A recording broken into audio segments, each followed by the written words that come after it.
You're so helpful.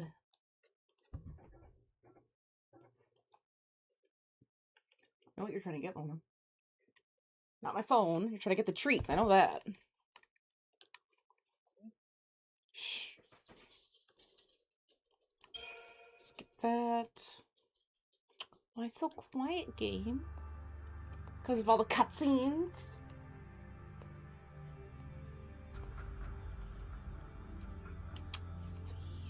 Now, this is a Final Fantasy game. And there are 2 chapters left. Your Eminence. But that could be... It is time. Narratively, a few hours each. Or, we're looking at Yakuza, and this is at least another, like, 12 to 15 hours. Especially if I get stuck somewhere like, oh, wow, I am just not leveled enough to deal with this. We'll have to see. We'll have to see, Moname. You know, I don't think I ever made it to a forest. What's a forest? What does Grand Pulse have? We have survived the twilight and gather now to welcome the dawn of the day on which we decide our fate. FF13 locations? During our long Maybe I'm thinking of a different game. and sacrifice. And now we face choices. Choices which must be made as our hearts dictate. And none Based on why that metal looks that way. Let us forge ahead with How is that? I forgot there's only 1 chapter of Grand Pulse. Where else is there in Grand Pulse? with these hands. Hi, Sid. Hello, hello, hello! How goes? Hopefully well. Apparently there's Formula 1 racing in this series, because that makes a lot of sense. I'm trying to remember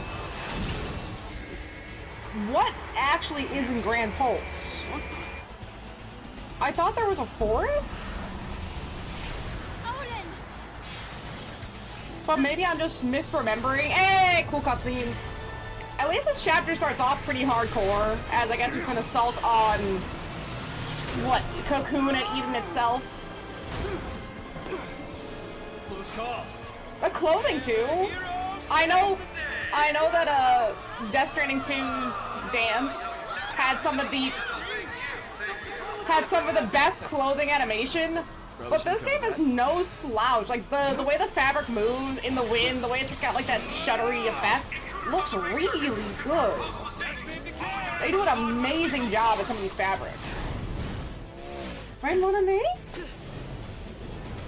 Hi there. And look at that!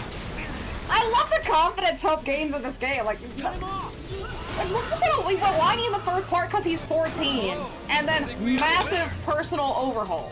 Great effect. Now. Oh, gosh.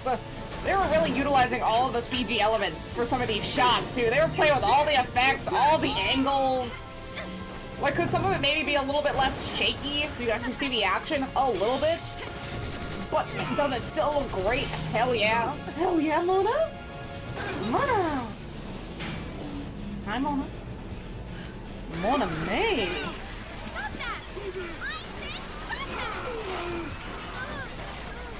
Okay, so hers moves, but Hope's doesn't. I think it's supposed to be like a mobile turret tank mech thing.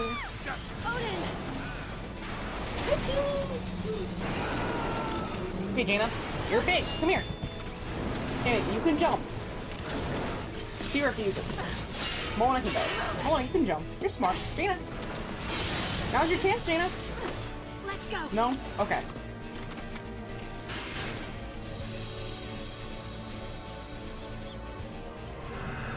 I was gonna say, weren't they doing this at night out? The sun's just out? I guess because the Sanctum Sun thing can just pick when to be on? Why, there you are. Oh, and right into a cutscene, or right into a combat section too. Shake the ground. I think the lightning strike is stronger.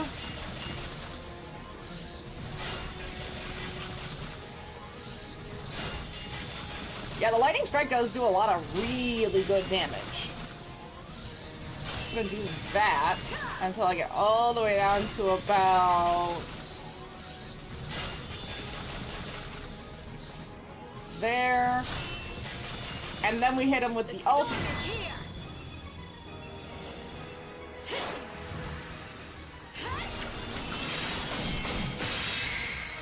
Nice. Until next time. Even though we don't get to keep the stagger, which is really sad. And it's an incredibly good thing I've been maintaining all of the characters in terms of upgrading their skills, not their weapons. I think Snell's still using a level 1 weapon. Ooh. Real unfortunate for me. But skill-wise, weird. I should probably upgrade their weapons a little bit. You just, like, really outfit them in case. I was so used to Fang, Vanille, and Hope that it's like, I don't know what's happening anymore.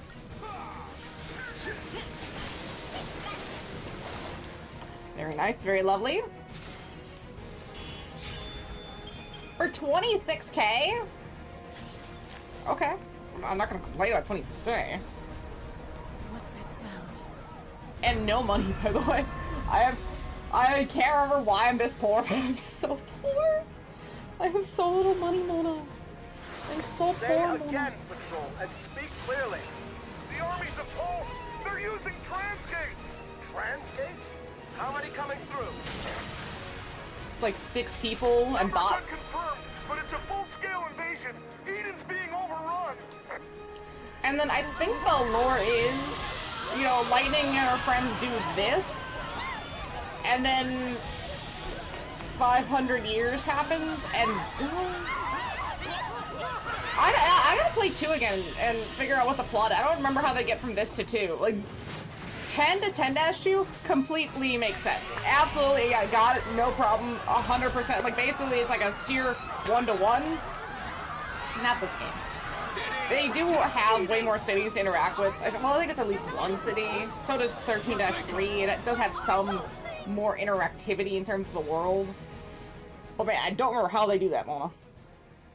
Do you remember, Mona? No, you're not allowed to play video games. You're too little. An army of creatures is attacking the city. It's a Pulse invasion force. Your Eminence, we must evacuate. Because Sid Reigns is a puppet, I think, too. He's being controlled by Bartandalus, I believe. Because we should have killed him. He should have died when he attacked us several chapters back when Faye got her Eidolon. Is this the cocoon you dreamed of? My dream is but a Falsi's fancy now. End it. He doesn't care. Like, what does it matter? It didn't work.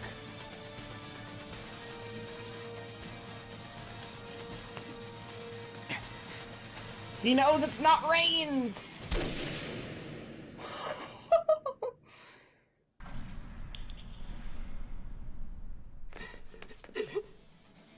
Did they really do it? Okay, good, because they can't tease that twice. They did tease it with Saz, but they really do it this time?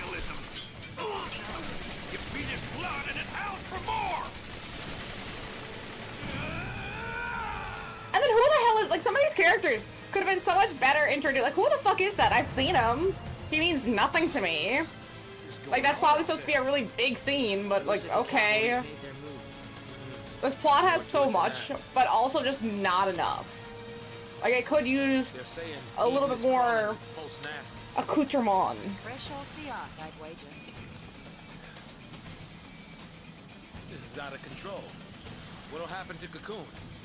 Comes crashing down, I guess. Did we cause this by coming back? Right? How did that happen? Prediction. It's all coming true. Like, we just showed up and all of a sudden all these gates are opening. Stops right here. We're the ones who decide what happens next. Let's get moving. Are we? Okay. Can you guarantee that? I don't think so. What's happening, Janie? And why do they keep changing my team? Hey, at least we got new merch, but let's check Crysterium, upgrade everyone with what I have. And it should, yeah, stage 9, so we should get a little more. This gets bigger and bigger and bigger. Okay, what do you have? Anything worth getting?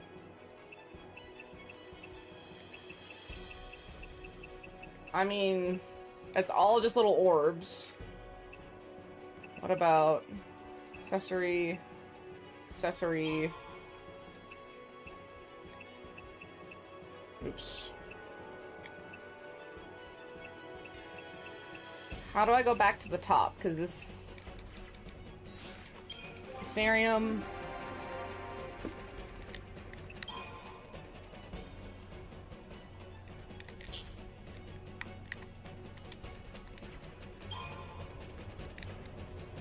I mean, I do appreciate it starting where I was, but it does suck that there's no way to go, at least there seems like there's no way to go back to the one you were closest to toward the end. Because I would just like to see if there are more. I don't think there are. Go. Up we go. God. Yeah, I like the Crystarium. I like how it looks. I like the kind of mentality it has in terms of how you fill it out, but I hate how you maneuver through it. Like, look at this. This sucks. Oh, nothing. Okay. What does this one have? Ah, gosh. This one's worth 10k, by the way. 10k. 10k. Wait, no, wait a minute. 18k. Undaga for 8. Fucking hell. Army of 1. Unleash on devastating for your blows. Chain. Okay, maybe Army of 1 would be kind of worth getting.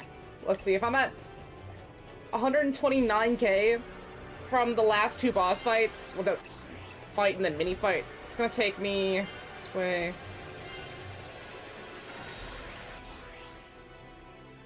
$50k to get there. Might as well grab Thundago over here. Holy shit, that takes a lot of work. Already down to 27k. Holy hell. Holy hell. Okay, wait. Go back to Medic as well. I want to see... I don't think I finished her Medic.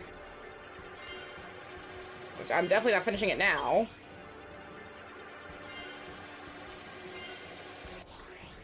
Because what was she gonna get? Fucking Kira, man. Just Kira. It's up here. Or 10,000. Probably will cost like hundreds of thousands stoppage. Reset all enemy and ally ATB gauges, canceling pending actions. That's gotta be a tech skill, right? And I wonder if that's in Medic. Alright, let's see. Commando. Finish Commando for him. Very nice. Get some Jeopardize. And we'll go this way.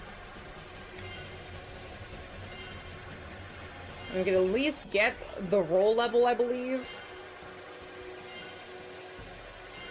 And I currently don't think there is a way to reset points either. So if you didn't want something, I think once you pick it, that's just it. I don't know if there is a reset. Come on, come on, come on. Yes! What does he got coming up? Any skills? The 1? Sovereign Fist. Crush out the rating blows, clearing chain gauges. Damage varies by situation. Okay. Nice little marker there. At least everyone has their ATBs and most of the accessories. Having 5 ATBs for everyone going into these fights will be incredibly nice. This. We'll grab these 2 as well.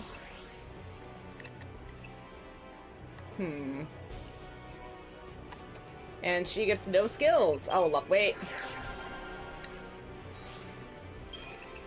Okay, so that's all of her Ravager, but let's go back to... I still have 60k for her, so that's something. Saboteur, maybe?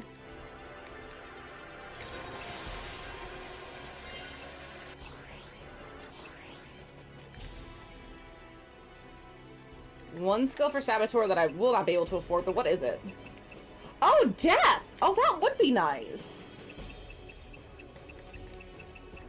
Slay target instantly dealing magic damage instead of unsuccessful. So no matter what, it still technically does damage.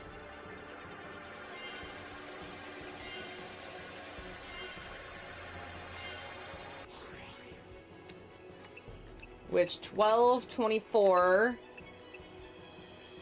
40, or jumping to 40, 56, then 66, 72, 80, 88,000 crystal points to get from where I am in her saboteur all the way up to death.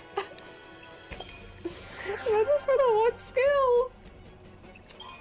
Holy man, that is incredibly brutal.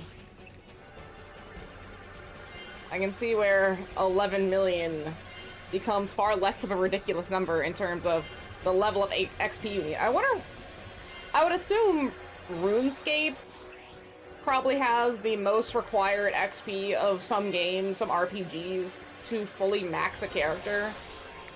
But this game's gotta be close behind, especially when a lot of these things are super superfluous. A lot of it's just health, magic, and strength. And yeah, getting more strength, getting more health, getting more magic, that does sound awesome. But it's just filler. I wonder if you just really routed to every single skill and ignored anything extra, how much it would actually take to get some of these things. Oh wow. Oh, 18K! Oh, that's lovely. Yeah, fuck you, game. That's so great. Let's go back up here. Grab whatever this is. Water, okay. Ooh. Grab some extra strength for my boy here. Still can't believe his magic is 796. You. And what does Vigor do? Boost chain effect, bonus effect of your attacks when your HP is high. Oh, okay. These. Lizaga and Firaga. This. Okay, he's just getting all the best skills possible.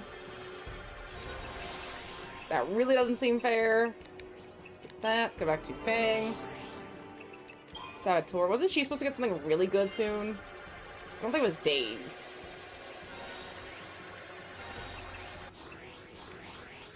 Okay, this way. I do appreciate that in 2 boss fights they do give you a pretty solid boost of XP. Although this one being 26 for how much damage and how easy it was to take out does not seem fair after the previous boss fight, which was definitely a lot more of a struggle for 100k.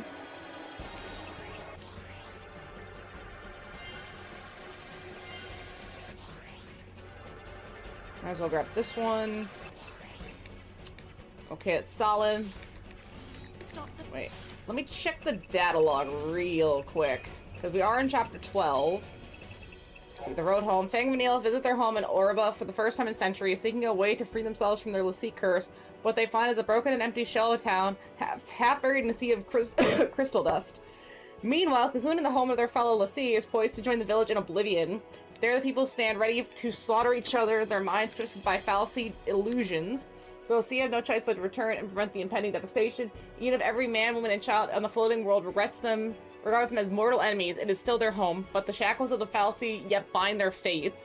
With their focus haunting their every step, the very act of setting foot on Cocoon might disaster.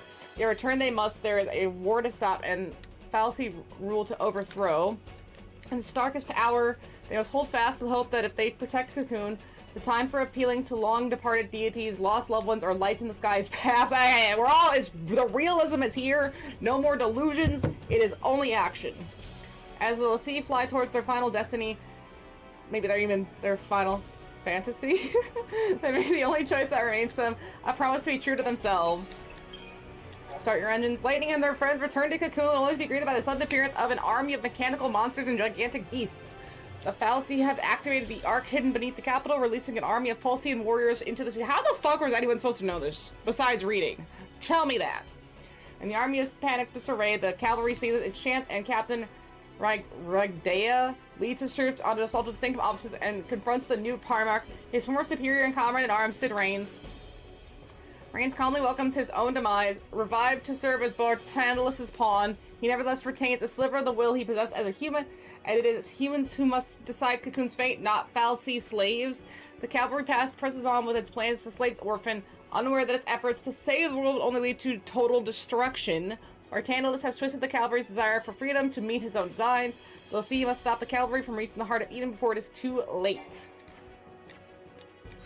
Gosh, this does sound like a really sick plot. I wish I understood it better. I wish it made more sense to me. They're optimized.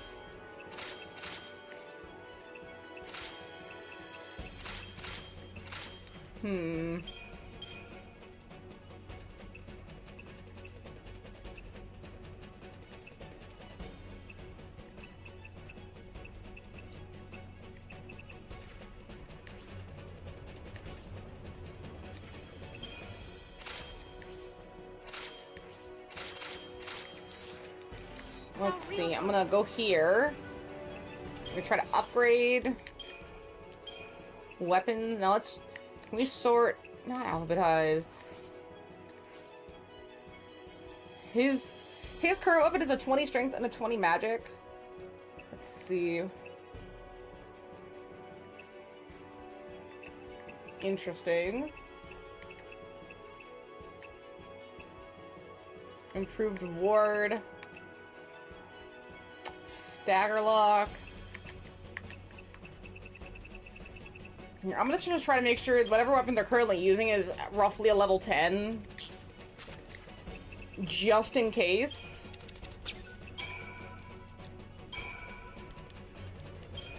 I think that'll help a little bit.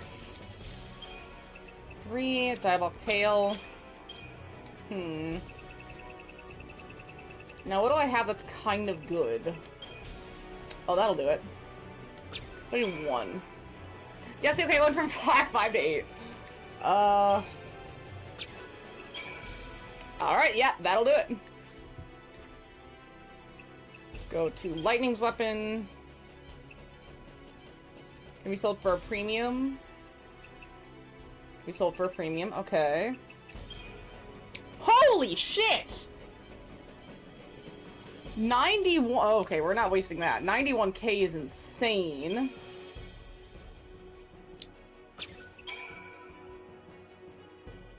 Oh.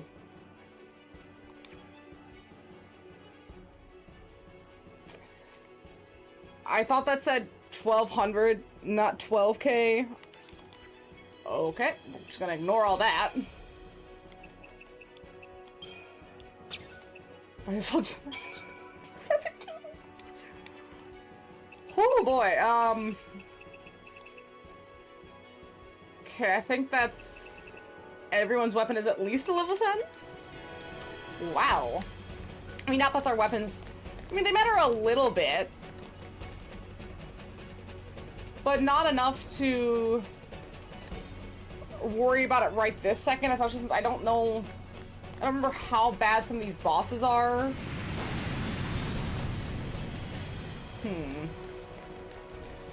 Yeah, I was just trying to see if I could eyeball any chests, but I'm not seeing anything. Alright, well, Lightning's new weapon should do some damage here.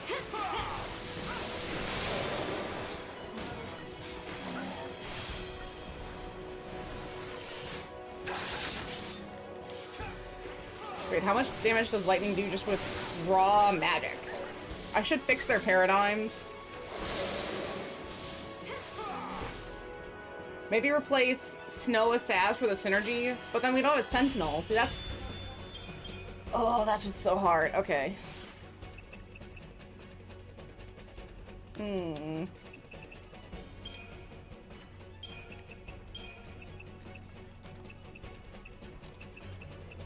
Because she's got the Saboteur and the healing. Great. Magic, awesome.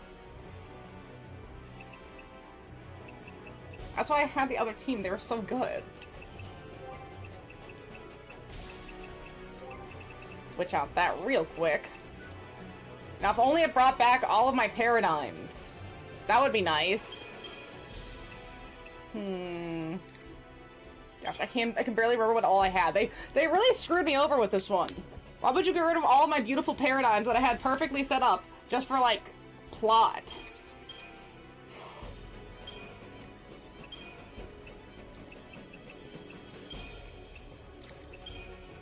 Synergist, medic, protection is good when I need hope to just be on top of that. Saboteur.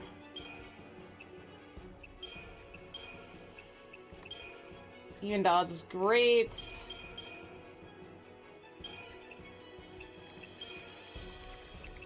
And then medic, diversity. Okay, I think that's about what I missed. Wait. I forgot I have to change this. We'll go... Diversity is good to start with in some of these fights. Not great, but it is good. Whoa, hey, oh, hey. This way? Yeah, if they attack me, they attack me. There's, like, nowhere I can flee here, so if I just get attacked, well, what can you do, right? Naga. Okay. Pretty solid damage. Not a big fan of the poison. I was trying to gauge earlier how much each chapter has. I thought these older guys would just be like the bare minimum, like, you just run through this area. And it's like, oh, okay. Well, running through the area takes, you know, 3 hours because it's such a huge area or whatnot. Hardly worth the effort. So it is hard to say. Narratively, I think we're just on Cocoon the rest of the time. I truly forgot how little we were on Pulse 4. Right? It's like the game spends so much time kind of building up Pulse as like this crazy, insane place, this really dangerous location. You know, it's gonna be so insane to be there. There's gonna be so much like, oh my gosh, it's hell on earth, it's terrible. We're there for a chapter. We're there for a singular chapter. And that's it. And that's all we're there for. And then we're back. And we're just right back. Right? The game makes it seem like the Pulse is gonna be such a big thing. And it is. It's a big place. It's got a pretty large map. There's lots of, well, not a lot to do. There's a lot of fights to have. It's a lot of running. But that's kind of it. If only we could fly. But I guess that makes sense, right? Because there's not supposed to be humans on Pulse right now. It's been several hundred years. See you groundside. Also funny, they haven't brought this back in, like... Just What? remember, don't drop the gizmo. What was this, like, 34 hours ago when she and Saz jumped off that building with her little thing and then it floated her down? That's such a late reference to redo this with.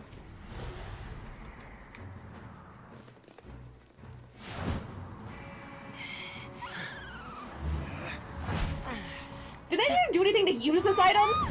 I would beat Neil so much. I wouldn't understand how this worked.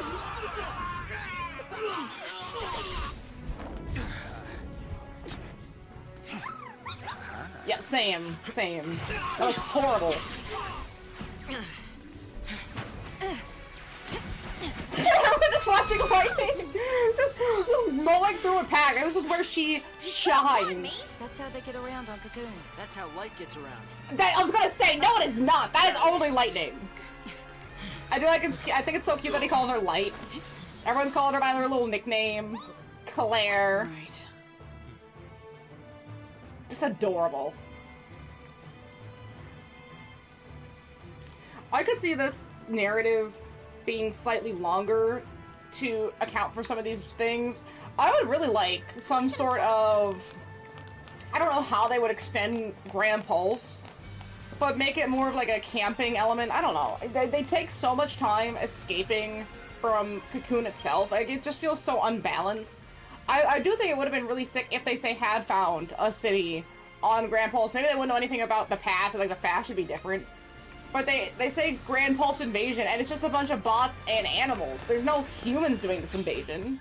They're not fighting other people. There's a lot of infighting. But they aren't fighting Grand Pulsian humanoid elements. You're basically just fighting against nature, Chief.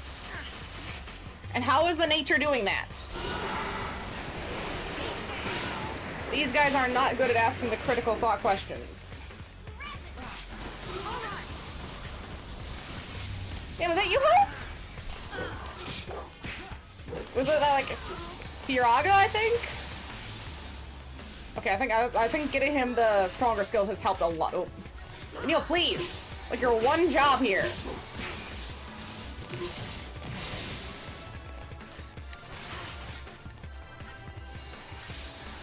And you hear the Kiraj is incredible. That has helped a lot, too. Wait, no, having someone that did 2 characters with healing, awesome. I didn't need 2 Saboteurs, but I think having Saboteur is nice. I would prefer, I think, having someone either maybe with another synergy or maybe with another combat. Everyone here does have, well, no, everyone here doesn't have Ravager. And we can't go back down to Pulse, right? Now that we're back up here, this is it. Like, if we wanted to do any of the side stuff, we would just have to have done it then? No, there's gotta be a late game way that we can go back down for... Oh, you're stuck? Well, go back down and grind, I guess. Sucks to suck.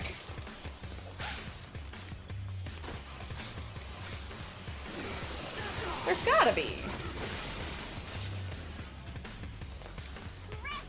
This one's dead. I probably should have upgraded their weapons, but I wasn't expecting the other weapons to upgrade so high. Dang, that 12k does a lot of work. Although I wonder what the max level of a weapon is now. Because we got the collector's thing upgraded, I think, after a level. These, lightning's went up to 219. I don't think it'd be 100. That feels like it'd be too much. Maybe 20 and then it starts?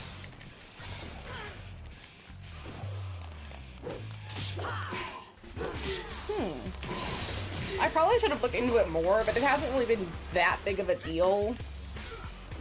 Like, the metrics in this game matter.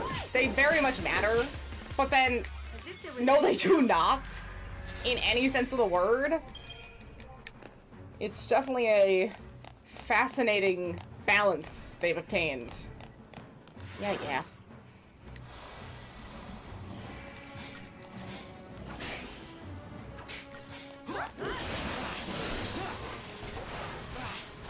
I guess at least this will be a good gauge to how much damage I'm doing to see where these boss fights. The boss fight on Cocoon, the first one,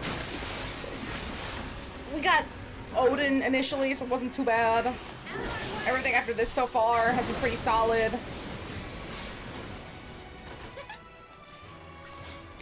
This crew seems to do pretty well, especially in the major boss fights with the Saboteur, that Vanille. The Vanille of the Saboteur is great. Thing is, an optional Saboteur with her curse is pretty solid. I was trying to death Vanille. I don't think I'll be able to get 88k in between now and, like, at least the next boss fight. Her commando stuff is okay too. I think that could be stronger. I mean, I don't know if she's like the strongest commando. That's probably... Oh, I don't know if he'd be like... Maybe Hope, or not, maybe Snow, but he'd probably be a better Sentinel. I don't know, Fang feels like a good all-arounder. She just doesn't feel like she stands out in any sort of way. And she takes so long to get into the major narrative. I mean, she doesn't fully come in as a playable character until chapter 8 or 9. Versus, you get Lightning and Saz at the start, and you go into Snow, and then it's into Vanille and Hope, and that's all intermixed with the first 7 or so chapters. And so I think their skills and their abilities have to withhold a lot for these two-person teams for the majority of the narrative. And then you get Fang, like, oh, well, what should we do? How do we fill her in? It's like you almost didn't need her compared to the importance of the rest of them. Which is just such an interesting choice. It's really kind of curious, because they could have done what Xenoblade 3 did, and just kind of gave you everyone at once, or at least narratively giving you everyone at once, roughly, which you don't really see a lot of games do. This game basically did that, except for one. But I guess it was the whole, like, later Reigns reveals. But yeah, no, I would love to see how they could make adjustments and improve upon some of these things.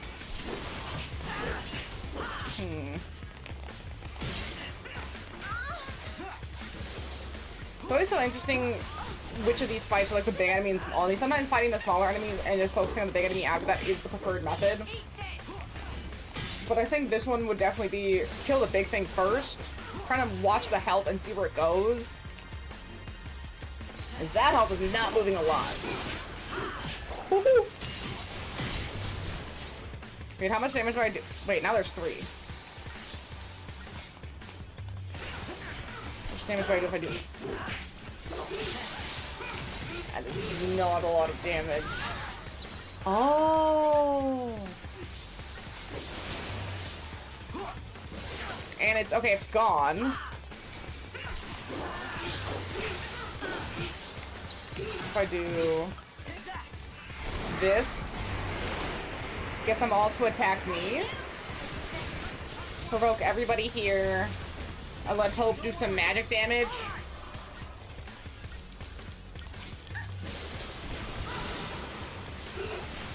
Pretty good. Oh no, Vanille's doing the magic damage, that's right. Her magic's really good too. Oh, that's where she has Vendetta now. I haven't seen that. Which I think does damage proportional to what they do to you in reverse once Vendetta is over. Stores up all that energy and pain. Good.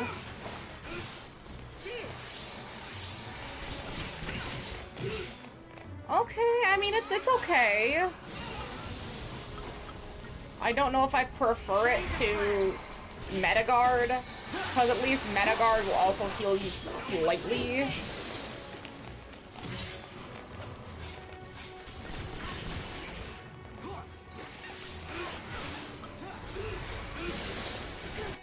How much health?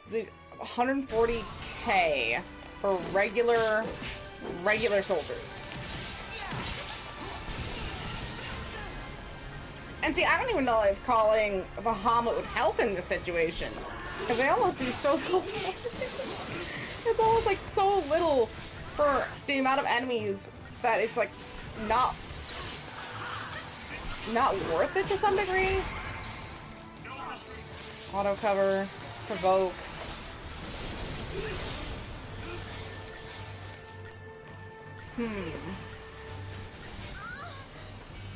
I almost feel like I need to Sentinel 2 Ravengers. To have everyone focus on her. Well, no, I do need a healer. It is nice to have someone healing, because if she's not going to do Metagard, then what am I going to do? I guess I could choose Metagard instead of autoing it, but I don't want to do that. The way this game is structured almost forces you to not think about the combat in a micro sense. It's only like, oh, just watch the macros. Which, again, another interesting concept for Final Fantasy.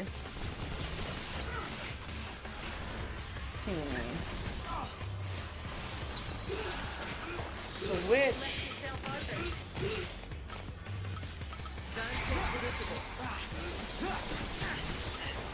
Are you still not dead?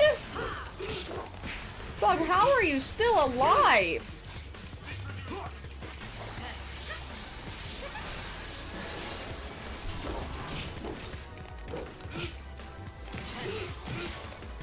We should upgrade their weapons. Next save point, I'm just gonna upgrade their weapons too. Maybe get everyone to about 20 as well. Not that I think it's gonna make a big difference, but it's gotta be better than this.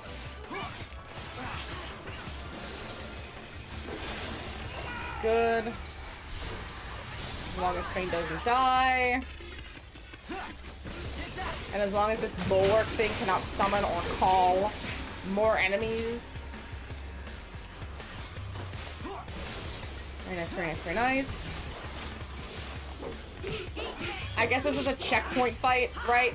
It's not really a boss fight, it's more of like a skill check to make sure that you can handle some of the later stuff, and if you can't, you might need to go away. But I can't go back down to Grand Pulse and grind, what am I supposed to do? Just die, I guess.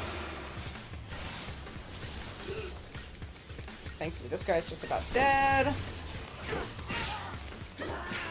Very nice. Okay, switch to Relentless Assault. I need the double Ravenger to get the stagger bar way up, because this is getting ridiculous. It's only 150 stagger anyway, it's not that high.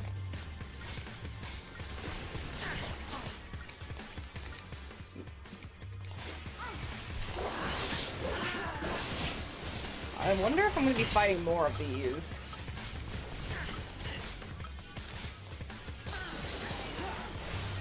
Just in case for the magic users in the group. So we tend to— oh, is we collecting? Sick.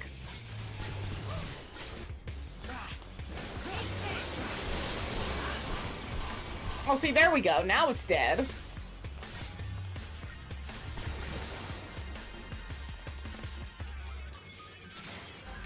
And see, there's just not much I can do about defense either. With only the health skill? Ooh. I don't think there's any way through here. Now let's try this then. At least it's not an invisible hatch. Final Fantasy VIII with no indication that I'm supposed to go into a hatch to get out of that area. I swear I ran around that rooftop for about 15 to 20 minutes trying to figure out where I was supposed to go. It was completely ridiculous.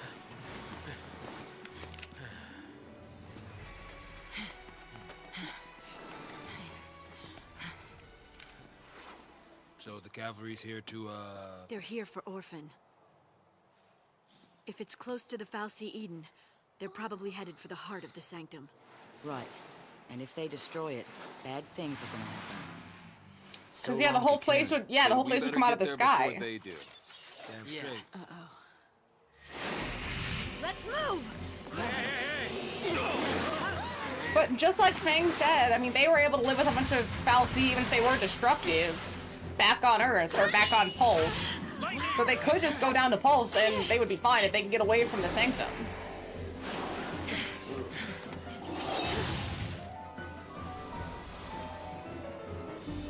Alright, let's switch to...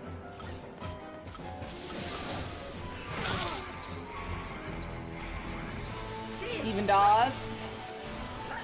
Because the thing about these fuckers is that they're gonna stand on their back legs and then cause me a major problem in like the second half of its health bar. And then heal too. And then fully heal. Isn't that just so great? So great and awesome. And hey, at least my girl Fang now has D-Shell and D-Protect. That's so amazing.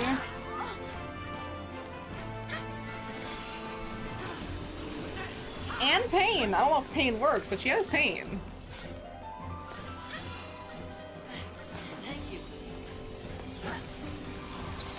Okay. Oh, do I? Oh, okay. I'm gonna have to fix this. I don't have Vanille as a magic user. I mean, as a saboteur user. So I don't have Imperil right now. I will need to fix that. So I'm saying if they just didn't mess with all of my specifically structured paradigms, I wouldn't be in this issue. There it goes. Now it's gonna heal. Watch the little health bar go click. There it is. Isn't that so great and or awesome?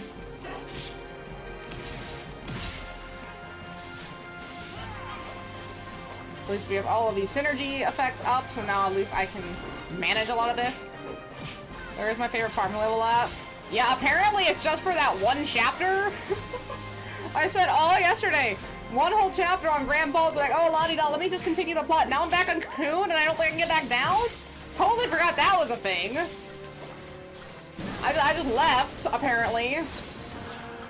Diversity.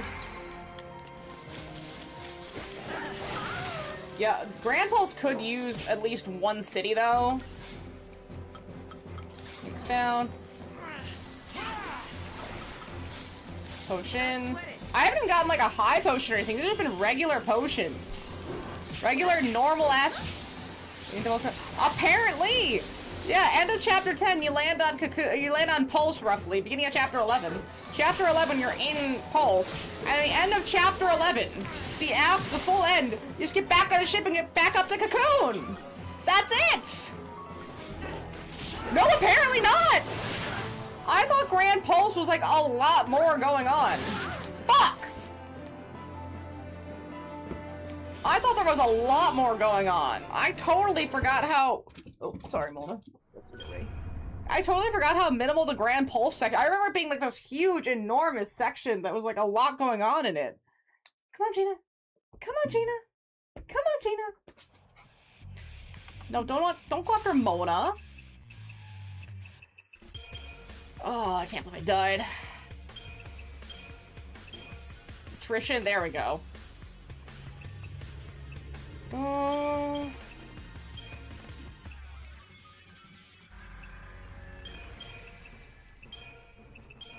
gonna do Mystic Tower. Yeah, those are side quests, technically. You don't have to do them. I did some of them, and then I was like, oh, let me go do some plot then. You know, I did a couple of these, and I'll come back. No. There must be a point where you can get back down to Grand Pulse to do cleanup, I would assume. But damn, do I not see where that point is? I mean, hey, we just got back on Cocoon. We'll have to see. Wait, I definitely forgot how minimal, how absolutely minimal the Pulse section was. Cause yeah, it feels like for fucking ever you're running around on that barren greenscape, looking through things, checking things out, looking for rocks and stuff, and there's like, oh, they show you all these different monsters and it's all super cool, but essentially it's just an area to grind, filled with boss fights, and crystals that give you boss fights, and that's it. They give you an open world filled with nothing. I mean, maybe if there had been like a couple cities, this game could use a couple more chapters where there's like an actual city down on Grand Pulse and we actually get to see, like, interact with some places instead of just sprinting through them. I think that's what's kind of nice about some of the other Final Fantasies, like especially stuff like 8, kind of 12, definitely 10, is that there's a bunch of cities that you go into and you can like talk to the people and you know, there's like miniature side quests that you can do for the people, and you know, there's interactivity, and we're not just fugitives on the run all the time. There's a bit more of a world building besides just the lore building, because world building and lore building are in a sense different, right, Miss Moname? Oh, Janie went. Huh. Mona? Where's Jaina? I'm not concerned. Wait, I fucking killed it this time?! What? I looked away for a second! I was like, oh, this is gonna take a minute. Because it's like, it took a... I was looking at Mona for like 2 seconds, it's done? What happened? What happened?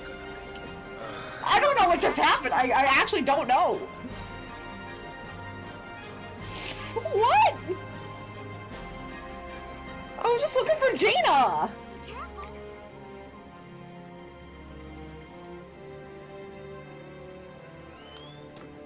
I'm just gonna go over here, man.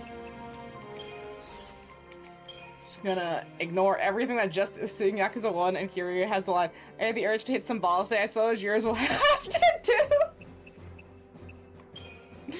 Oh my gosh. That's why Kiryu's such a beautiful soul. He's such an amazing man. He's so wonderful.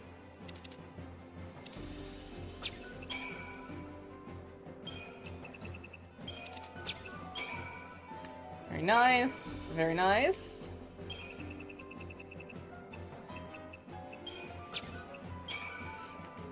Okay, so it does go up to 20. At least this one goes up to 22. And Neil is good. I'm looking at the OG Yakuza 1 PS2 dub, and it's comically bad. Isn't that the one that Mark Hamill doesn't remember voice acting in? He doesn't remember that he was Majima? Which, I know it's some sort of side series to people who don't know a lot about JRPGs, but I feel like Majima is an incredibly hard character to forget. He has no idea his voice Majima. Like, how do you forget being the voice of someone like that? That is quite a selective memory to forget that in particular. Okay, good. And then where's Hope?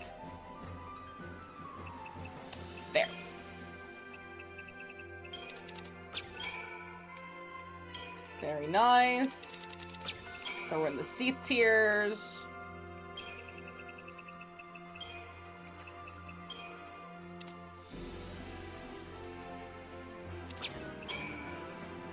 Better. 1.25. Man, having those catalogs has helped a lot.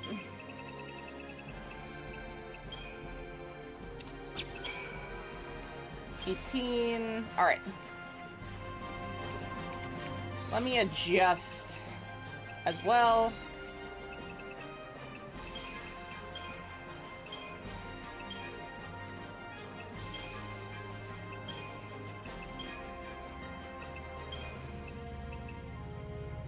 Now, where would my collection catalog have gone?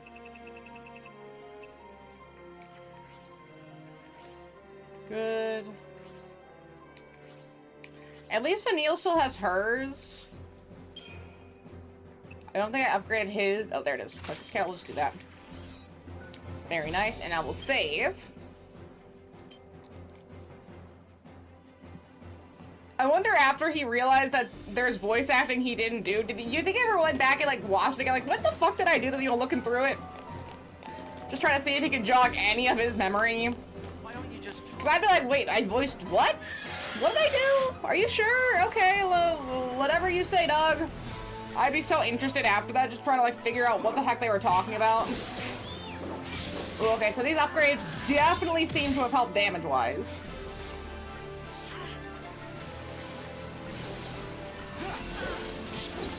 We're gonna go back to Relentless Assault.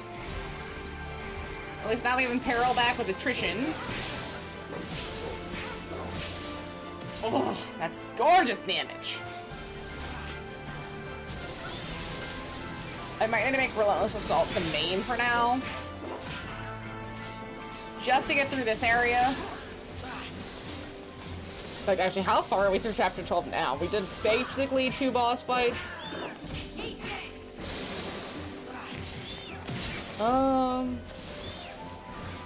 Watch the stream, Behemoth King, run to the next event marker.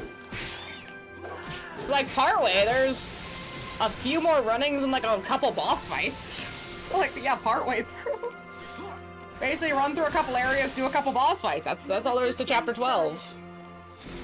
Oh, boo-hoo. Let's see, Cristerium, it's not much. Saboteur.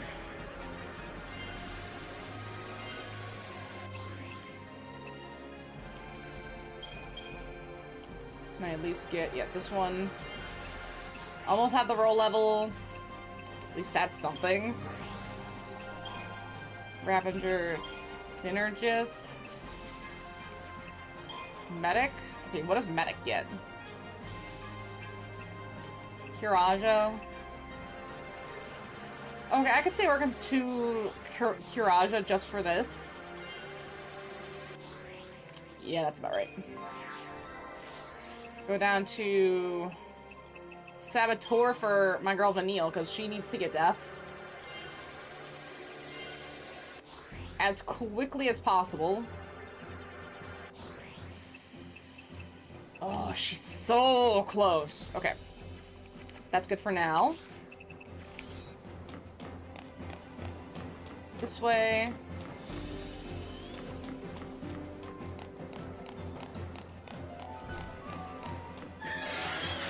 I was hoping maybe I could run past these guys. I don't have that much Deceptisol spray.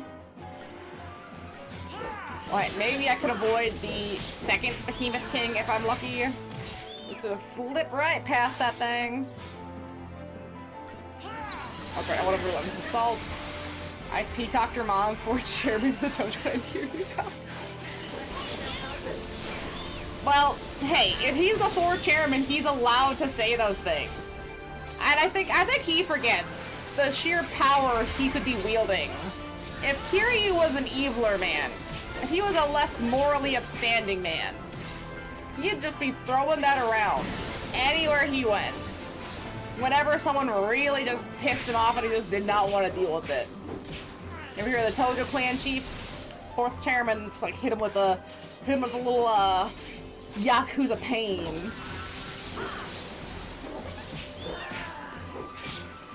Cause like they might not believe him, but then he beats their ass and then they're like, oh my gosh, it's real, and they never bother him again.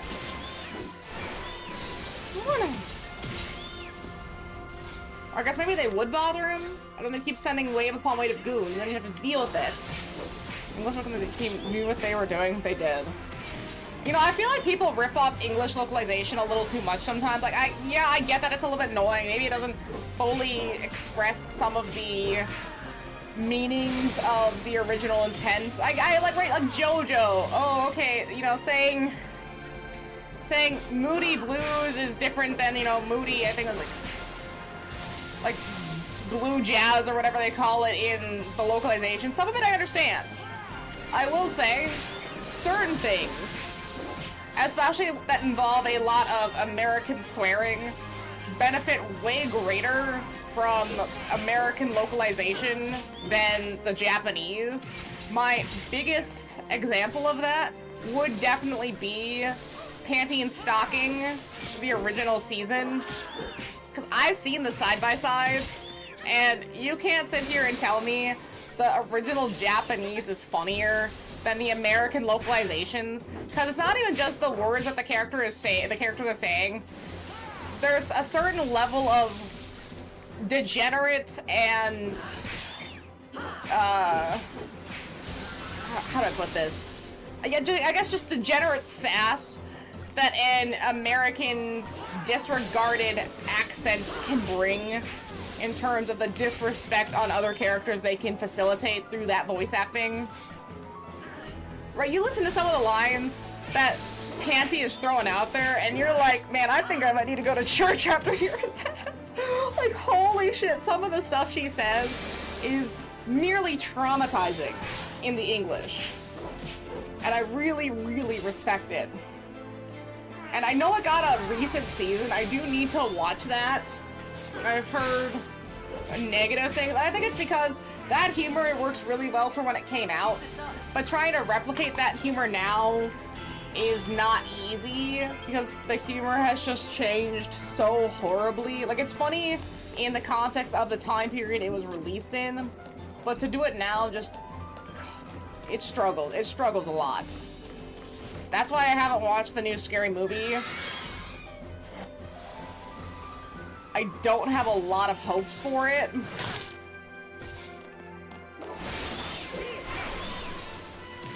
Like, it just didn't seem funny. And I'm someone who loves at least the first 3 Scary Movies. I think the 4th is alright. I don't like the 5th. And even those other parody movies from that same era, like, Not Another Teen Movie and the Twilight one, I think. I forget what it's called. But there was a few other ones where it's like, wow, this is such a good, fun time. And I would love for comedy movies to make a comeback. But I just don't think people are in the right emotional state to welcome a comedy movie, and the comedy would bring with it. Right, Medley? Come here! Come on! And, you know, just the humor itself was like, to her weed, like, okay, it's at least statewide legal in a lot of states now, and just the mental culture around that level of drug use has shifted for a lot of people. So the haha weed jokes from the 90s just don't hit as hard. Right, Medley May? Right, Medley May? What are you sniffing? What are you sniffing? Come here. Come here. Come here, Medley May. Oh, you're so pretty. You're so pretty. I know. I know. You're so pretty. Yeah, I'm trying to take out these little guys first, and then I want to savage for the big guy. Because was it one of my debuffs that killed it? I have no idea how that happened.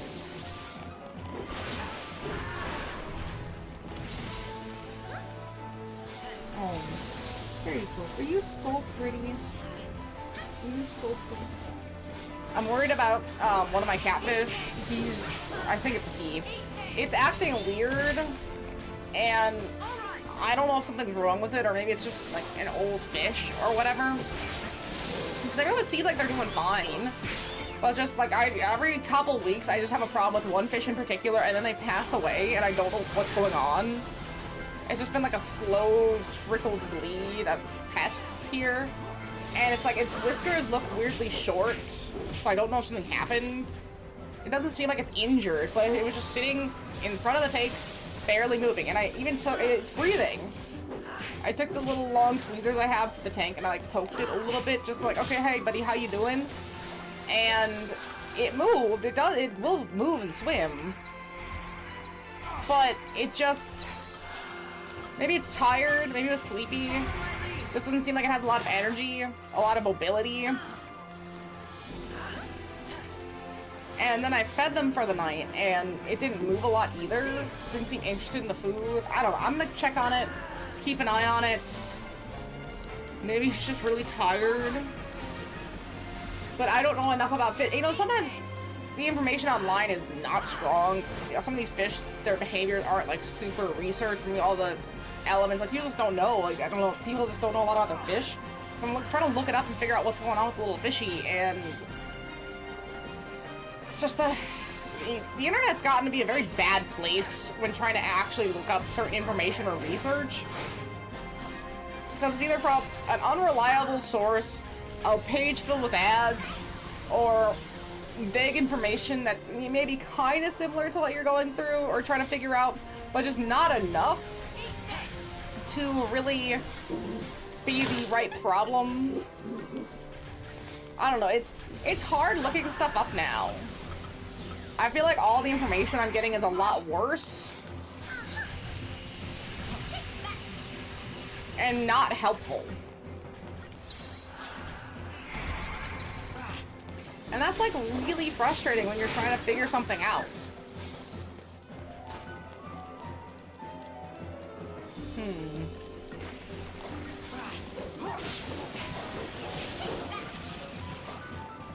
I'm tougher than you thought, huh? Is that you, video? What did she do to it? I switched to Ravager and it just melted?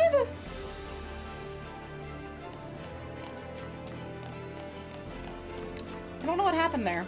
I don't know. Okay, I will say though, I really like the Attorney Ramen Noodles to hamburger changes, because it just makes Maya seem even more like a glutton with how many hamburgers it sounds like she's eating in a sitting, and depending on the hamburger, they're quite big. Like, they could be like massive hamburgers, and I just imagine her putting 2 to 3 of them away every time they go out. That must be where all the money that Phoenix gets goes to. Is he making money? It seems like he takes a lot of these client cases for free, and he's not a public defender, but he's at least a private defender. Where is he getting the cash? How is he splashing this cash? Because Maya's definitely not bringing in the big bucks. She's either hanging out with him and he's not getting money, or the couple times that she's tried to go back home and do her actual job, people have died. So, is it Pearl? Is Pearl the only one actually bringing in any money? Like she's the one doing all the work or something? Did Mia maybe have like a huge store of cash, a slush fund, just loose raw for him to like support himself over the next like 3 years the plot's been going on, which is why he hasn't had to worry about charging clients? Even if he did charge some of these people, I don't think they could pay. I mean, Mass didn't have a job. He was a gentleman thief, so I don't know where he was getting money. And he was following that one guy's instructions anyway, so could he really do some of the gentleman thief stuff solo? Let's see. Yes. Oh, thank you for the sub, kid. That's so for 21 months, too. Thank you so much. It's almost a 2-year anniversary on that. That's exciting. That's so kind and cool. Thank you very much. As I like in the stagger, she just hit for 75k. 75, holy. Hey, maybe I didn't need to grind. Well, time does, really? And we played a lot of games in that time. I wonder I wonder what the game was when you first subscribed to now. I wish I could look that up. I wish Twitch kept a backlog of the games you streamed when. I mean, I guess I could have written that down somewhere, but I just don't even think about that kind of thing. Just to say like, oh, like they'd have like a whole metrics list of everything that you've had as like a game and all that, just so I could look through it. Because there's been a lot of stuff. You're playing it's gotta be Yakuza. Yeah, I think Yakuza 7. Actually, both of you are Yakuza. Yakuza are a really good series. They're a really strong series. And it's sad that for Monokubo is Yakuza because I have played all of Danganronpa on stream, but I think it was slightly before that. Like roughly before that, but that's why I gotta play Yakuza 3. It's down there, I think, because there's so many other things too. Probably Yakuza 8. I wouldn't doubt it. Well, because yeah, that was about 2 years ago now. It's been out for a while. That was like 2024, I think. You know, I'm gonna switch two of these. I was thinking, I gotta switch some of this a little bit. Yeah, that's fine. I'm gonna switch Sakura Wars, because Sakura Wars is just alright. Enter haste. Like, and the only reason I want to play Sakura Wars is the same reason I want to play Virtua Fighter, and that's just because of the Yakuza Vocational School. So Yakuza definitely touches everything in my life. All people who stream Elden Ring are Yakuza only, okay. Well, yeah, I'm glad to be one of those lucky few then. And then I did just move Yakuza 3 up a little bit. I switched it with Sakura Wars. Excuse me. So it's Red Dead Redemption 2, then Resident Evil Requiem, then Final Fantasy 13, Ace Attorney 4, MGS Delta, Kaname Date Never Sleeps because I really want to play Kaname Date, the Final Fantasy 13-3, which I am not excited about because that final boss sucks, Mafia 2, and then Kiwami 3. I think that, like, that at least brings up Kiwami 3 by several games. I could wait that long to play Kiwami. Yeah, we gotta move that up. We only browse through Yakuza streams, sometimes Danganronpa. That's literally what I've heard about, like, Danganronpa, Yakuza, and Persona. It's like, oh, if you like any one of those three, you'll probably like the other games. See, and I've never played Red Dead Redemption 2. I've only played 1, and I don't know why I just didn't like 1 when I played it. So I'm hoping by playing 2, maybe playing 1 will be a bit easier. It's the same mentality I have for the God of War games. I tried God of War 3 a couple times, and it's not that I don't like it, it's more like I don't know, something about it I couldn't get into. So I'm hoping that playing the Norse God of Wars will reframe the game and allow me to play the original God of Wars in a different light. Name of the new extra story. There's a way, okay, so they have the name of the new extra story in 2x2. Was that announced with the delay? Cause what is it? Wait, what is it? What is it that they're clowning it? I mean, this thing in Rampa, it could be... First one is just original, but the new one is called Yeah. Not surprised. I mean, what did you expect from a company that had a game called Ultra Despair Girl? Oh shit, Medley! Hi! Wow, she was quick on that. Hi, baby! She's like, Medley! Oh, you're so sweet! Oh wow, she was ready. Here you go. That was the fastest I've ever seen them sprint in here. No, Medley, you don't have to jump down.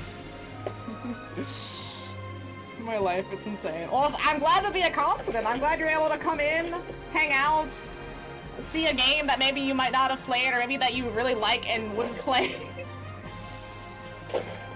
I think that's what it is. Like, sometimes you don't want to play the game, or sometimes you've already played the game but you want to see someone else's interpretation. I was like, okay, it'd be cool to see what this person thinks or try this thing.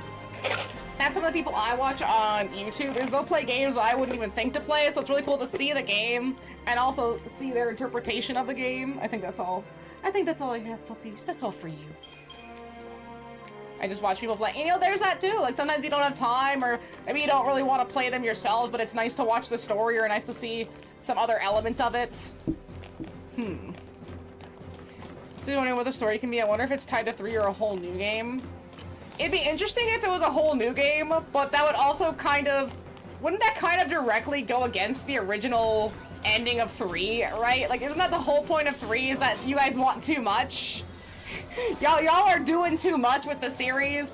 You know, actually the point of 3. So, if they did do it for a second, for like a new game, it would go against the whole player. But hey, we'll see, right? You gotta wait and see. My daughter's the same way. So what kind of games does your daughter like to watch comparatively? You know, you're like the Elden Ring and Yakuza. Is she more... I mean, I guess depending on the type of child, she could be more like a Roblox to Fortnite person, or is she more like the cozy games? You know, the Animal Crossing and Sim stuff. And you know, hey, it's just like people who like to watch sports but don't play any sports. It's the same thing. I at least find video gaming more interesting, and you guys can also talk back to me a little bit too. Versus when people are just watching a sports game and they're screaming at the screen. It's like, dog, they can't hear you, I'm sorry. Like, hey, I get it. I yell at games too and they can't hear me. But at least, you know, at least there's a little bit of back and forth, which is nice. We're all playing the game together. Even if I'm the one suffering. Oh, and thank you for the sub for Taco Truck. That's really nice. That's, again, too kind. I do need to get better emotes. I really want to get better emotes. The artist I was talking to has been dragging their feet a little bit. So I'm debating if I want to continue with them. Because, hey, maybe they're busy, maybe they got stuff going on, and it's just they don't have time. Versus, like, you know, maybe just holding out a little bit longer and hoping we'll see. Because if I wanted them to do a new profile picture, because mine's cute, but it's a little too cutesy. I'd want it like a little bit different, maybe a little bit more like not realistic, but like a little less chibi, a little bit more like detailed. And then the banner that I have, I want to change too, because I actually made that when I first started streaming. That was like the first thing I made, and I just went into like, I don't know, I think Canva or whatever it was, and put a bunch of clip art together, and then it's just been the same the entire time. Well, that was an original by me. I was like, I want to change that too, and like do a couple of my emotes, because my emotes were just stuff I bought, and I'd love to get a little bit more personal and custom, but I don't know, it's hard to find someone who can do all that for you, right? So I've been like holding off on it because I want to do it right. My proxy for playing video games. And you know what? I'm glad to be that person. I especially like that it's a way to like maybe games that you would never even think to try or play. It's a way to at least get a little taste of it, you know, like a little sampler. Because that's what I like to do too. Like I said, I like to watch things that I would probably never try myself. At least, you know, get like a little taste of it, see what they got going on. Like, oh, okay, maybe it's something I will try now that I've seen it, or maybe it's something that I have a new appreciation for because I've seen these elements to it. But like, if I watch a game like on a YouTube video, it has to be something I would almost never play, or something I've already played. I see your power has. Hi, Edgeworth. No matter. Yeah, everyone has last names, by the way. I just totally forgot them. That is what it takes to stop. They mean nothing to me. Oh, we're on the same side here. We came back to stop all of this. Nevertheless, I like their military fits. They look really good. Nevertheless, you are Medley. Ah, there she is. She's so pretty. That big honking sniffer looking for more treats. The pawns, no more than the Fal'Cie who moved them. Humanity's fate rests in its own hands. Okay, so now we gotta kill Edgeworth, unfortunately. I am sorry to say. Here, let's switch to even to odds.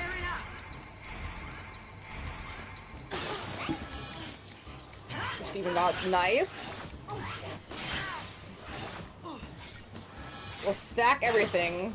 Okay, so this is the Proud Clad. Interesting.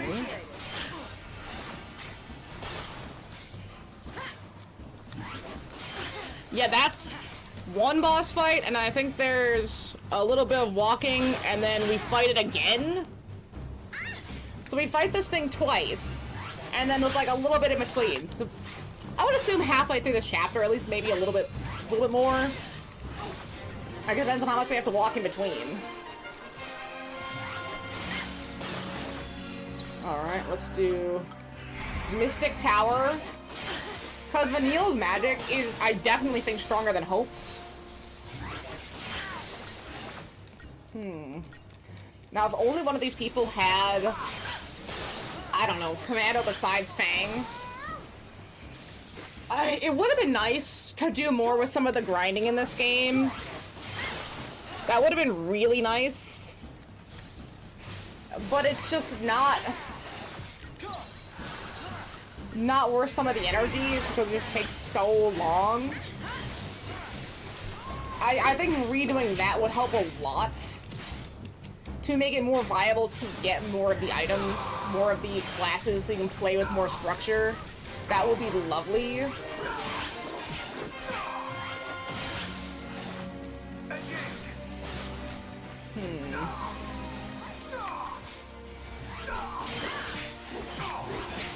Go down to diversity. See, I wish I just did that. I don't need the first time in every fight to show me everyone switching their paradigms. I don't need that. It just takes so much longer. And you can't turn that. I wish I could turn it off. Give me that as an option, please.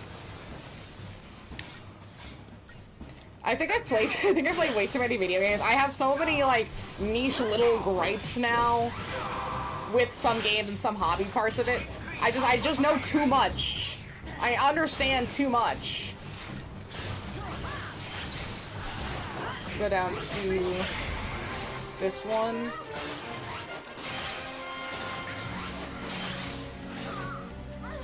Ooh.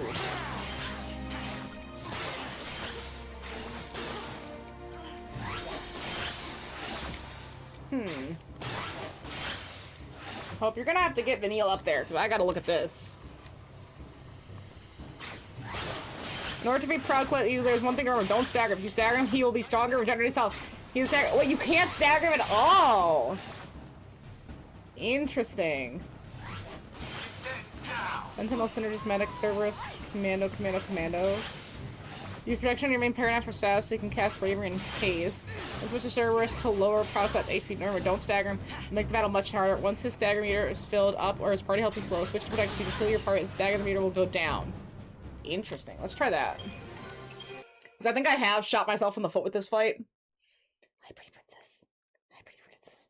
And you see, thankfully this game, it has super bosses, but none of the super bosses are important enough to worry about, to grind up to actually do them. Here, let's see. I will change my characters, but I want to check out the crystals really quick.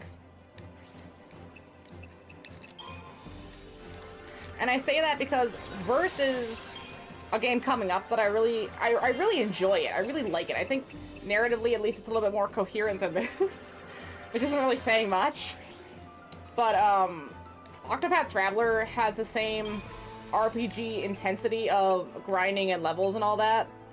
But if you want to try to take on the super boss that actually is narratively significant, good luck. It is such a strong boss that not only did I have to look up a strategy guide, I had to change everything about every character in my layout down to like weapons and accessories to give myself a shot.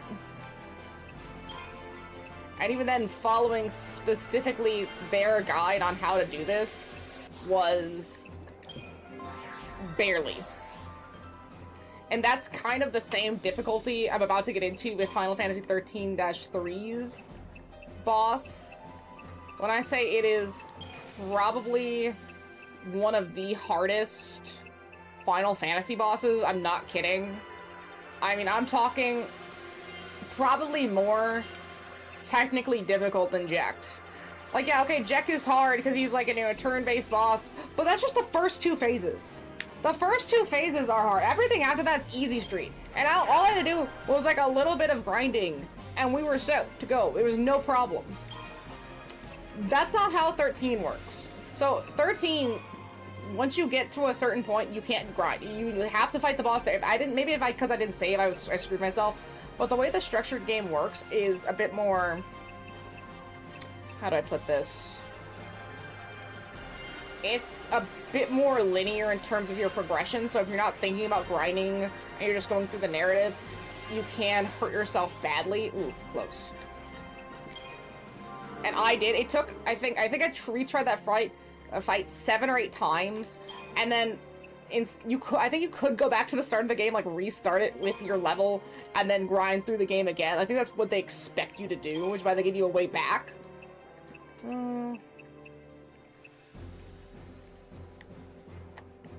So I don't know what I would do for Hope. Versus just being able to leave and grind like in Final Fantasy X. So it's definitely a lot more brutal that way. But then it's 4 phases, right? It's 4 phases, and every phase is significant and relevant. But there's one phase where, because every phase goes over stuff that you did as Lightning, so it's doing combat, it's having to do him with debuffs, it's having to use magic on him, it's having to stagger him. And that final fucking stagger, or not final stagger, but the staggering him the one time, you need to stagger him once. It is so hard if you are not prepared in any sort of way. And even if you are, if you think you're prepared, you're definitely not as prepared as you believe you are. And going in unprepared, you're just dead. Because it takes so much to stagger him. And if you don't stagger him, the fight's over. You basically don't get a second chance because it's just too impossible to stagger him if you fail, like, the first initial stagger. I had to watch a full YouTube video while doing the fight. Pausing between, like, looking, what do I need to do? I was following that strat exactly, word for word, because there was no way I was going to do that otherwise. It was that horrific. Can I help you, Janie? Okay, at least I'll have Kira for this fight.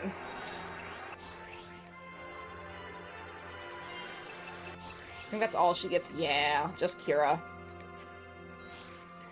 Paradigms. Battle team will switch it up. It's sad that I've got rid of a Saboteur. None of these guys have Saboteur. You don't get Saboteur initially until Banil, which is rough. Let's see. Medic. Sentinel. Synergist. Okay, so they already had protection.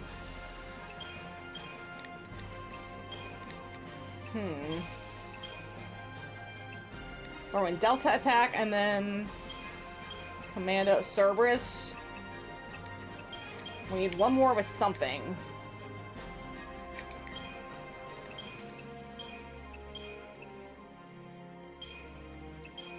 Try Disaster? Might as well. Hi, Gina. Oh, thank you. You're incredibly sweet, Jaina. Okay, so don't stagger it this time.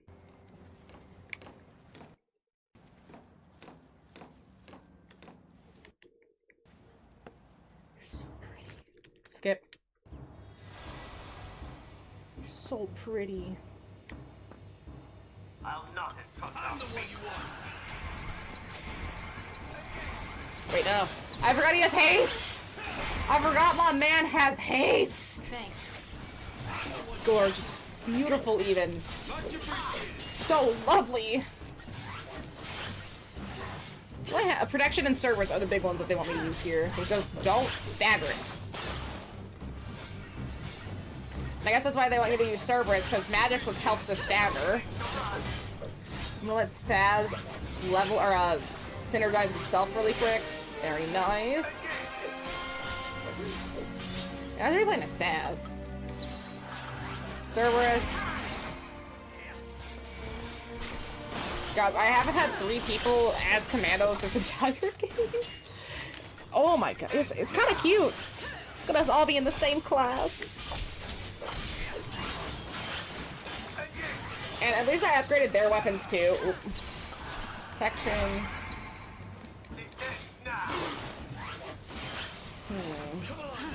Doesn't Saz have Shell and Protect one protection? Or was that just Hope? I think that was just Hope. Which is incredibly unfortunate.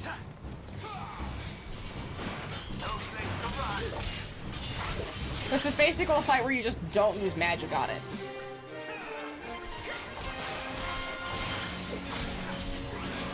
Oh, bye, Jamie. Oh, where'd you go?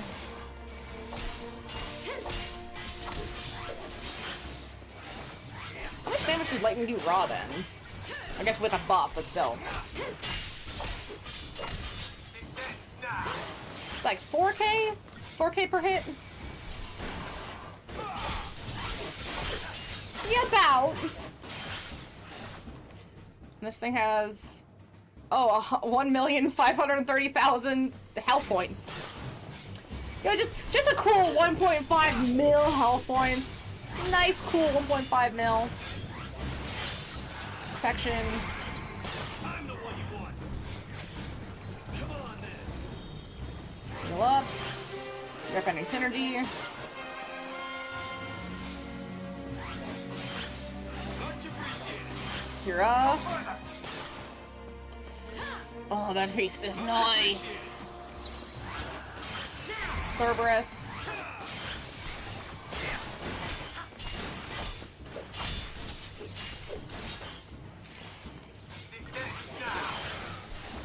So this is just an extended fight.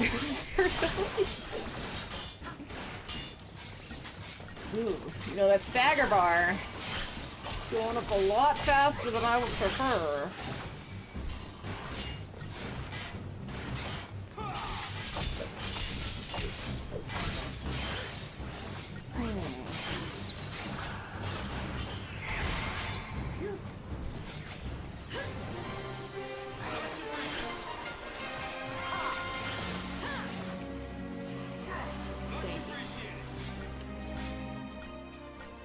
Huh.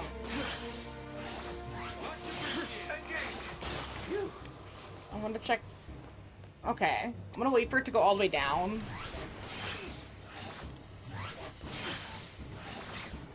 I guess that's what the nice thing, right? Is that Commando has slower stagger reduction, recall.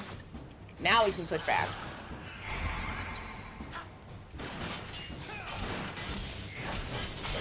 You know, most of the fights before this have been pretty solid in terms of, like, the boss fight strength and difficulty.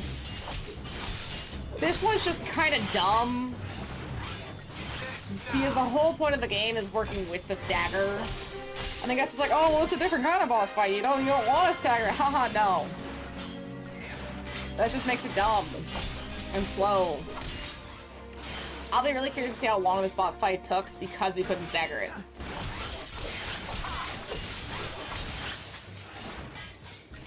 Right, Medley, do you like staggering? She likes to stagger me when she lands on my stomach as I'm throwing her piggy. It's quite a cool, specific, pinpointed attack that she does.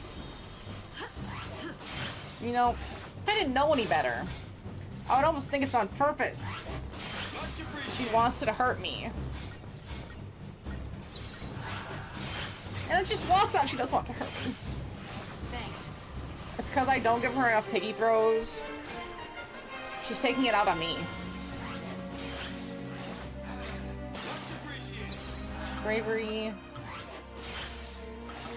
I wonder if bravery was a thing that kept the King Behemoth from forming. No, it must have just been the fact that Vanille was stacked magically. The second I changed to Relentless Attack with a Ravager, it just melted. This would have probably just melted if I could stagger it.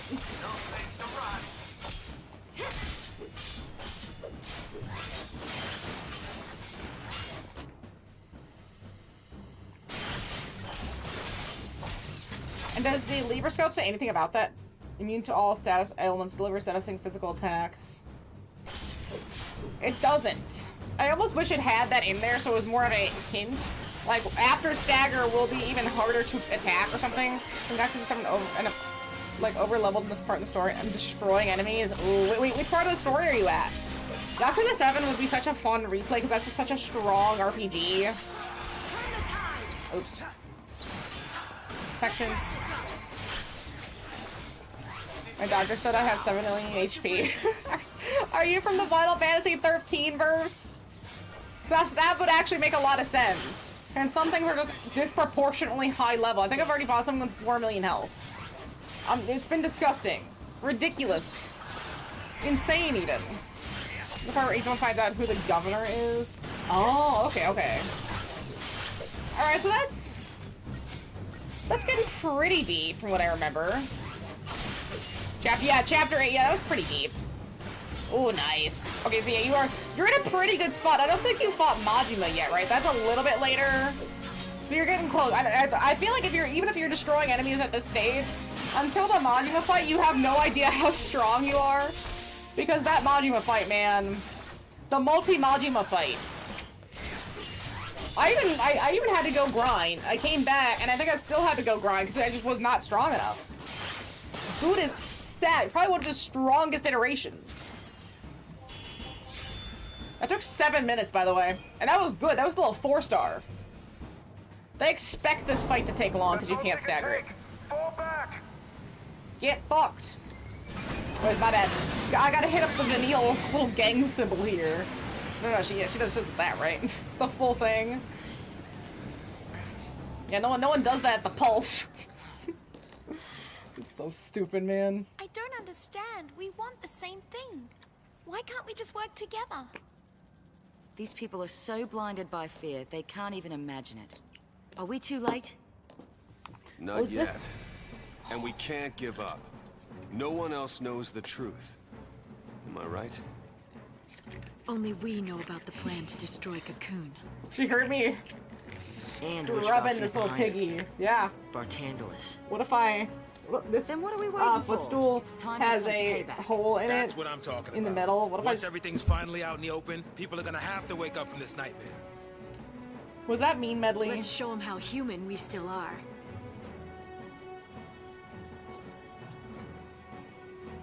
Was that a little bit mean? Oh, I feel so bad. I'm sorry, Medley. Is this what you want?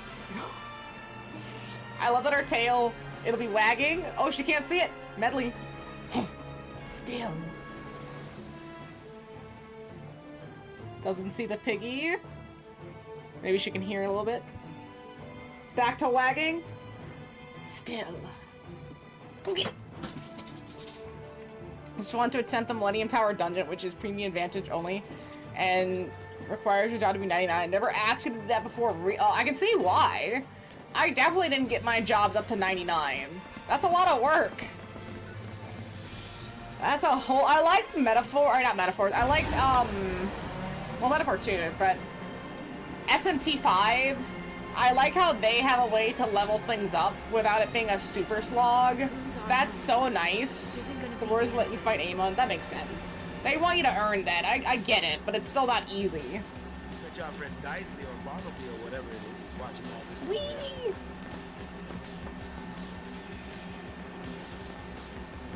I think the first time I really fought Amon, I think that was Pirates, because I did everything in Pirates.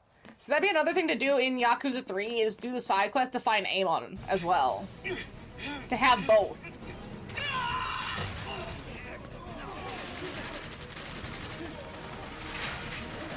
He's in Dungeon 2, which is funny. He's a Yakuza staple. I mean, I would also assume him being like Stranger Than Heaven as well. Like, maybe not as the Amon, but like as an Amon side, like, family member. Amon through the years.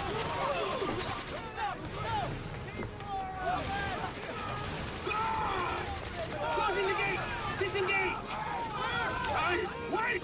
Open up! Ooh. Open up! Let me in! This poor guy.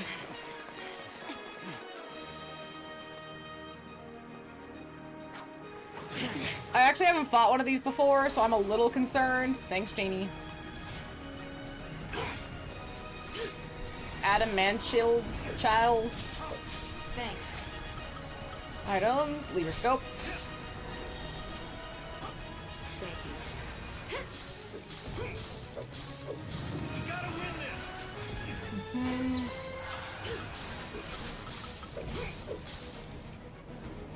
Thanks.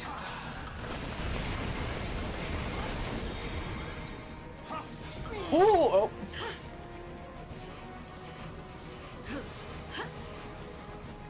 Items. Phoenix down, not to just throw it out there, just be faster.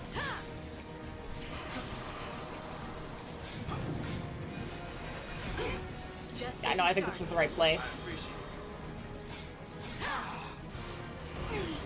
I need to see assassin get haste, like a higher haste. A Hastaga maybe. Damn, that'd be nice.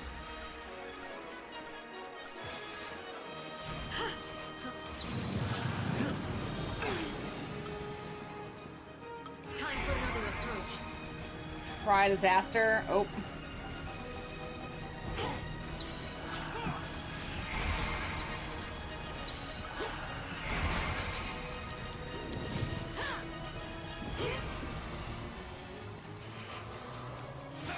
How did this all of a sudden melt my characters? Oh, maybe I need hope for the protection. Just getting started. Okay, if we die, I'm gonna change Saz to hope. I think that would be smarter.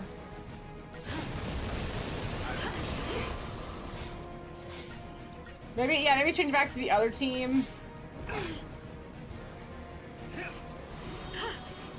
They're more of a turtle-based team. This is more of a strike force-based team.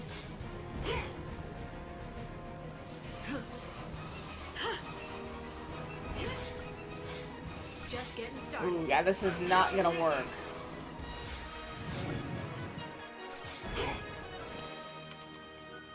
Try.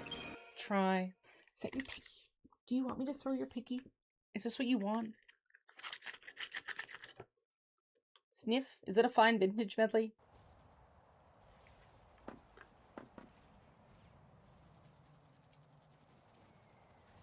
Can I sniff? No, she's like, Mommy, I'm working.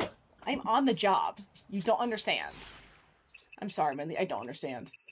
Let's do team battle. Let's switch back. Because I think they work a little bit better for this kind of fight. Okay, then we'll do evened odds. Very nice. And then Mystic Tower, maybe. Commando. No. Saboteur, and then Medic.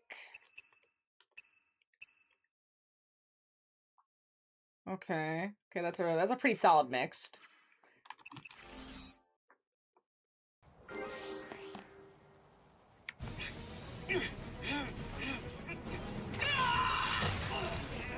Get it.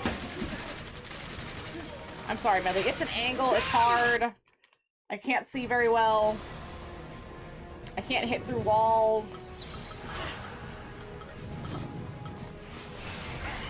All right.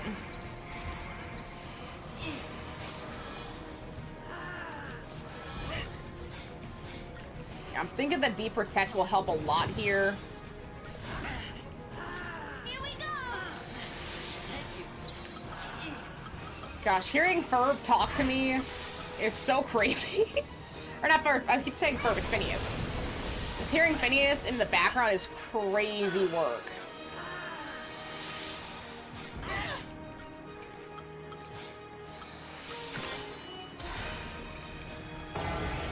It's the only other thing I can think of. Commando.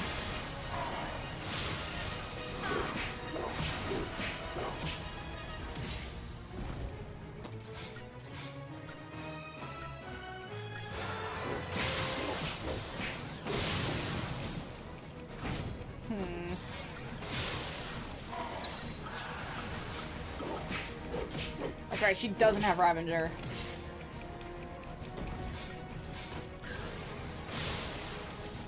Stealth mode is not gonna do that much damage.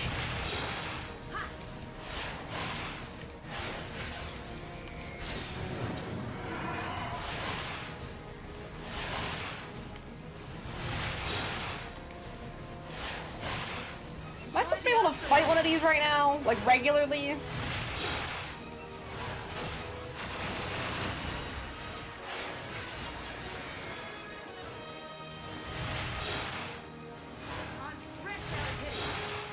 Come on, come on. Yes!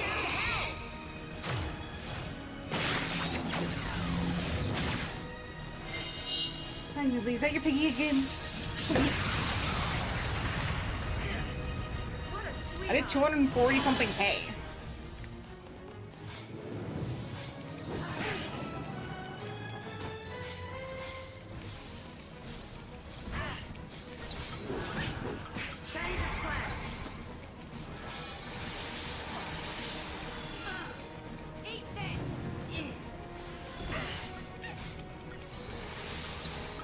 Combat clinic. Good. I think having the 2 healers here does help.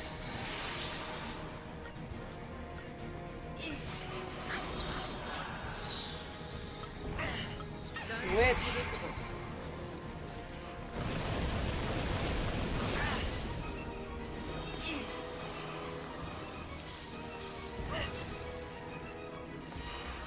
How much health does this thing have? Somehow this doesn't have 1,000,000. This thing does not have 1,000,000 health.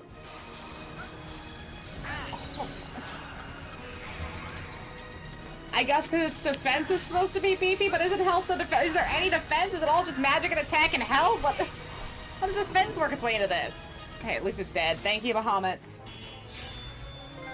And I still only got 3 stars out of that. I did get a trophy or something. Let's see. Hello. Well, let's see if that just saved your life.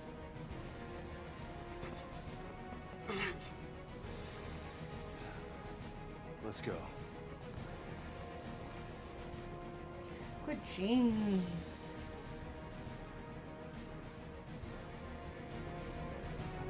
Oh. Goodbye, Jeannie. She didn't like me petting her.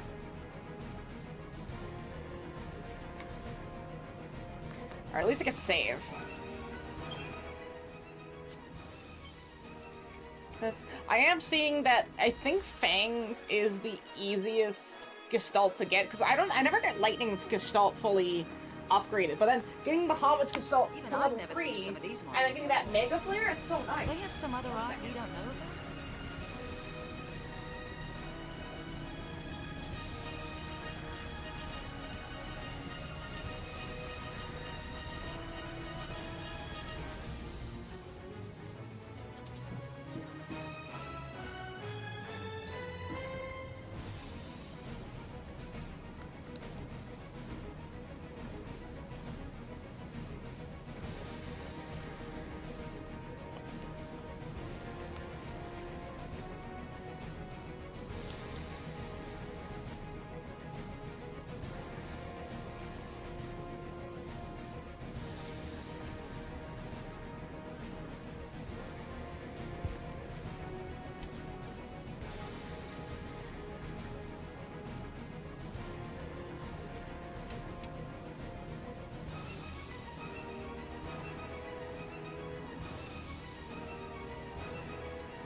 Medley, hi!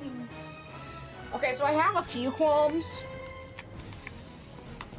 about my capacity for beating this game as I am.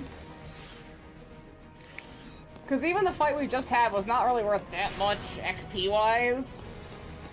And I know, I feel like they're trying to give me options to get XP. You're like, okay, if you really need something, here's your last chance. But I'm just not sure how helpful it's gonna be. So I'm just gonna ignore a lot of it, if I can. Yeah. Beautiful. These jukes! Goodbye, game. As long as I keep winning and they're not letting me go back to Grandpa's, I'm just going to assume that I should be okay. It's probably an incredibly bad assumption in an RPG, but it's all I got. Mr. Kitty! Mr. Kitty, what are you doing? You're so beautiful and sweet. Goodbye, Mr. Kitty. Oh, okay, I see where they want to go.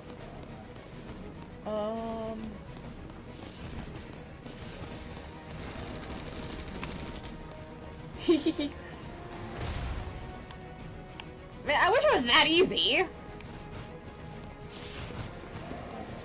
Why did they just have to shoot it down and then I take so much work? I guess that was the second phase that they were shooting down, but still.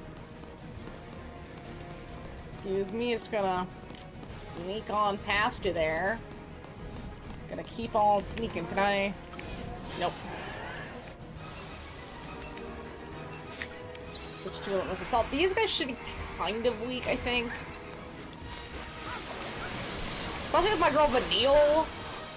I don't know if it's because I upgraded her weapon. I don't know if it's because I got her better skill. I don't know what happened to her. I hit something, and now she can melt enemies. I don't know why. Specifically Vanille. Right? I don't know what's happening there. It is incredibly unrealistic to the rest of the game. Alright, Hysterium. 28k is really not going to do that much. At all. Let's give... Medley! Was I working on... Saboteur? Saboteur's done. Okay, I don't think I started anything new for Fang. So what do we have? Like, Sentinel is nice. I don't like Vendetta. I get it, but I don't like it. What does she have? Reprieve. If HP is above a certain threshold, retain 1 HP when attacked with otherwise KO you. Oh. That doesn't sound bad.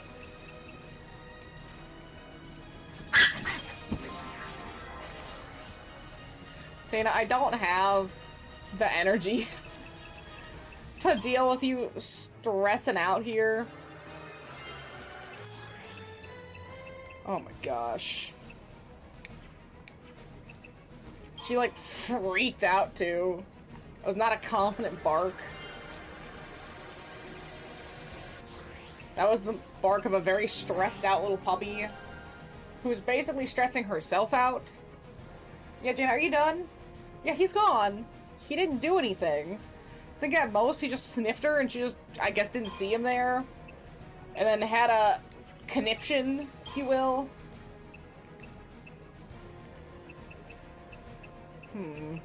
Ooh, wait, he gets haste? Oh, hell yes! Ooh, I mean, it's 20k, but still. All can easily be persecuted. Yeah, she's kind of like Edgeworth. Before Edgeworth went through his whole, like, oh, well, maybe not everyone's a criminal phase, right? She's like before that, before she really met Phoenix again, but Jada doesn't have a Phoenix to show her the right path, so this is just who she is and who she's gonna be for a very long while. There's nothing I can do to stop her, no matter how much I want her to stop. She's kind of a huge menace.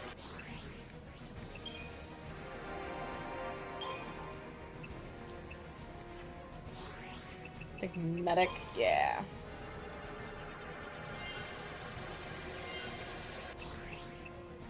Almost got roll level.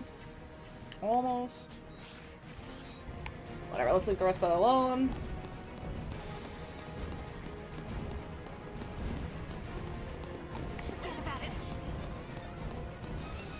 Come on, yes, got it.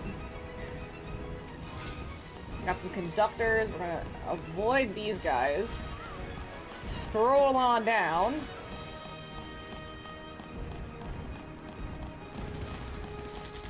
Just keep strolling.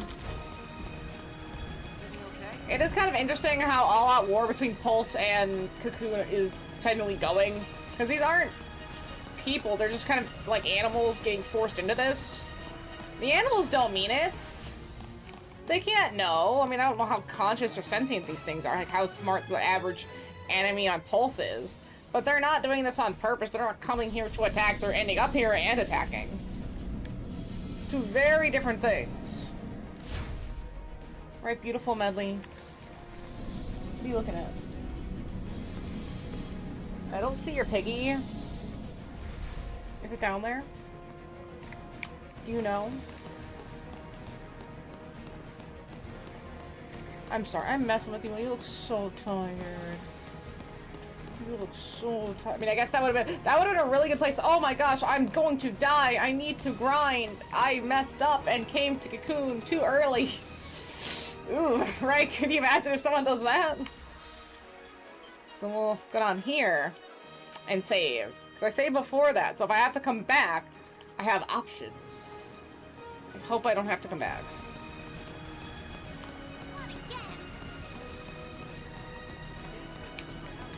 Right, because this all seems like Cocoon's problem, doesn't it? For the most part.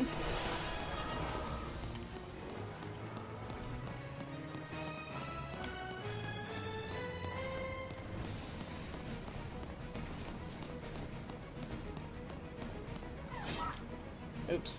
Hey, at least maybe I might have preempted a strike!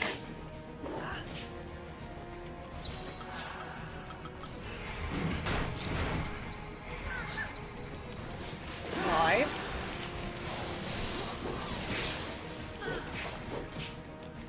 I'm stuck in the fight anyway.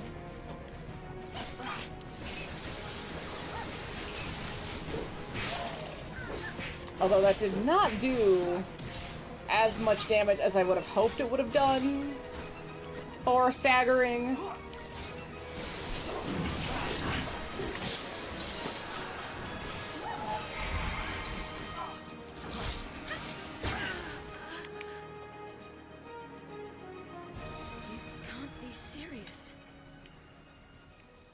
Interesting.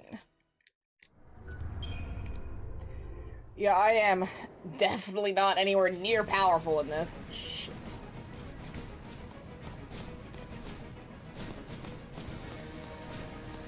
Nice. Let's not worry about that. And instead focus on more pressing matters in front of us, like a chest. Because these guys, I don't think should be too bad.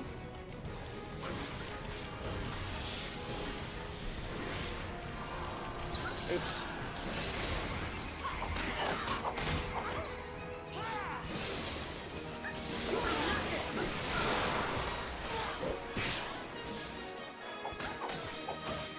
Good. I really don't like... Oh, wait. She has combat with 2 arrows? Where's she getting 2 arrows?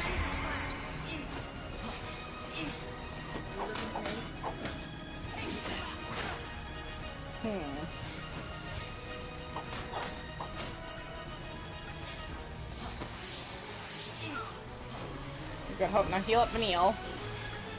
Mana Grip, Haste, Veil. Ooh.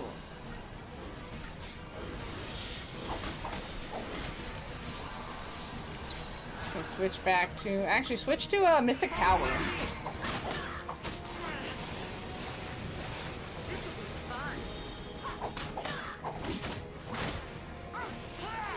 Interesting that the replacement rate of the Metagard really... I mean, it helps a little bit.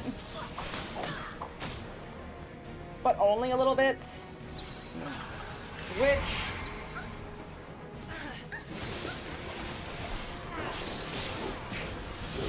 Everything. Nope. Staggered. See, okay, these guys you need a little bit of patience with.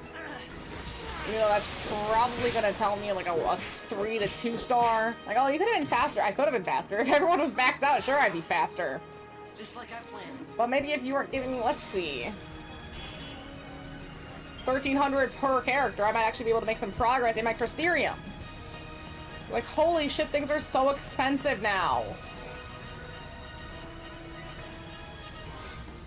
Particle accelerators. Okay, that took what, like a minute to 2 minutes to fight those guys for 2,600 points. And then some stuff in the Crysterium now is 20k. The time needed to grind in this game is astronomical.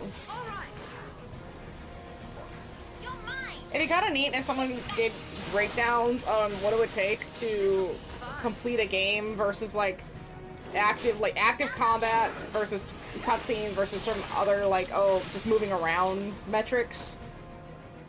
To really break down how much time it takes to do some of the stuff in the narrative. Like, do you think the people who make these games really plan? I know they plan it to be like, oh, we gotta grind, you gotta do this. Do they really realize what they're asking sometimes? Right, okay, say, Assassin's Creed 1 with the flags. Like, yeah, anyone wants their game to be played for a long time. But why add so many collectibles that don't have any way to find them on a map? There's no map markers. Just the fact that you collected a indistinguishable number of flags in an area, that's all you get. Oh, you collected 7 flags here. Don't know where those flags were collected from. You don't know how many flags are left in an area, where the rest of them could be. There's nowhere to find the rest of them. And I think there's no other way to track them besides maybe a vague number. So if you were like, oh, I should go back and get all the flags now. If you were not following a guide, it's literally impossible. Maybe that's the point, right? You have to buy a guide. I think some games maybe did do it that way because they wanted you to pay for the extra guide, because that's the only thing I can think of to make this game. Like, these games, like, even more miserable. Like, oh yeah, just pay, and then you can figure it out. It's like, why lock it behind a paywall? A good game should be able to give you that information in some capacity. It's like, what game was it that actually did kind of do that? Oh yeah, it was like Stardew Valley, right? Like, everyone has their, like, favorites, likes and dislikes and all that stuff, and you can find those secret notes that'll tell you about people. It does technically tell you things about the game inside the game if you can find it, which is inherently nice that is at least an option. I don't have diversity. Oh. Diversity would be nice.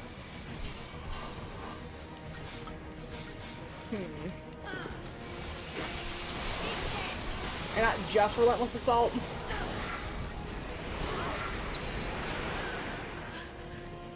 Ooh. You can't be serious.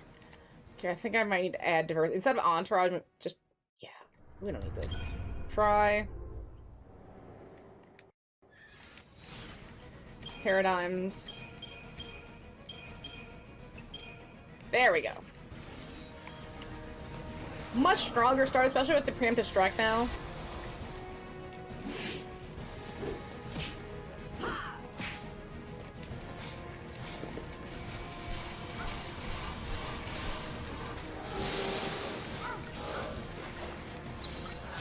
Let's assault.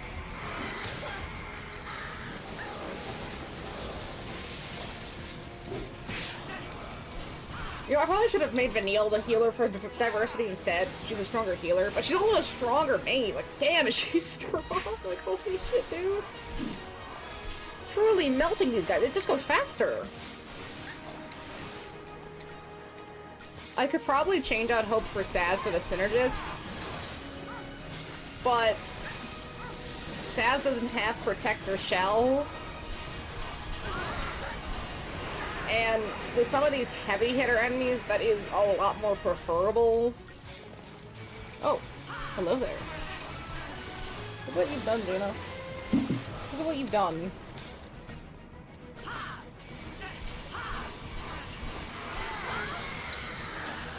Switch.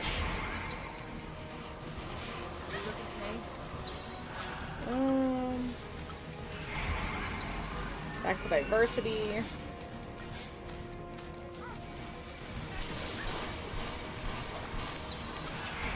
Back to Relentless Assault.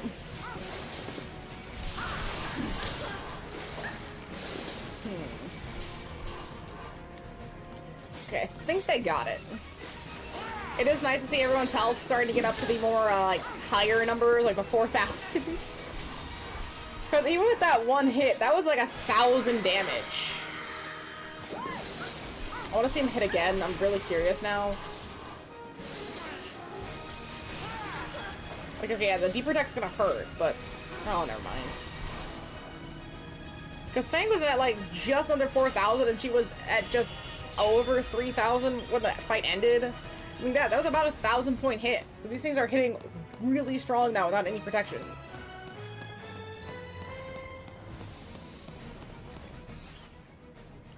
I think I'm going the right way.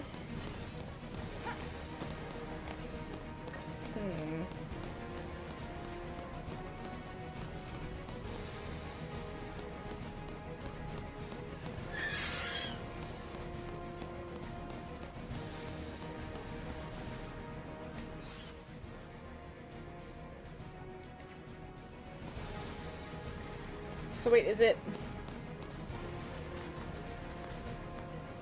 that way?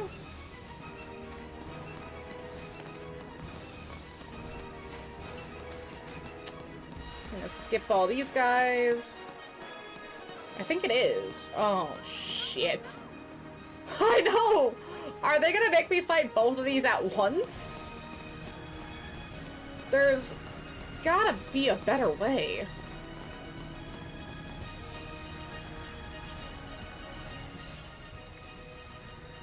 I don't think there is, though. Are they at least against each other, and so they'll start with half health, potentially?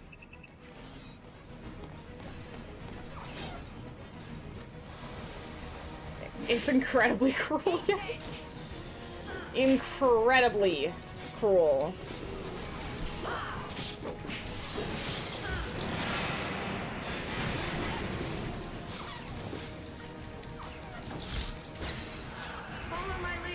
I don't know which one's the better one to kill first, so we're just gonna try this one. And the other guy does have the sword, which is a problem. But this one seemed like it'd be really strong, too.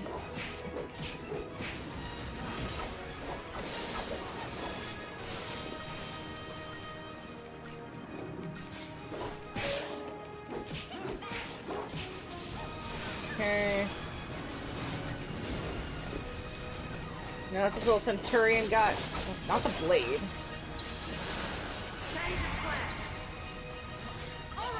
Tyrant.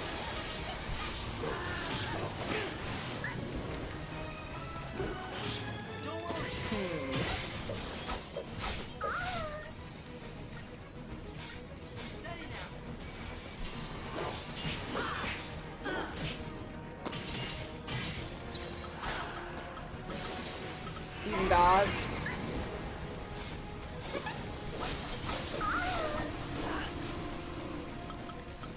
Items, Phoenix down.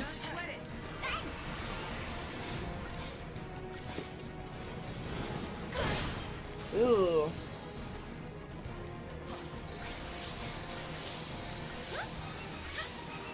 A little bit of healing. Now we're getting some protect.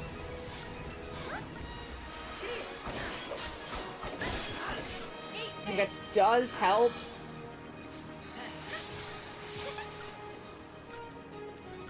I'll hope a few more.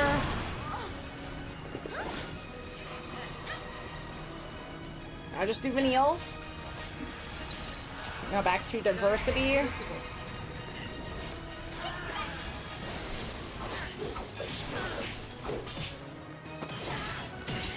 Hope you're gonna have to heal yourself here. I cannot help you. There you go, buddy. Oh my gosh, both of these guys would have been bad. Without the stagger, oh shit. We're gonna have to get up real fast. Combat clinic.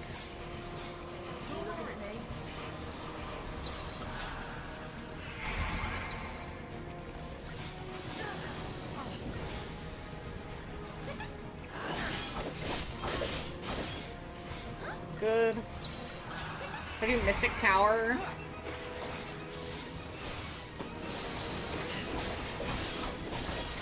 have then stagger. Hopefully.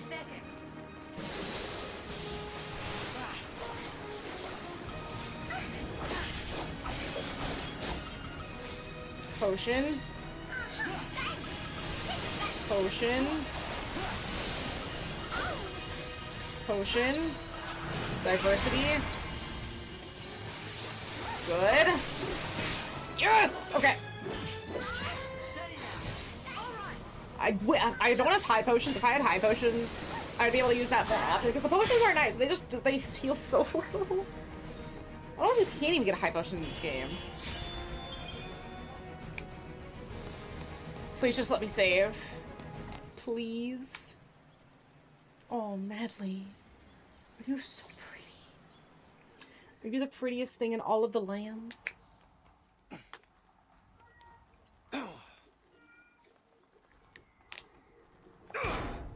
So close. Oh yeah, that'll do it. We'll find another way in. There's no time for that.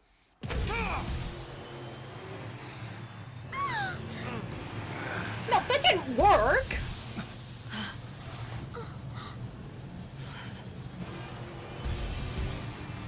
Do we have to fight the door?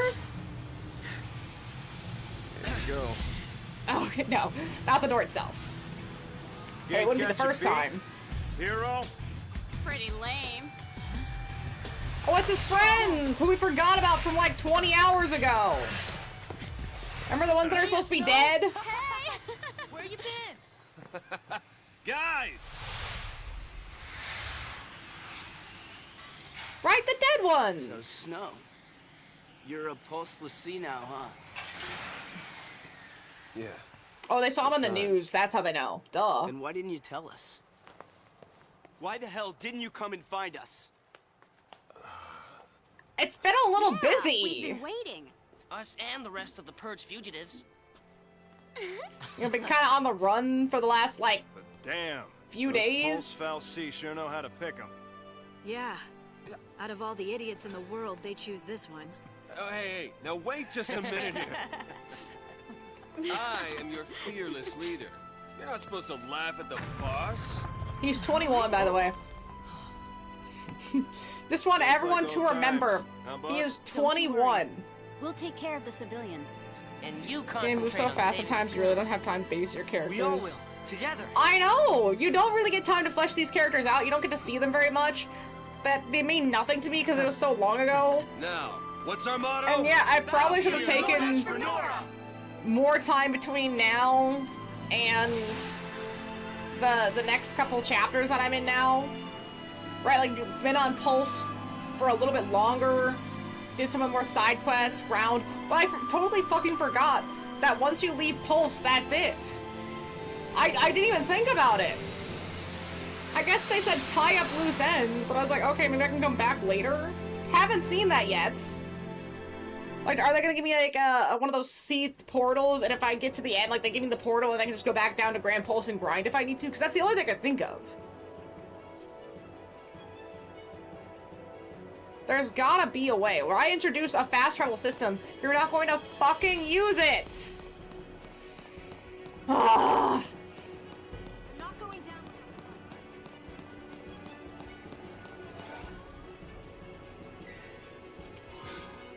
At least everyone's getting weapons, that's nice, I guess. Suppose. Save. Save down here.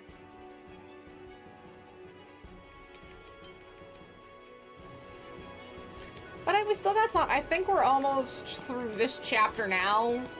I might need to change my configuration again. There's just like one major boss fight left. And then I believe that's it. And then we're in chapter 13, and then that's the last chapter, actually. Chapter 12. Just the second one? The creatures once held in stasis within the Ark are now rampaging through the streets of Eden, but this merely marks the beginning of Cocoon's collapse into chaos. Once news of the Pulse Invasion spreads to a populace already in the grip of panic, the people will be whipped into a frenzy of terror, and the ensuing orgy of violence will tear society apart. Yet Cocoon may not survive long enough for that to happen. Even now, the members of the cavalry charge into the heart of the capital, unwittingly seeking to extinguish the source of power that keeps Cocoon aloft, Orphan. Their idealism being used against them. Their idealism is being used against them. Their quest for liberation is just another cog in Bert Tandalus's scheme to call back the Maker. He will see the world shattered and offer the sacrifice of its inhabitants offer the lives of the inhabitants in sacrifice. Again, this all feels kind of very similar in terms of scope and style to Final Fantasy X. But just, I don't know, I don't feel the stakes, right? I don't know what it is, but I don't, like, this tells me what's happening, but I don't feel it. I feel detached, and I don't know why. Do I not understand the stakes? Do I not feel the stakes? I don't know what it is. Like, when you know sin is coming, and you're trying to stop Jecht from destroying the world and causing a calamity, you're trying to bring about the calm. Okay, you understand your mission. I understand what's going on. I guess because we have to figure out what our focus is and figure out our mission and, like, find our path, it's a little less understandable in scope. But I think there's got to be a way around that. Fearing they may already be too late, the Lassie rushed after cavalry through a city engulfed in the flames of war. Dog, just write a book. You didn't even make a game. You just needed to write a book.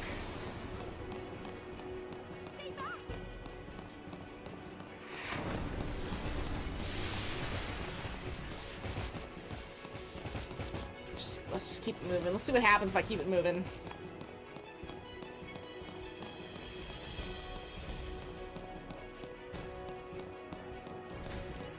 Just slip past you there. Thank you, sir.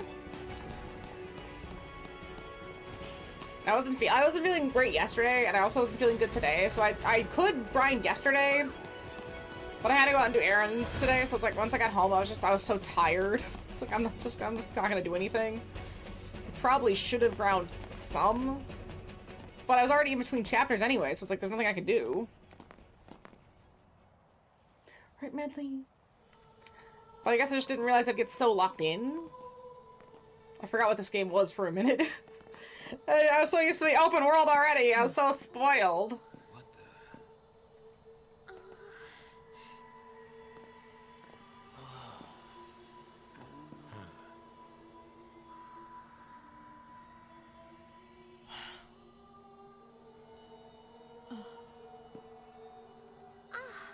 What is this stuff? Is it the sacrifice? Yeah, it's all the souls!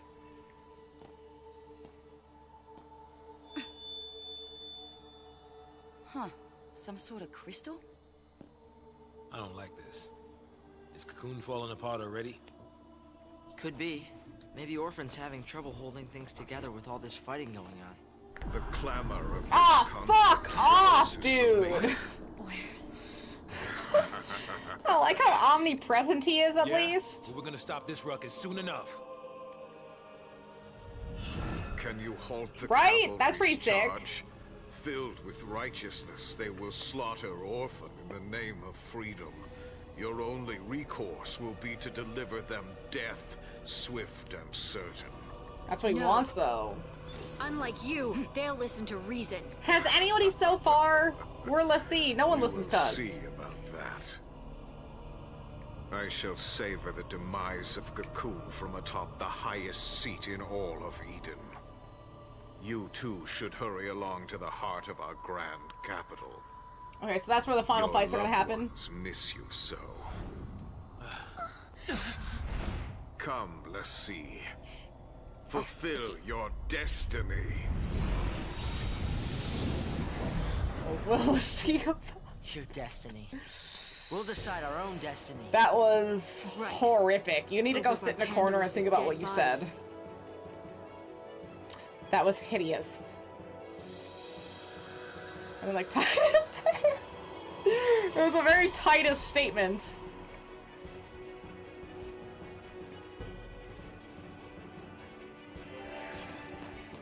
Okay, let's save real quick. This is our destiny. We're gonna make our own destiny. Blackjack and hookers. I don't like this destiny. Come on, come on, come on. There we go. Whoa.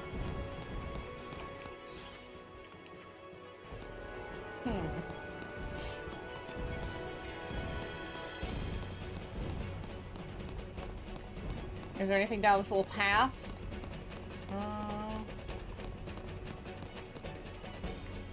No. Look at all this XP this game's giving me as an option, but the fights aren't worth doing to get the XP. The fights are so annoying.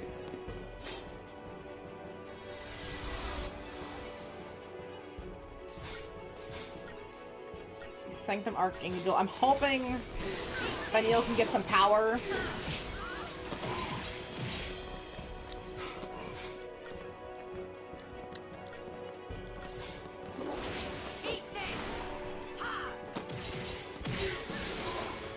I feel like I should be melting through these enemies if I actually did the grinding I was probably supposed to do. But I guess here's another thing, right? You can't even get a max character until you beat the game. Because you have to defeat Orphan to get the last stage of your Crystarium. And then I guess if you you do all that, then maybe it does like post-game open world, and then you can run around and do side quests that maybe you couldn't do without a full Crystarium, because that's what it is. So I'm going to assume I shouldn't even need all that. Because maybe this game is like, oh yeah, we'll just have them do the bosses, and it's the super bosses where the combat will really show. Yeah, no. Absolutely not. Good. But I'm hoping I've leveled up their weapons enough.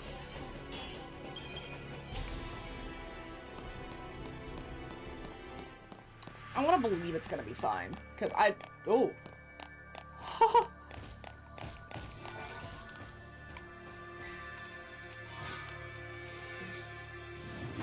No. No, no, no, no, no! Oh, do we have to pick one?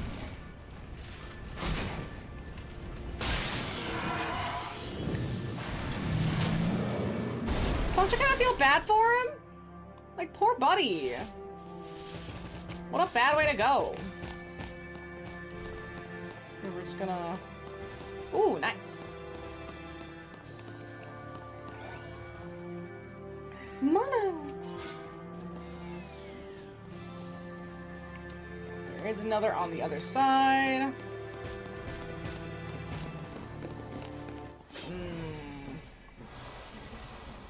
Dang, I was hopeful. I guess because I opened the chest, the poor buddy had to die, so I couldn't get the other chest, but that seems kind of mean. Hi, Moname. Oh. Hi, Moname. I just wanted to hold you. Was that okay? I guess not. I literally doesn't want to be held. She's tender and small. Sneeze, sneeze. Oh, good morning. Good morning. She's the kind of cat that'll bump your hand when she really wants pets. Oh, yeah. Very like a don't you, Mona? Mona. Good Mona. I shouldn't pet her too much. She's doing the fast tail flips. Which could mean that's okay. Or she's getting close to biting me. Hey, Mona, which would you prefer? Oh, do you want pets? I need some more pets. I can give you more pets, Mona. Now I got to play a video game. Oh, dare you. Oh. Good Mona. Mona don't rap? No, no rap? Mona. No, she just wants the scent. What are you doing? Oh yeah, she's gonna bite me. She said it's over. I just have a problem listening, don't I? I want to pet you. Okay, I'm sorry, I'm sorry. I'll stop. I'm sorry.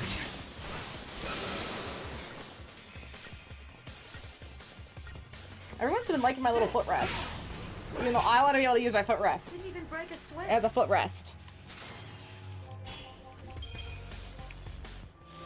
Hey, at least these guys are pretty good for getting a little bit of money with. It's like the, what, the credit chips and some other stuff. Okay, I do think the second game will be a lot more engaging at the very least, combat-wise. Although it'll be interesting to see what people feel about Noel, since it goes from a 6-person team to just Sarah and Noel, and then with Hope as a supporting cast member, and then Lightning technically is there, but she's not a major player in the second game, no matter what the cover says. We do get to see some baller cutscenes with her in that armor, though. Change of plan. Oops. Not what I meant to do.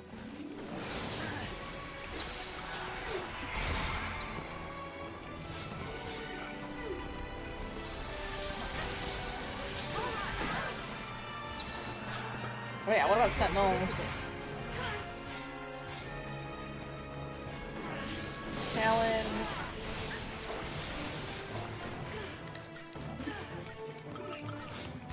Oh. You can't be serious.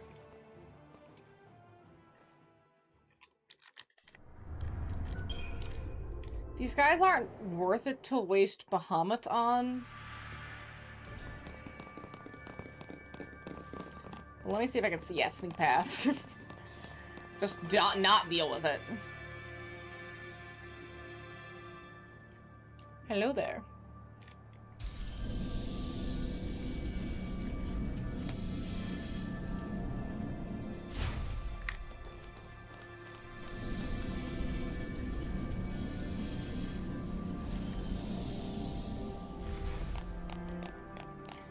I also think it would help if I could figure out where I was or where I was going at any point in time. This game is beautiful, but not great at how it structures telling you parts of its narrative. Save.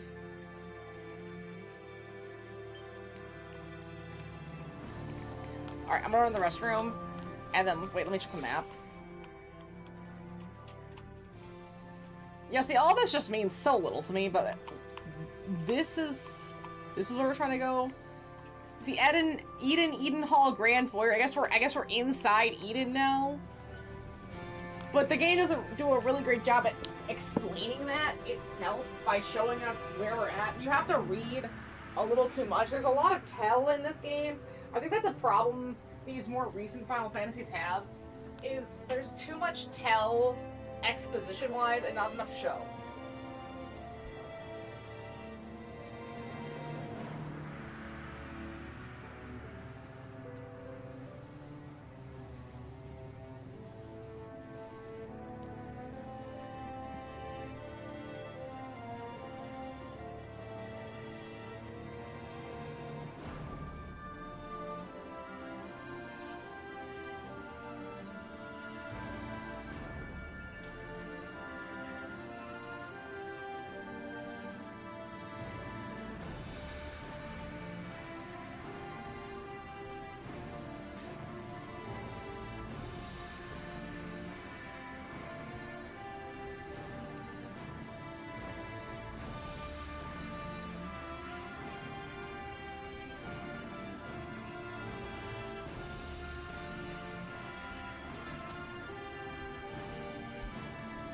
Janie May!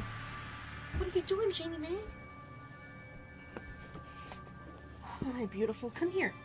Look, Janie, there's a spot just for you. Janie, there's a spot just for you. Jaina. Jaina, come. Jaina.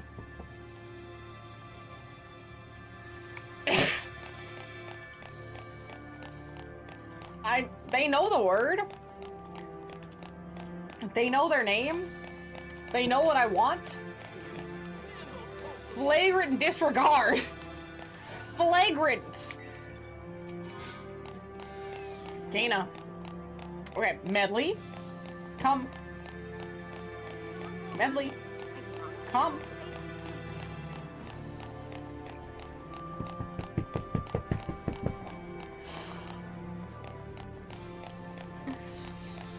I have to assume this is 10% what it's like to have kids. A dog who disrespects you and just does whatever they want, no matter what you say or do. Like, okay, that's close enough, So baby this girl. is That's the not what I cocoon. wanted. But that's close enough. Incredible. That's where You're Eden so sits, sweet. controlling all of the other cocoon fal'Cie. It's also where we'll find Orphan, the battery that keeps Eden running. Good to know. So what's the plan? Your usual plan. Charge in through the front door, what else? Right, the front. Hey, where are you going? I mean, why not? What else are you gonna do? Sneak in through the back? Who cares? They know we're coming. There's no sneaking here. This isn't a surprise. Oh. Right. Yeah. My leg is not a super highway.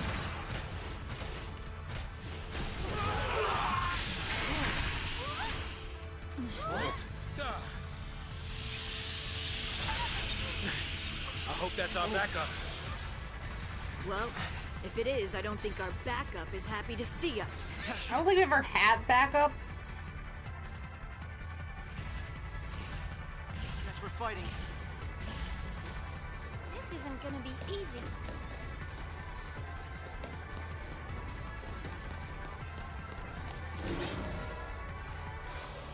Okay, we don't have to fight both at once, thankfully.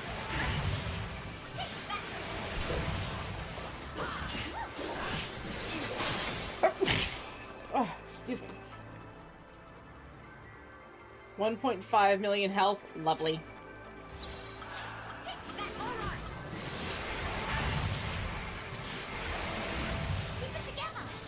Hope even odds can do it.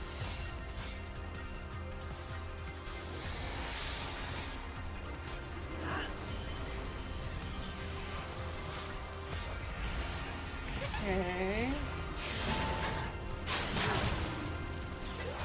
Oh, that's a lot of damage.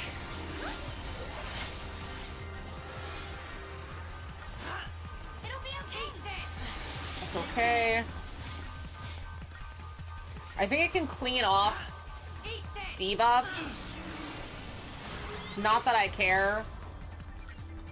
Because I'm basically just waiting for Hope. I'm just going to keep doing them anyway. Very nice. And it forces him to stop and wait. So it at least slows him down a little bit. Good. Nice switch.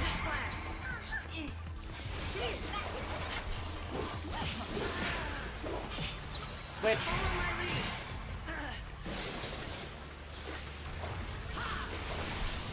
Come on, Vanille, we really need you to hit that stagger.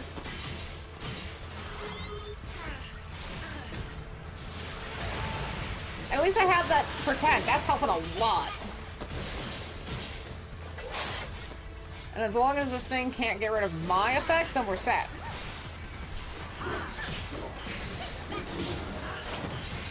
Ball. I mean, that was a meaty hit, but not bad.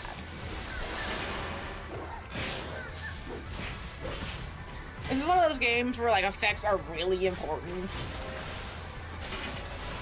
Versus something like Pokemon, they have effects and they do stack, but just playing the game, they're nice, but they're not that important. You can play the game kind of ignoring them to an extent. Versus if you were doing online, if you were doing battles, then yeah, you would need to worry about that a lot more because your human opponent will.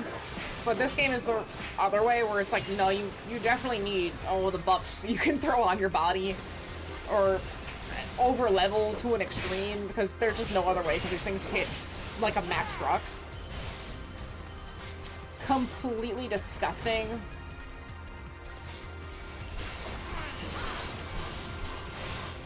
And they are so beefed out with health and defense, it's inherently foul.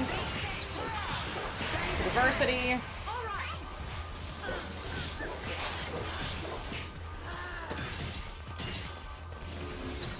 Okay, down to really easy slopes to the field.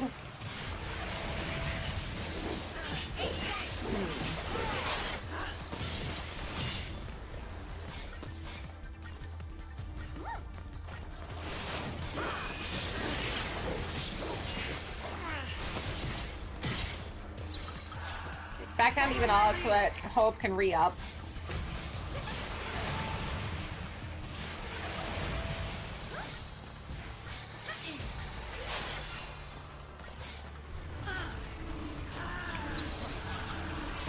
assault.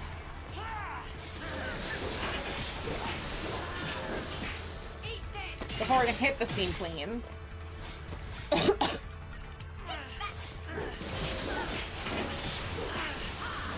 If I could stagger and hit the launch before the steam clean hits. Come on. No, okay, I guess I can't. You can't launch it while it's steam cleaning. Once it's activated steam clean, it's just gonna work.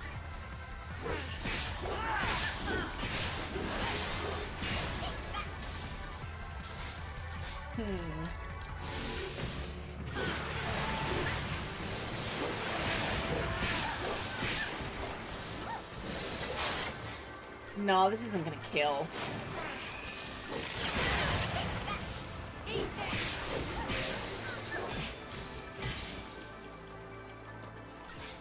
Ooh. Hope got a little bit devastated there.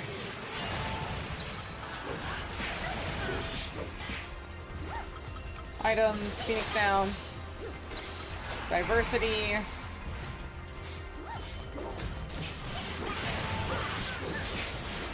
That's better.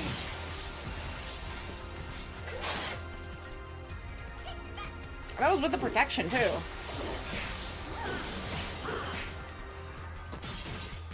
Here.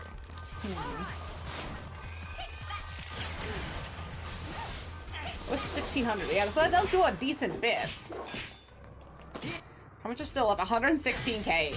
After all that, 116k is still left.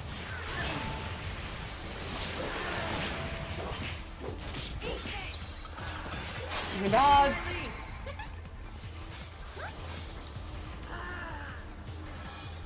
No, gosh, I want to get Hope haste.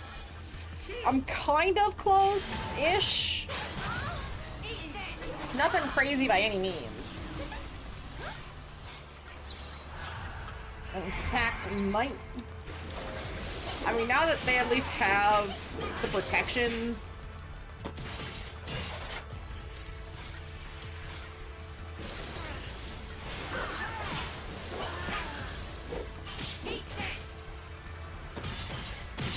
Like one more round of hits and it's done. Not bad. I mean, it hits hard, but yeah, if you have a good synergist and a good saboteur, it's not well. Basically, a good synergist. It's supposed to take 3 minutes. It took 6. Yeah, what do you expect? Here, let's see. Crystarium. Will Fang get anything good for Commando? High wind. Release a catastrophic blast, clearing chain gauges. Damage varies by situation.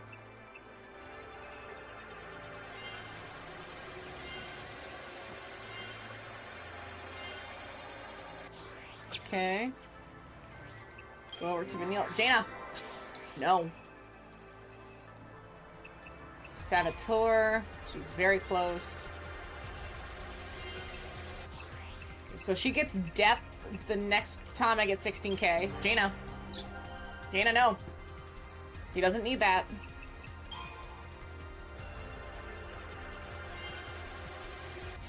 Ooh. I could get haste for Hope as well. We're very close. Sovereign Fist.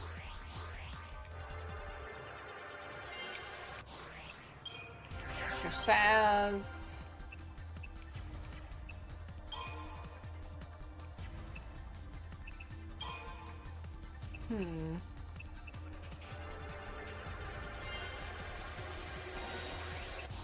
Okay, protect it. Ooh, protect and shell. Okay, so Saz is gonna be a pretty important. Pretty good option. So Saz and Hope are gonna almost be interchangeable in certain things that I like, which is going to make them both much more viable for switching.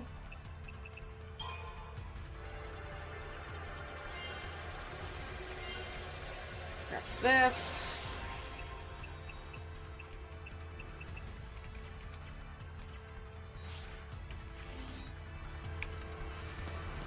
Okay.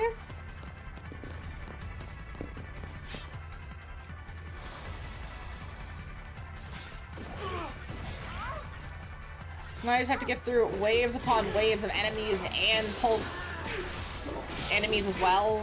Grand Pulsians.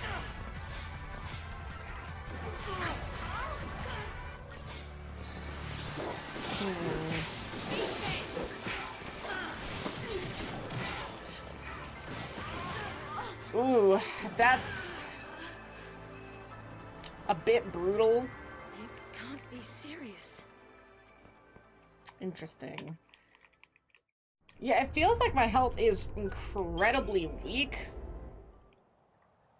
I think we have to fight the Proud Clad again. So let me adjust.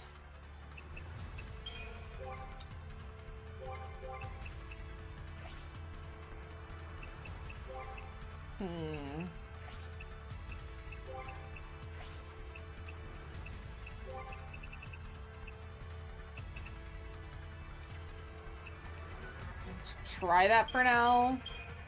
Although...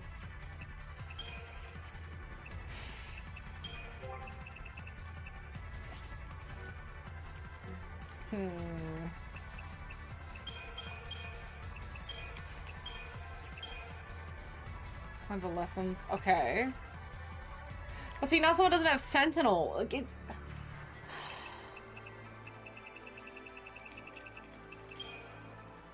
I don't know what to pick, man. I'm so stressed out.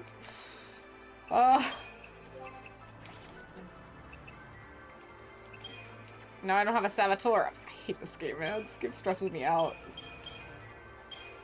Sure.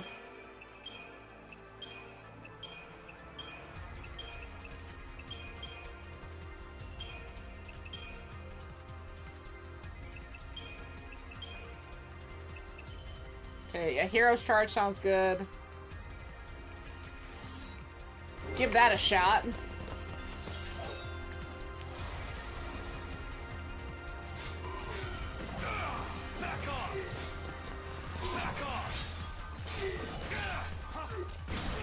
That's a good amount of damage coming off lightning right there.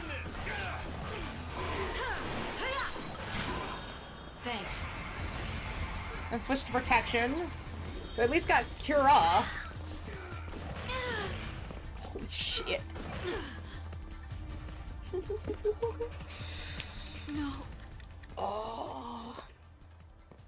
They hit so hard.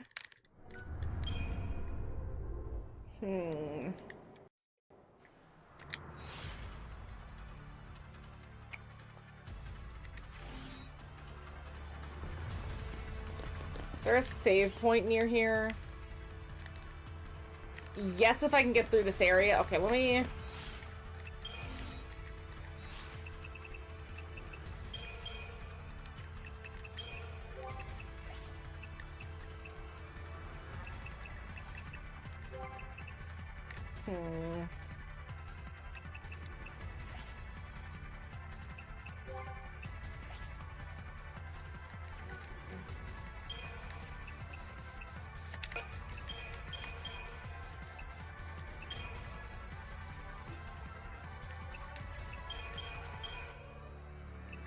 Let's do...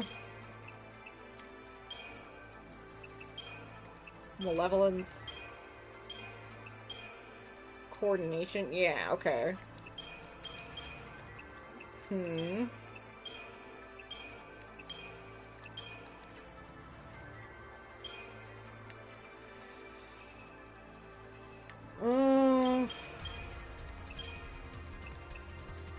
Variety? Yeah, keep even odds. Let's try Convalescence. He does have Protect, so maybe boosting will help.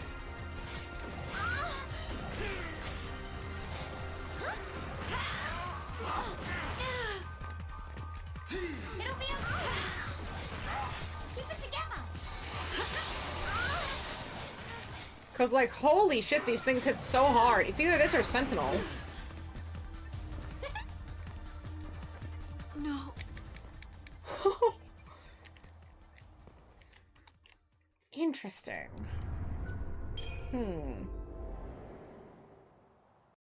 They wouldn't have just jumped in difficulty all of a sudden. Maybe I'm overthinking this.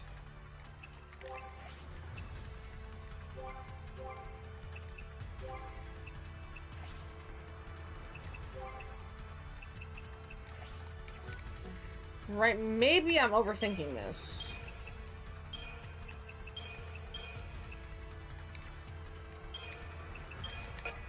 Right, start off with protection, potentially. Keep that. Comic link, sure.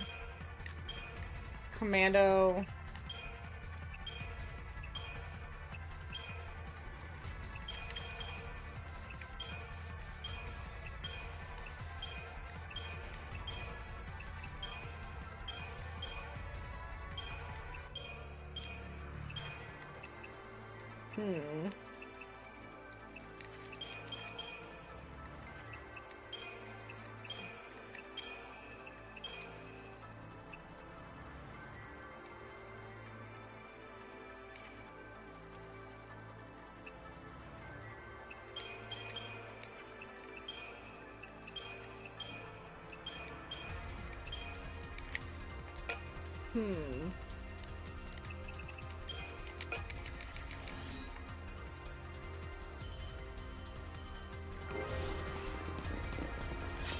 But I'd hate to have to run back and risk fighting that big bot again.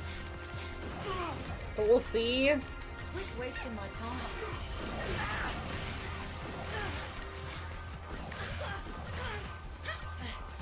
Entrench. Appreciate it.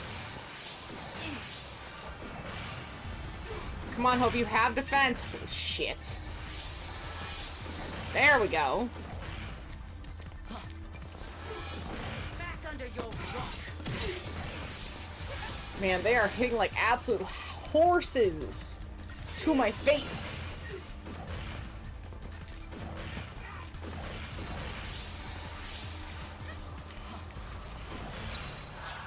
Diversity, maybe?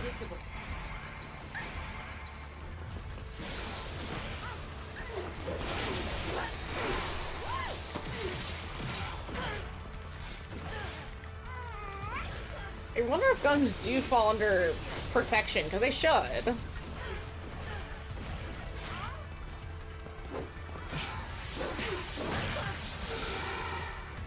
One.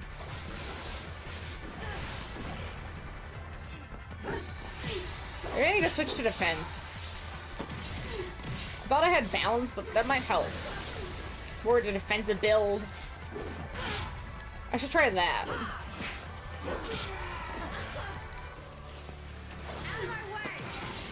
Just to see if anything helps, right?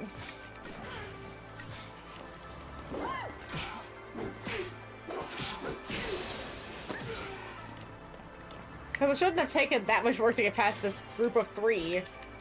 We're only worth 2,500 points anyway. Equipment.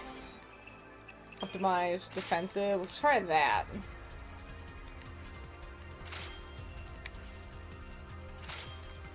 Yeah, let's give that a shot.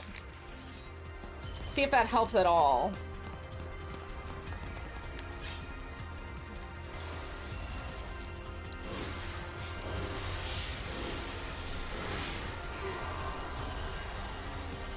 I don't think I'm getting out of this section without a lot of fighting.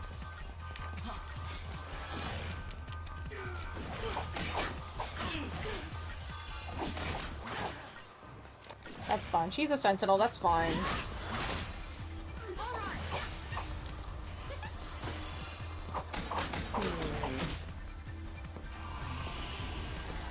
Then maybe diversity next? Just waiting for Hope to get all this maxed up here. Well, remember, try diversity.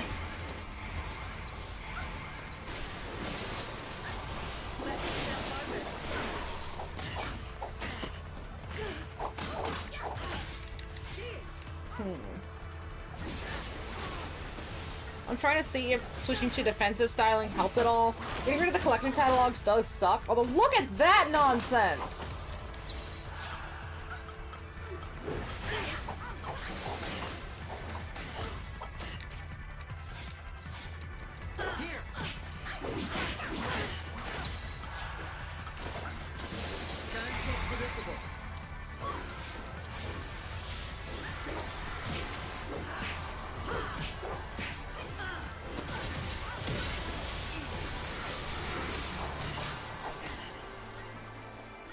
Okay,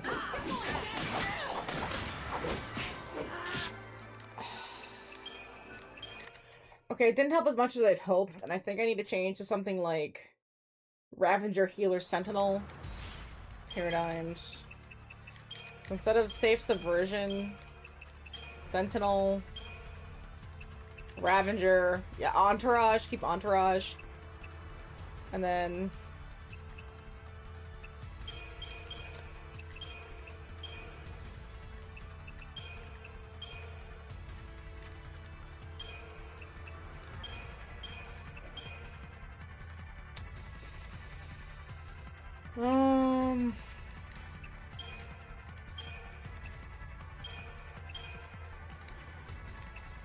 okay, I think that'll work.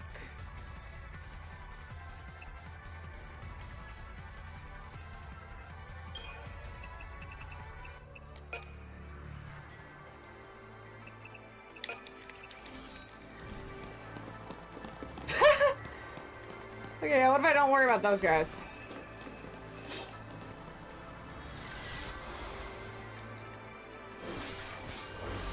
Okay, I should at least be a little bit better. There's not as many of them. I'm just trying to get to a point where I can save, and then maybe whatever they have for defensive, maybe try to upgrade a couple of those. Just to see if that'd help. I don't think the pointage per item would be worth it enough, but I gotta check, right? This'll be fun.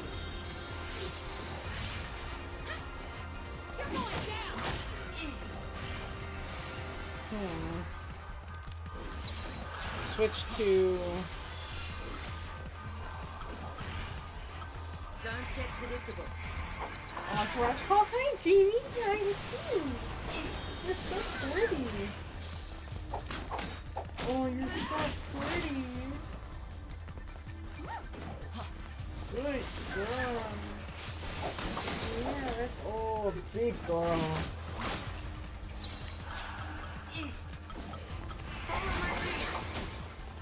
Right, diversity. These guys can launch without having a stagger, which is just horrendous and full-on annoying. See? What the actual fuck is that? True nonsense. Bitch, you're the one that's staggered! See? How do I have to wait until you... Oh. Well, at least it's... This one's just about dead. Bam. Okay, and that... Inquisitrix? Wasn't that a thing that was going around back in like the 2009, 2010 era? Something about the tricks? As like a... I think they're getting that from Dominatrix. I don't know, that was a thing that was going around. And then they kind of try to translate that to the quote-unquote gender-neutral, what was it, Latino? I don't know. It was something really crazy, and then no one liked it, and that never became a thing. Also, it's because it's funny because people who speak Spanish can't, it doesn't like work in their language kind of thing. So it's like you're trying to call someone by something that doesn't even work in their language. It's like, what are you doing? It's like, where does the putting X on the end of things come from? Gosh, that's not worth the stress of this fight. 3,400 crystal points. I have nothing.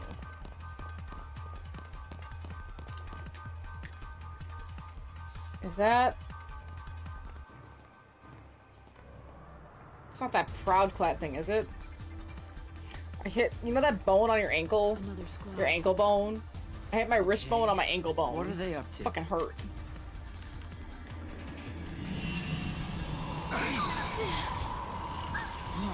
See? Death.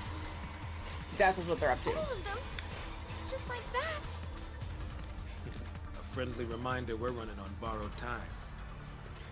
Well, that seemed like they were all turned at once by something.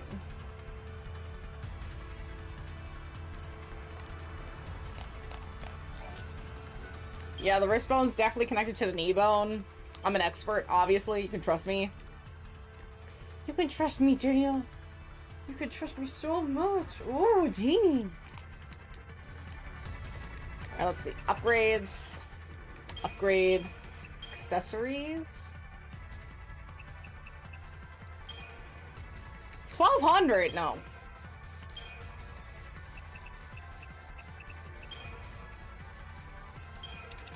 Try this one. Ancient bones. We like some good bones.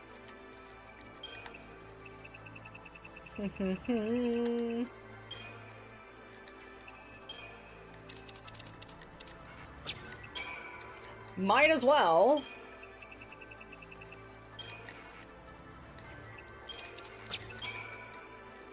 .25.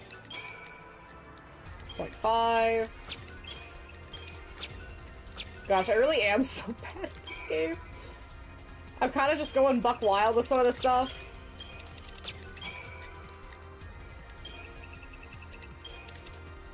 Truly not a care in the world. Ew.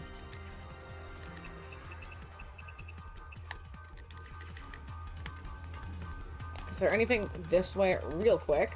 Yes.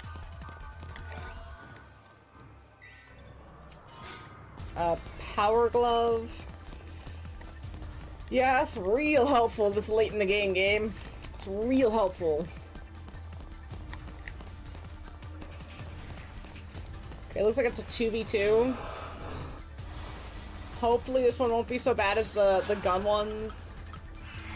Because the gun thing was really annoying.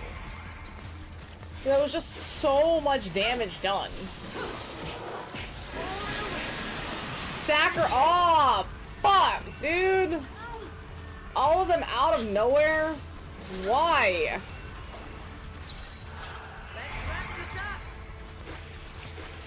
Much health. Nearly half a mil. Yeah, seems right. Okay, so they do a lot of effects. But is that all it does? Because damage-wise, it doesn't seem like a lot.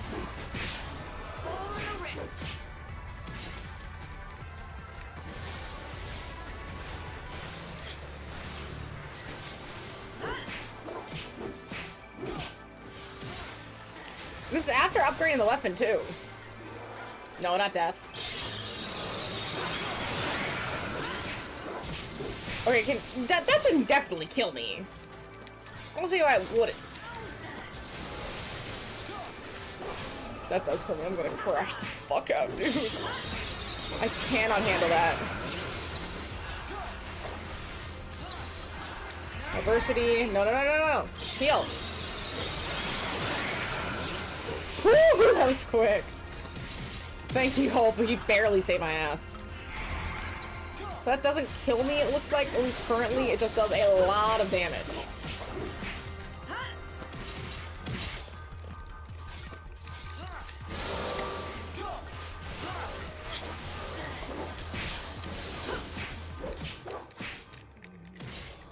I'm curious to see how much two of these guys get, so like what one per is. Because the regular soldier dudes are about 1,300 right now, which is a crazy boost after they were before about 32. just 32. That was about it. Back in, chapter 8, they were about 32. So just a handful of jabs.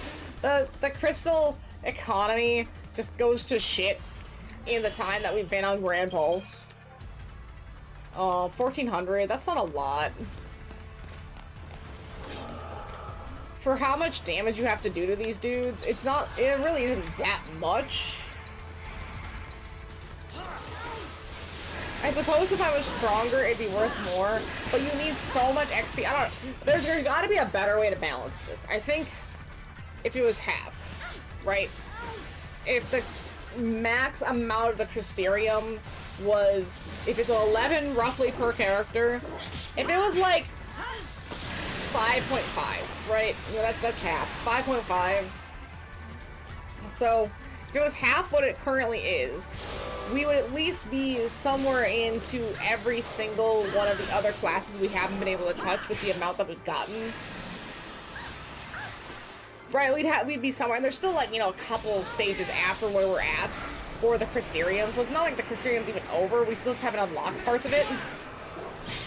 So if it was about half of where we are now, there's still parts to unlock, there's still stuff to do, and it would at least give me other options and give me other help, and I wouldn't feel so brutalizingly weak without having to grind as much as I have already. Again, if I'm just pulling 86 kind of out of my ass, I feel like I remember that's exactly roughly what I had spent playing this game initially. So that must have mean that about 50 hours, give or take, was spent just on Grand Pulse grinding things. Doing side quests, running around. About 50 hours can be spent in Grand Pulse alone doing side content. Which isn't really side content, it's just side quests and grinding. Don't know how I did that, man. Could not tell you how that happened to me. Go, okay, it's pretty much dead. I'm hoping I can run past the next couple. But one of them's one of those big flower dudes that are really annoying to fight, and then... I wonder if the plaid, the proud plaid, is it the same? Another boss meter status effects, so it's the same. Good thing you leveled up Vanilla Saboteur abilities, right? This guy's such an asshole. Fuck you, guy.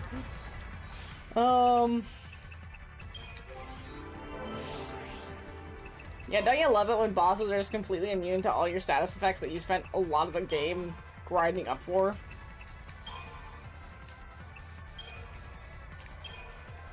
Isn't that so awesome and such a good combat mechanic? And the cutscene's end. Juggernaut Tyrant. Take both. Vent marker. Grab the power glove. Oh, okay, we're right here then. Wait.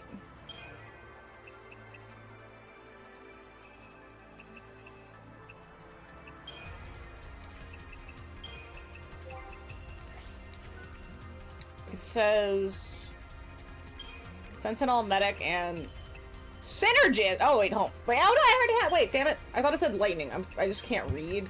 I already had. Damn it! I already had all this.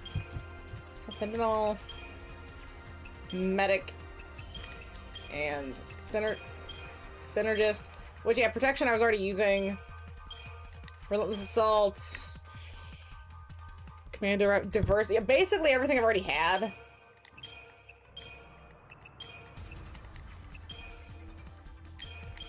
And of course, Combat Clinic.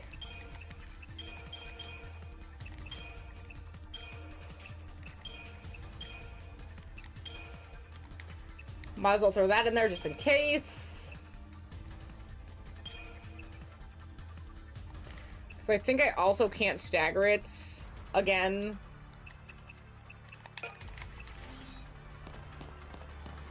Which is just wonderful. Okay, we're gonna avoid this because it's not worth it. I'll take out these guys because I do want that chest. And then I think that's it. That's the fight. Like, the next thing is the fight. And then we're in Chapter 13. So we're right at the end of Chapter 12 now. Relentless Assault. And then how many fights is it in Chapter 13? I think it's a lot. Like, there's some running... And then some running, and then like at least one fight, or like a double fight, and then Tiamat.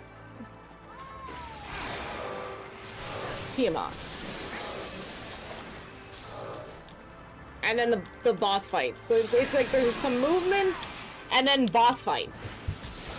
FF10. Control F. No, not F.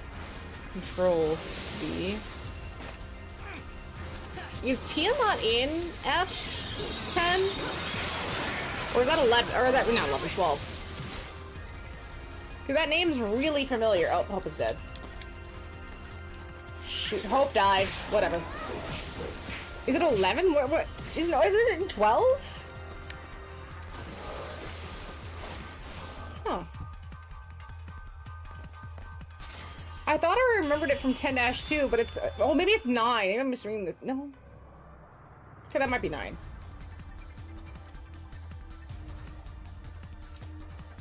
Is XI 9? I never remember the Roman numerals very well. Or is that 11? I can't tell if that's the MMO or 9 that I haven't played.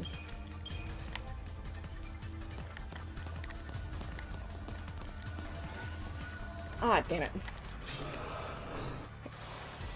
This game has so much replayability. You can do a lot with how you structure some of your classes and some of your people, which is incredibly nice.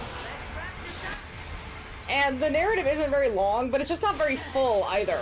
Like, there's a lot that's in the data logs that you need to understand the narrative itself. On top of side content-wise, there's just not a lot there. Like, you get the sea stalls, but that's kind of it. I don't even know if I can go down to Grand Pulse, so it might be you just are stuck in Chapter 11.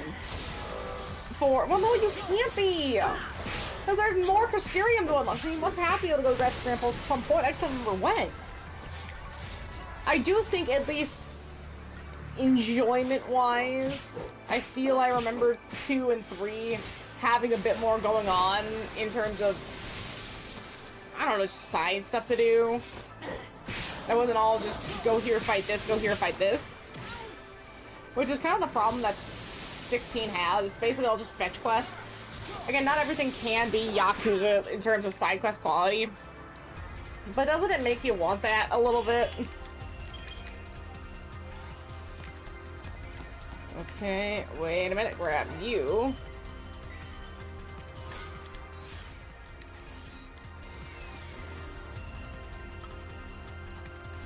I'll go throw this on while we're here. Let's do it.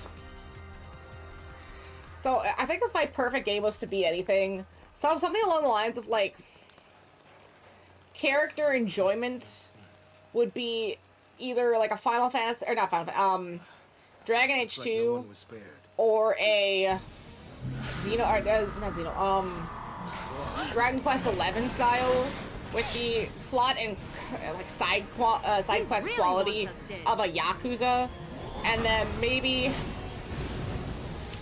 the romantic options of a Mass Effect.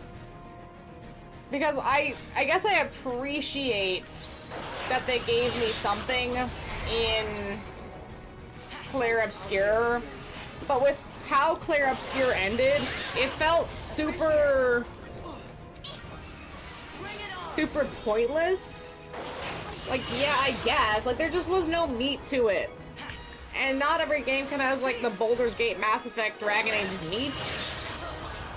But, yes, Mass Effect had some of its characters need multiple games to unfold through. I'm not saying they didn't. But the Dragon Ages don't. Like, you're able to fall in love with a character in any of the games, more or less, in the time span of that game. Like, they might appear a little bit in some of the other games, but they're not as romance options. So what you see is what you get for that narrative. And if they're able to do it, other games should as well. And at least give me the option that's as full as those. They have so much fullness! There's so much meat! I miss the meat!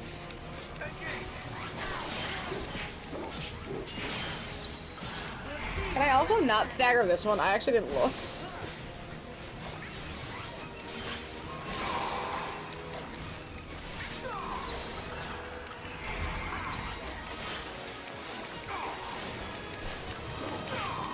I'm gonna see if it's okay to stagger this time and just keep going.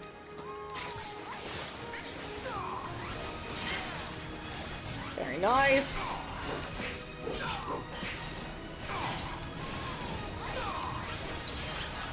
Diversity. Excellent.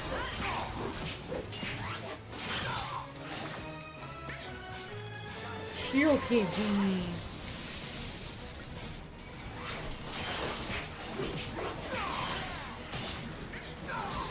See if it heals after the stagger. I don't think it will.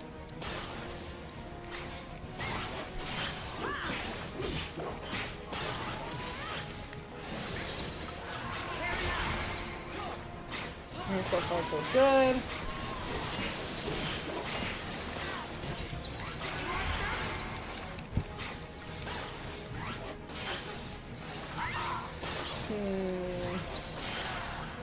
Diversity.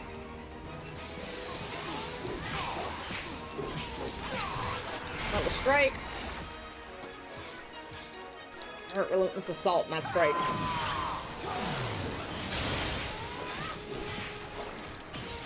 Oh, dang it! The stupid stagger bar left!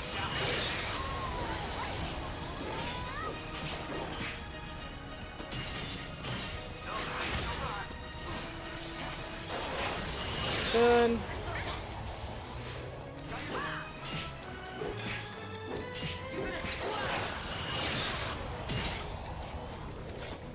Go.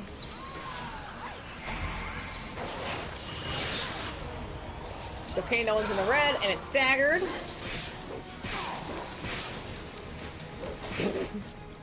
You really can just stagger with such huge nonsense in this game. It's so beautiful.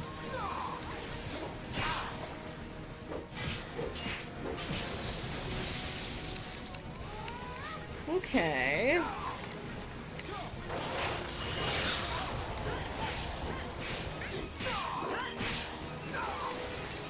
Every hit's doing 2k. How much does this have? 3.5 million. Or no, 20k. I'm doing 20k. My bad. Gosh, if I can get Pope haste. Maybe after this fight he'll have enough to just get haste. Oh, that would be really nice. I'd be incredibly excited to give my boy haste. After all this time, wouldn't that just be wonderful? Don't need assault. That stagger a little bit up there. And there's deactivated. Ooh.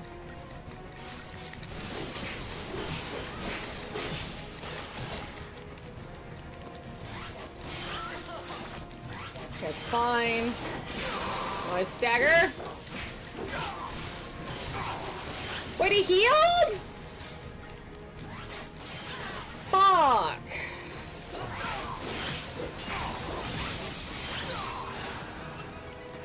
Let's charge.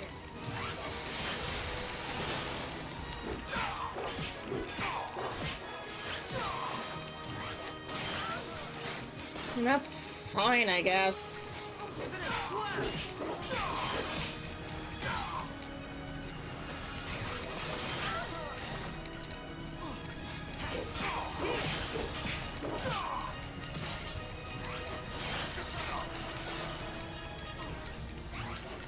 Is it the same? Yep, same amount of time. Ooh, and let's got the smite.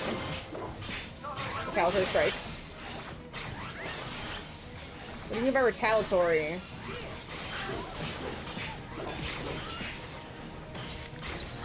Protection. Items. Phoenix down. Auto cover. Okay, okay. Just gonna wait for Hope to do his job. Very good, very good. Annihilation mode, it's fine.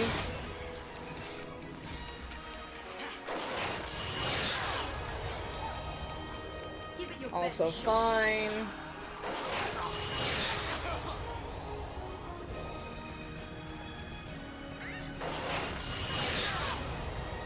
Diversity.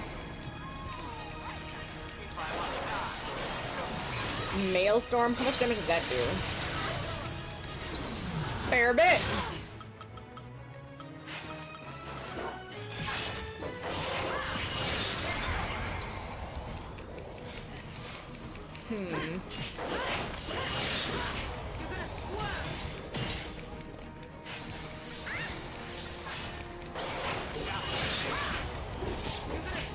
It is doing more damage because of that attack up. There we go, defense mode. Diversity.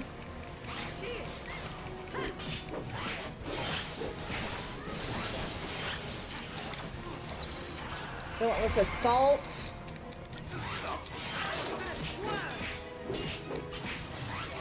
Might be able to get the stagger. Yeah, get the stagger up. Honestly, second round to do stagger. Good, good. Maintain the stagger. Yes.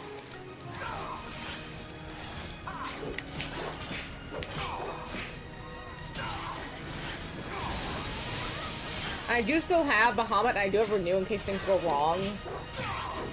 And I'm really wrong.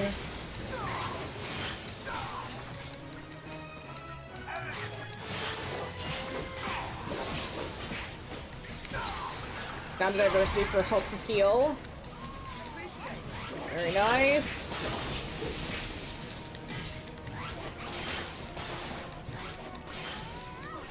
Unless it has a phase 3. One more stagger might do it.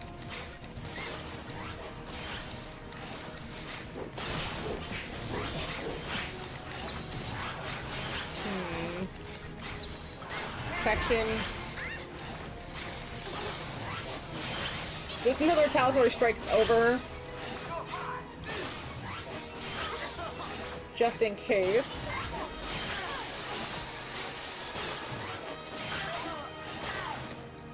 I hope don't die. Diversity.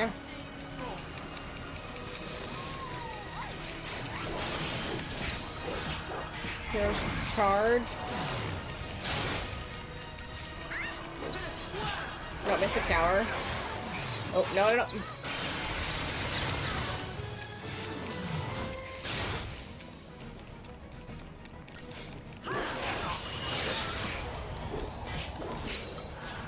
Medic. Think you're good?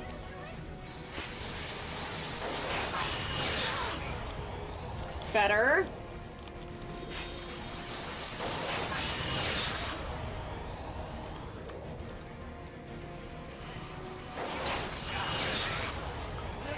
Switch to diversity.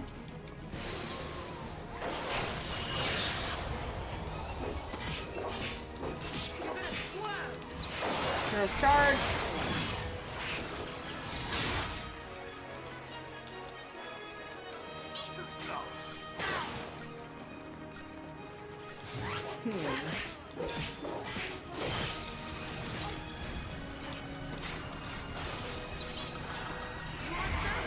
Diversity. Honestly not. Relentless charge. Health-wise, I think we can hack it for a minute. But I really want to make sure it doesn't 100% that again. I think if I can just get the stagger bar up for this time. Ooh. Come on, where are my two? Yeah, where are my two mages at? Let's do this here. Come on. No, you bit! Aw, you bitches.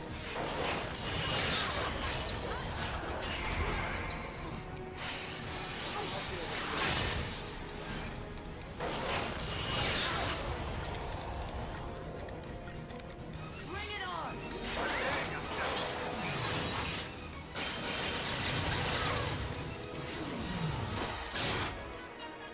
The next time it goes into aerial defense mode, I just need to be way more aggressive. Just go for it. It's so close.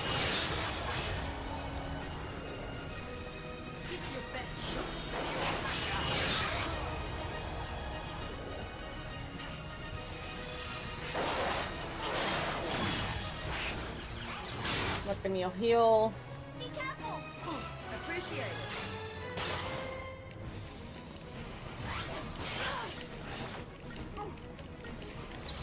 Relentless assault. Not everyone's healed up.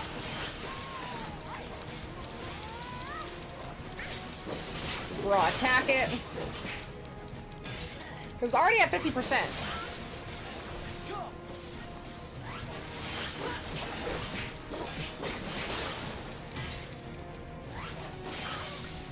It loads in real quick.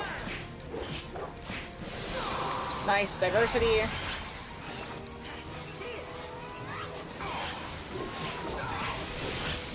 Back to the assault now that they've healed. Healed-ish. Okay, once we got the stagger, that was it. It was over. Auto battle, it's done. Excuse me, Jaina. Okay, not too bad. It does require a little bit of management for a 3-star. At least we got 100k. At least we got 100k. Nice. And that's basically the end of chapter 12. We're on technically the last chapter now, I believe. Rush, it's over. Come on, Edgeworth, give it up. And the blood! Oh, sick. Oh. They're dead. Why are you doing this, Rush? I mean, haven't you done enough? Enough. Under FF13 orders, I've orchestrated mass murder, all to answer the fears of a panicked populace. For a people utterly dependent on the FF13, it was the only solution I could offer. Oh, it's okay. Even if that solution was a farce. Such a little belly. Then, you knew the FF13 were using us? I believed their rule was best for Cocoon's present and future prosperity. But it seems I misjudged their benevolence. I feel so bad because like some of these guys, If this like him and Reigns, don't really mean to. They're kind of just controlled. They don't have much of a choice in their actions. So, but I guess that's the point, right? We're making a choice. Is that it? We're making a choice. They're letting the choices happen for them. Ha ha ha ha. Themes and such.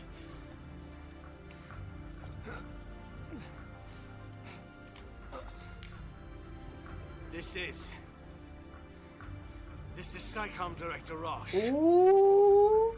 Attention all SciComm and Guardian Corps units. Suspend L'Cie operations. I repeat, suspend L'Cie operations. All units should focus their efforts on evacuating the civilian population. To Grand Pulse? I do not issue this order as an absolute. You are free. Hey, see themes and such! It's not like choice and everything.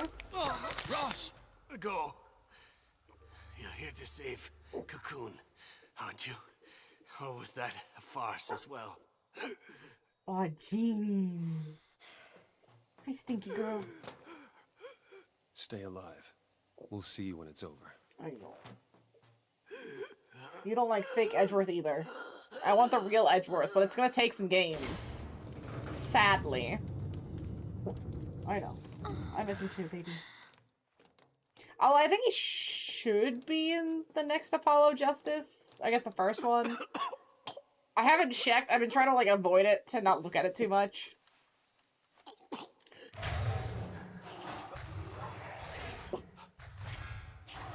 I want to be real surprised when I see it. I'll trust in your humanity, L'Cie.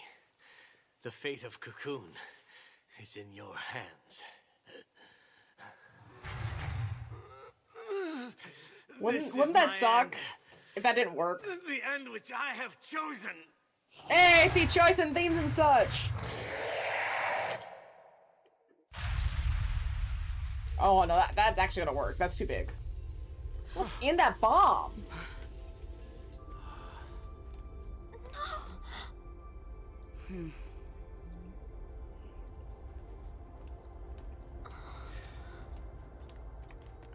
Jaina, no. Jaina.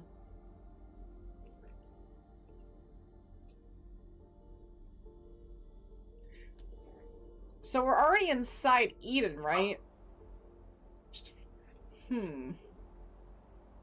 It is. I mean, we're 39 hours in. About 12 chapters. I mean, some of this I played by myself. Only a few hours, though. It's still a lot. When the blinding flash of light fades, where there were soldiers now stand mindless seeth, with no focus to complete. Their souls are stripped from them in the instant of their transformation. Thus do the fallacy dispose of humans whose youthfulness has ended. Roche, the sole survivor, defends the Sanctum army and their obedience to fallacy law. Even though he harbors doubts as to the fallacy's true intentions, the peace and harmony of Cocoon cannot be upheld without them. It is his desire to protect the stability of the society that allowed him to commit atrocities such as the Purge. The end justifies the means. Realizing his error and judgment, the PSICOM director still cannot change what is done. The only remaining path is to live his final moments as he has tried to live his life in the service of Cocoon. The conflict among the people is coming to an end, but the danger of Cocoon is not over, not until Bartandalus and his schemes are defeated. You know, I think it was just something about this era of games where they were trying something new, and maybe that wasn't always appreciated because they didn't portray it in a good way.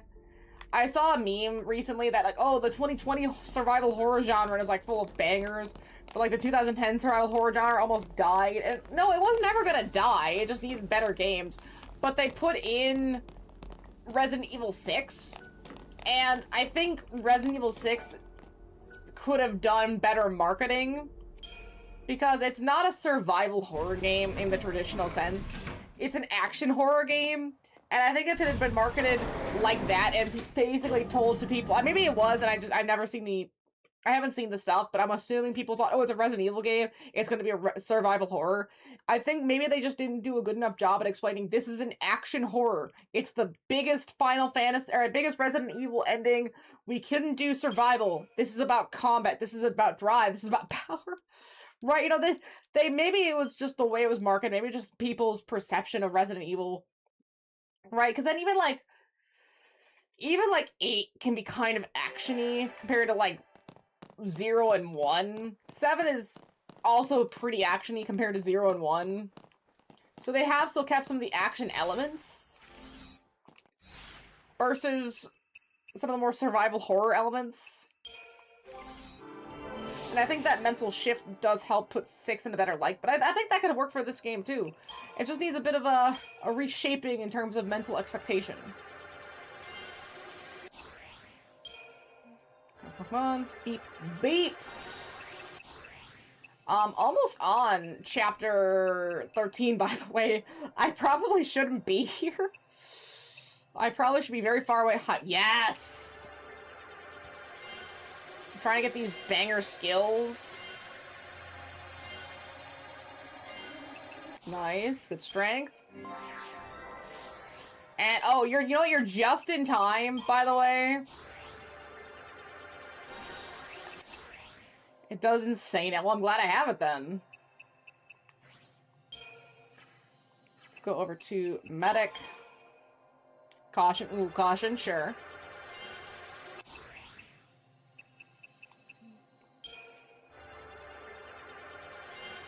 Go grab this skill real quick. If I can make it.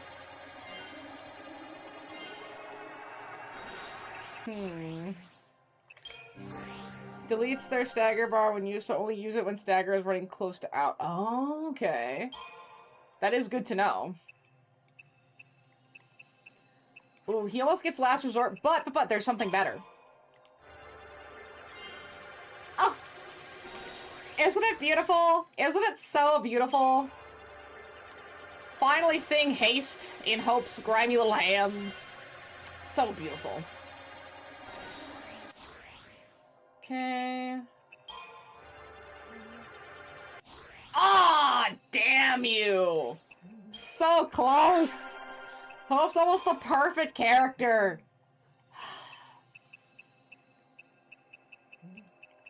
Proudclad was just done. Second round Proudclad was just finished.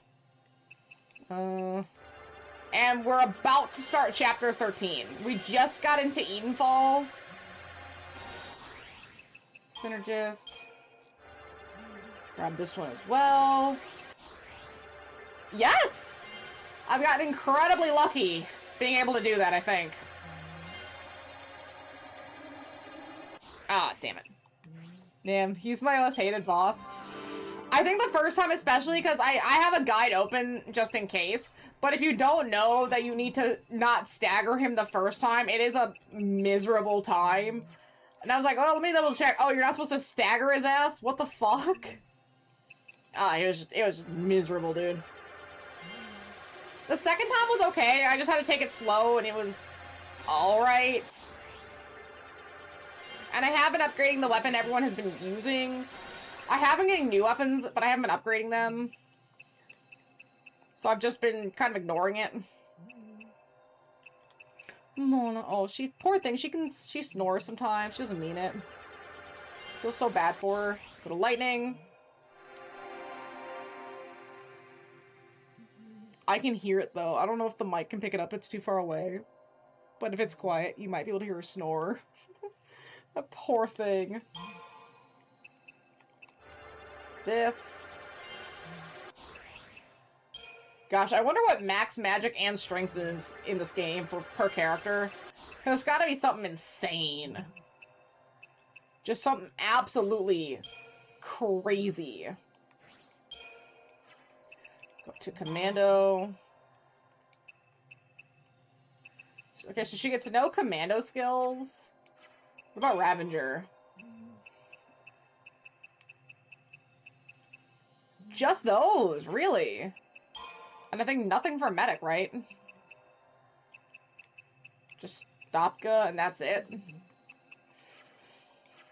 Oh, I guess I might go with her commando.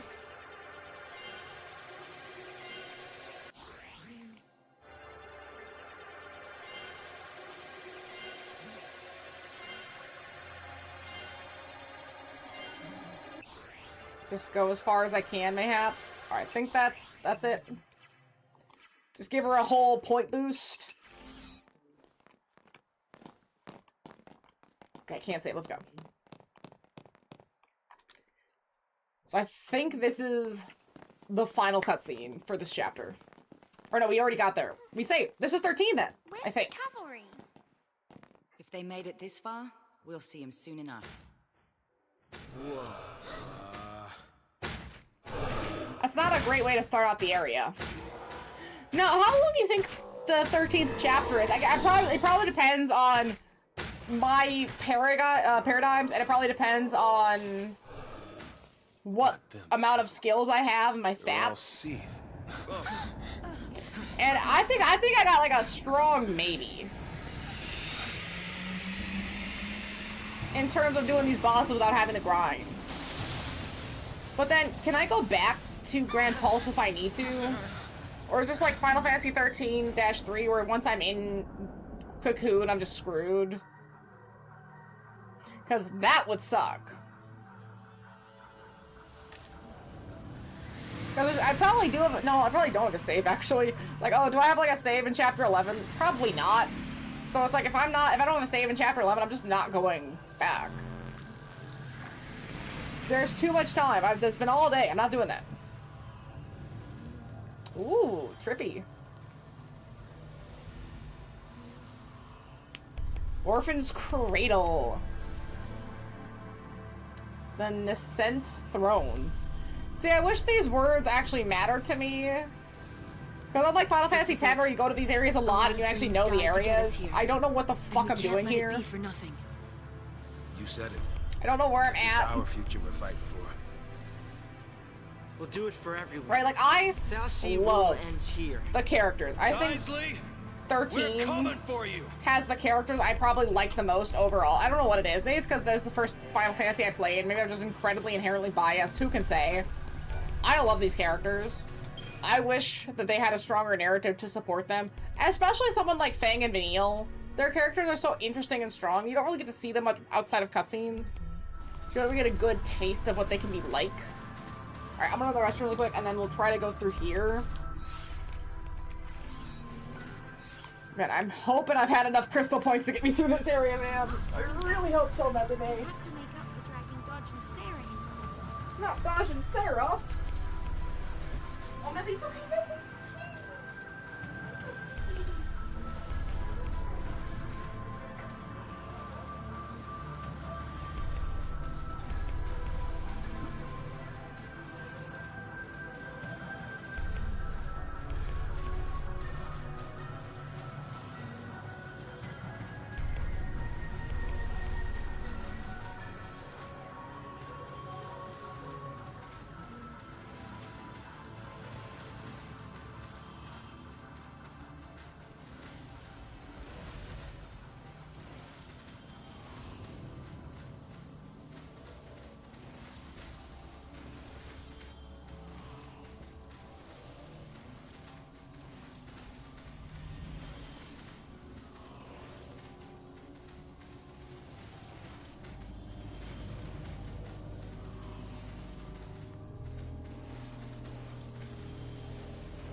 baby. Hi. Hi, baby. You're so sweet. Let's try out these enemies with my slightly increased skill set. I mean, especially now that my boy's got haste. I mean, come on, dog. That's fucking haste. And also, Saz does have Shell and Protect, so we have options. There's so many options. No problem, Phineas. I mean, how can you hate him? He is Phineas. Careful, I will be careful. They can cause— I did see that, yes. It did brutalize me a little bit.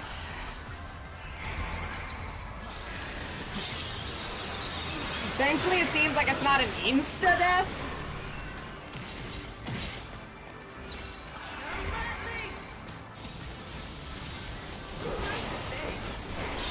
It's just a damage-causing death.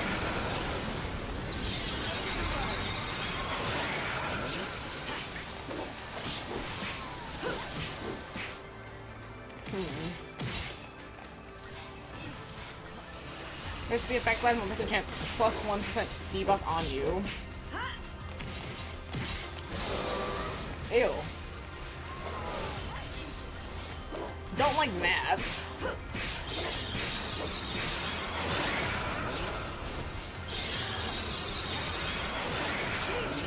Launch.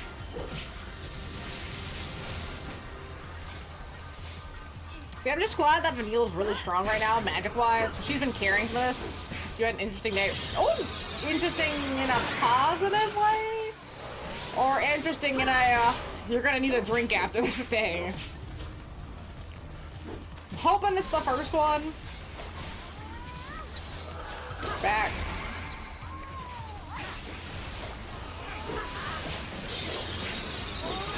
Because sometimes we need to have a positive day. Like, it's one thing if a day is interesting and positive, which doesn't happen frequently. Right, sometimes you just need things to go your way in maybe a way you wouldn't expect versus, oh, it was interesting. What happened? Bad things. Just bad things.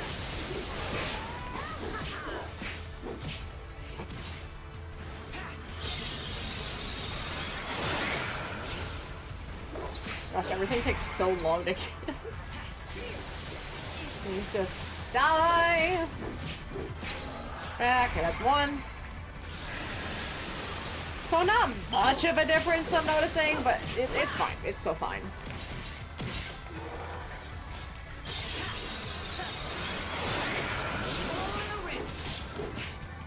Dude, that's a lot of status effects on the leader of the party here. That's not what you want to be seeing right now.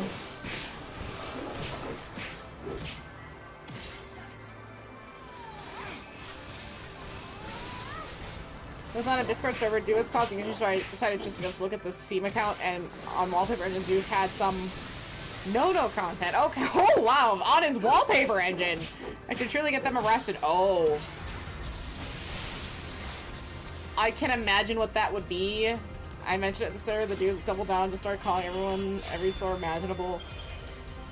Well, because you called him out. If it's such no content that it would get him arrested, I can imagine what that could possibly be, and that's actually foul. You'll know what I mean by no. Okay, let me ask you this. Okay. Again, I'm just assuming. I mean, my thought process is different. You know who Yes. I've read the entirety of Demon Slayer, and I've seen up through the movie, the first movie, the train movie. Yeah, I don't like that. It's like saying he has a no content wallpaper from Made in Abyss.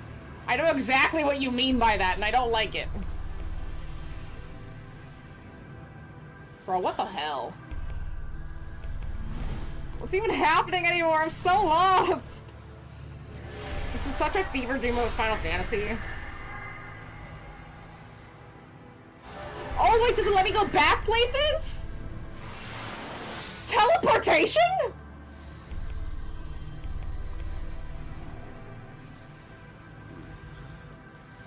thought I was gonna have to fight! That looks like a gate to Grand Pulse. A last gift from Bartandalus? Our last chance to grind!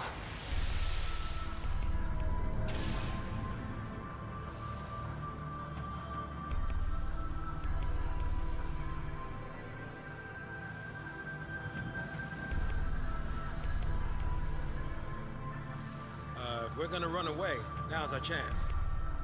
So, guys, which way we going? I don't know. I don't know what to do. I guess we go check them out? Maybe not that way. What's this? Is that Cocoon? Oh, I don't like those words. I don't like Boss Gauntlet, and I don't like For Training. What game was it? The final boss of Link's Awakening, probably the base game, but also the Switch version, is literally just a boss gauntlet rush, and I fucking hated it. It was so annoying to do. I am not a boss gauntlet fan. They're really annoying. And especially when it's bosses you've already played. Like, dude, I don't care this much.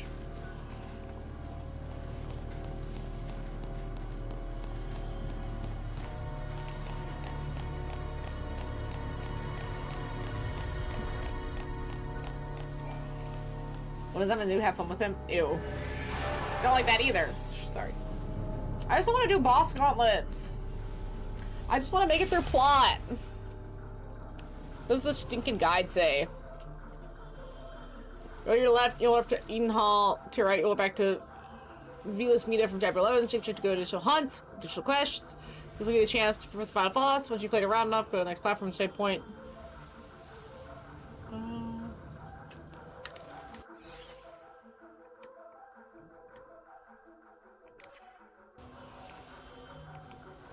Let's see. Okay. This one?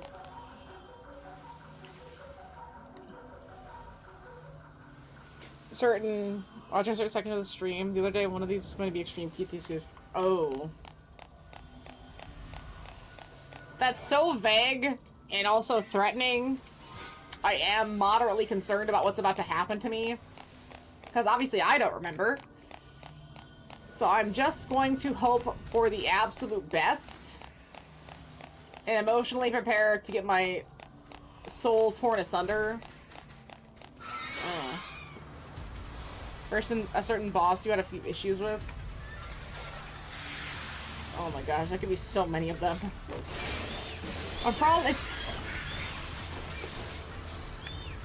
Could be an Eidolon. I mean, I had issues with Vanille's Eidolon. That one sucked.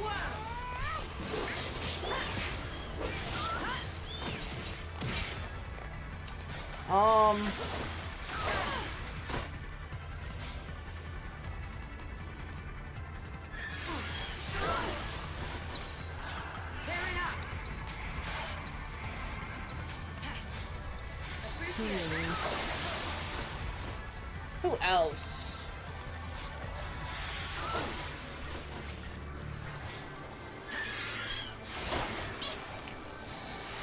I mean, Bartandalus wasn't great, but the second time around he wasn't too bad. Sid Reigns is dead, so it's... Well, he was a problem, but it wasn't him. Well, at least he should be dead. He got shot in the head. I guess the cavalry... Oh, I don't think we can do it. Am I weak? Do I need to go grind? I feel weak. Are these guys just really strong for no reason? Or is it because there's 3 of them? Right, it's hard to gauge. Can I only beat that with a bunch of... I don't know. Oh, I don't think I have anyone as a saboteur because of that one boss. I might need to fix that. Keep out of this. Diversity. Right, I don't have a good eye for what enemies are supposed to be combat-wise. Level makes no sense. Health also makes no sense. There's no defense stat that can give me an idea. It's hard to gauge where you are in this game and how your level is. You know, some games give you a good idea if an area is too strong for you, either by the level of the enemies or by just you get stomped. Right, you run up to an ogre in Skyrim, like, or no, not ogre, a giant. You run up to a giant in Skyrim, and he smacks you down with his little hammer, and you fly to the air in one hit. You know maybe this is not the space for you. You're just not ready for this area. It's very easy to tell. This game does have issues in me understanding where I'm at. Maybe that's just me, and I just can't figure it out. But it's hard to gauge. Or maybe I'm just being too aggressive. Right? Maybe I'm just going in with like the relentless assault and the diversity instead of preparing with a protection, right? To get the synergy and do the sentinel stuff. But I don't know, that just takes so much time. Okay. Now there's only one, we'll switch back to relentless assault. And then we can try staggering. Which, honestly, when it's just a singular, when it's just a one, it's not too bad. If it's 3 of these fuckers, yeah, I'm gonna get bodied.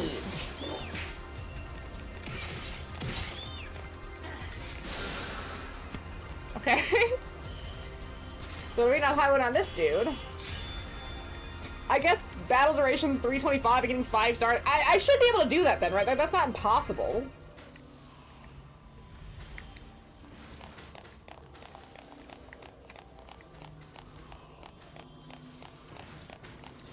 I mean, technically it's not too late. I could... Ooh.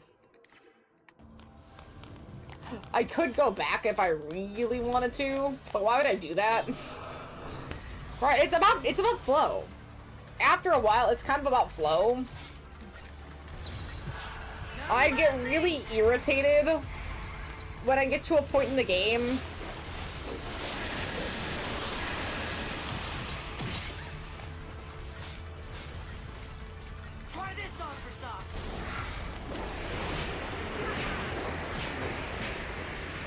I want to say yes, but I don't know from where. For some reason, my heart wants to say Kingdom Hearts, because this is 2009, 2010. Kingdom Hearts was out by then. Is it one of the gummy ships?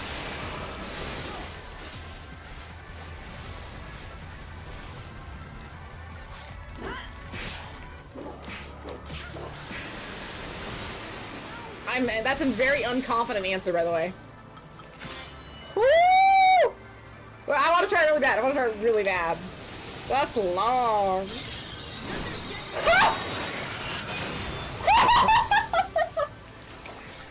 I was right! Oh, I love the process of elimination. So I don't remember it from 8, when I played of 7, 12. I don't remember from any of those. Nothing from 10. Wow, that was way stronger than I thought. I don't know how. I have such a weird encyclopedic knowledge of video gaming in general. Like, video games and manga are... If I don't think I do, but if I did have autism, that would be my stuff right there. I mean, I never tested that again. It's one of the things where you could never really say, I don't think so. There's just certain elements where I would say, no, not really. But man, if I did, that would be my 2 biggest, like, obsessions. And I have to really rein it back talking about it sometimes too. Because especially, let's say at, like, work, people have no idea what I'm talking about. And I have to remember, oh, you guys don't play video games. You guys don't even think about video games the way I do. As an obsessive, compulsive, like, need to know more about.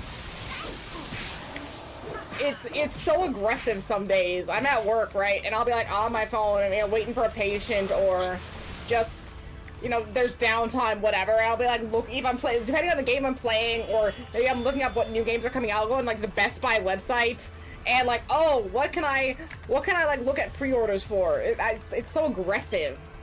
It's almost an addiction with how much I think about it.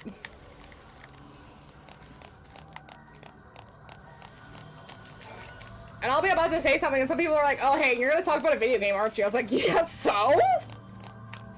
Is there a problem with that? That's all I have. That's all I want to talk about. Like, yeah, my pets are fine. But if you hear about this video game, do a foot race with Riku. Says if she wins the race, ship is forced to be high when it. Oh, it's so it's a deep cut. I was a third right. Okay, my bad. I was a third right. I don't remember the Riku thing, and I don't remember the Sid thing. But that's also because I don't know if I met Sid in the remake. I don't think he's in remake. I think he's probably in Rebirth. Maybe not Reunion. Definitely whatever the next game is. So you like the move? The move is nice. I like the little cutscene with that too. That's excellent. That's incredibly excellent. Am I moving? I'm not moving. Where am I going? Oh. The name is the race was from.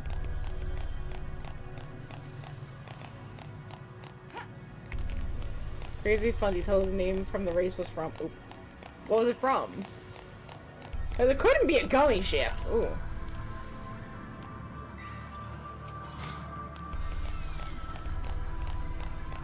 I think I am lost.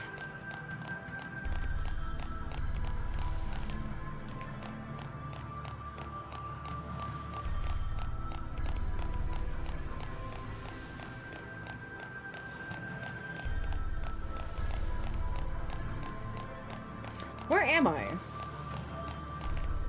Up and over. Ooh, I don't like that.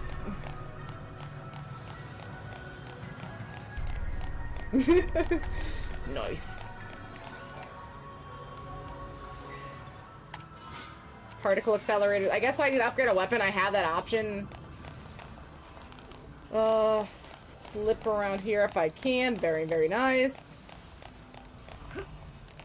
The name was supposed to be for the raft, but assume you lose to Riku, then you get the gummy ship, and Sora uses the name Highwind. Meets these are the name given by his missing friend.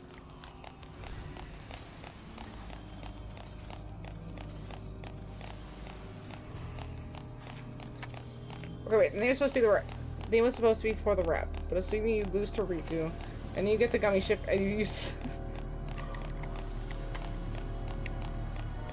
That really would have made him crash out, right? Because I did lose. I lost to Riku. I lost Kairi, even though she doesn't want Riku. It's like if Sakura actually wanted Naruto.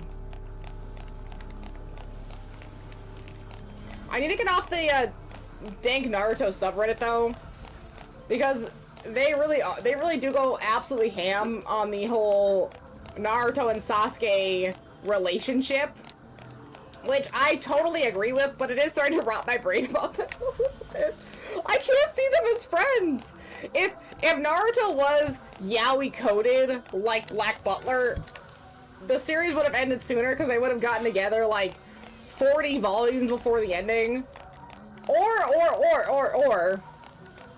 if one of them had been a woman, again, would have ended 40 volumes before it had originally ended, because they would have gotten together by then. I know, their first kisses was each other! Holy shit, dude, and the sexual chemistry between them is off the chart. More so than Naruto and Sakura, more so than Naruto and Hinata, more so than Sasuke and anybody else. Like, holy shit, at least Naruto was like a little bit interested in other people. Sasuke was only interested in Naruto. He was eagle-eyed on him, day one. I mean, he took his first kiss, of course he's gonna be eagle-eyed. I would love to live in that alternate universe. The alternate universe where Naruto and Sasuke in some capacity do get together and... shut up. Just shut up. You don't need to be this rude to me, okay? I had a migraine for like a day. I don't need this.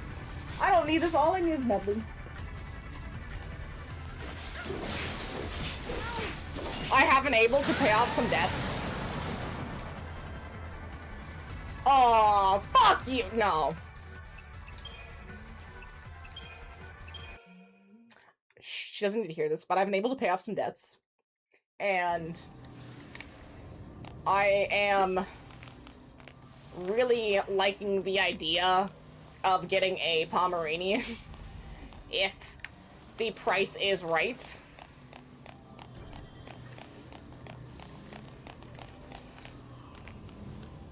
Because I think it would be really good for Jaina socially. Medley, I think, could handle another animal around. Jaina is the one that needs to get a grip.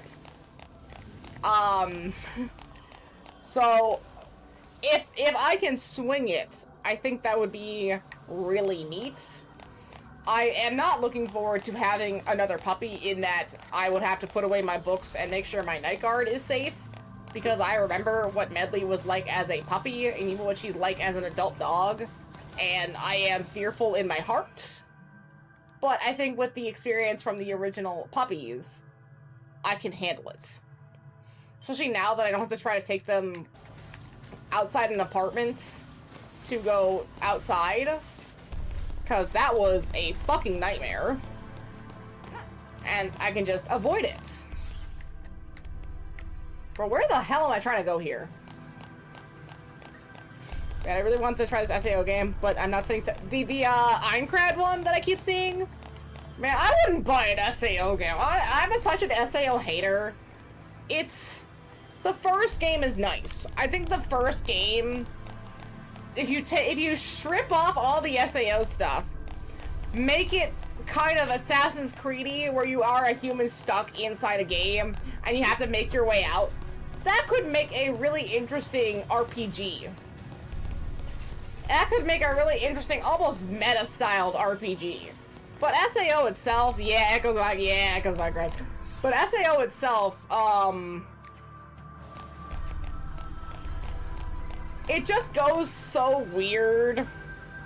It just gets so bizarre in a not fun sort of way that I don't think it holds up as a whole.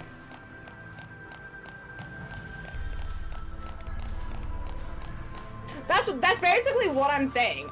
Like, the concept of the game starts, you're just a regular human playing a game, and all of a sudden now you're like trapped in an RPG, and like the main plot is to make it out of the RPG. And like a really hard difficulty version of the game could be if you do die in the game, you die in real life sort of thing.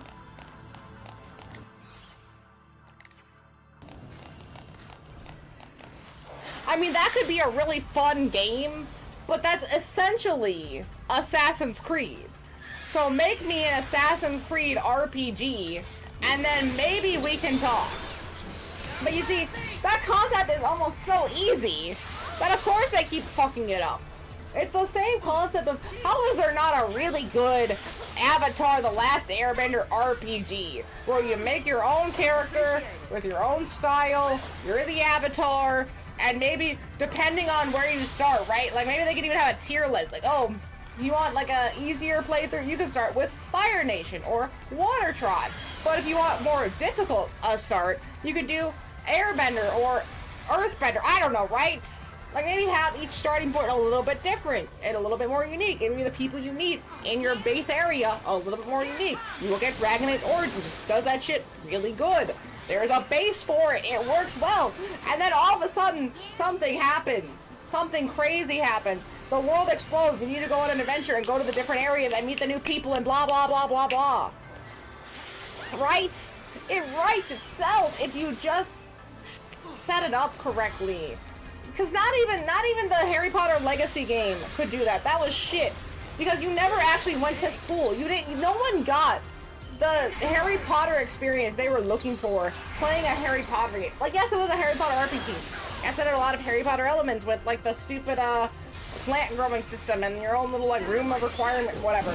There were references, there were elements, but the school part was secondary. It was about the open world. No, give me a structured RPG with a really tight, good narrative and side quests a la Yakuza. Give me a Yakuza Harry Potter RPG. Give me that side quest. Give me that narrative. It's tight. It's structured. Not 8. Not 8. 8 is not what I'm talking about. Give me Yakuza 7, but Harry Potter. Give me Yakuza 7, but, I don't know, no. Give me Avatar, structured like Dragon Age Origins. That's what I'm asking for. It's not hard. It's right there.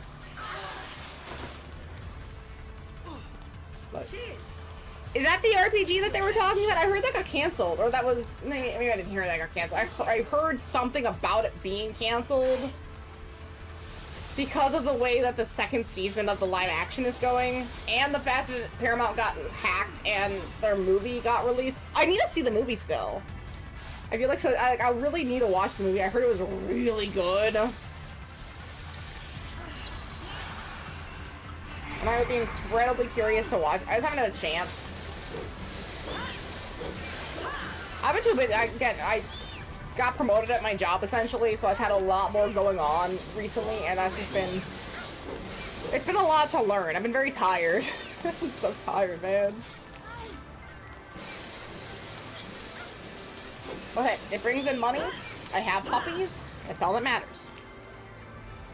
I have to go to work for Mindy, so she can get all the piggies she could ever ask for. I know. I know, little Baldy. I know.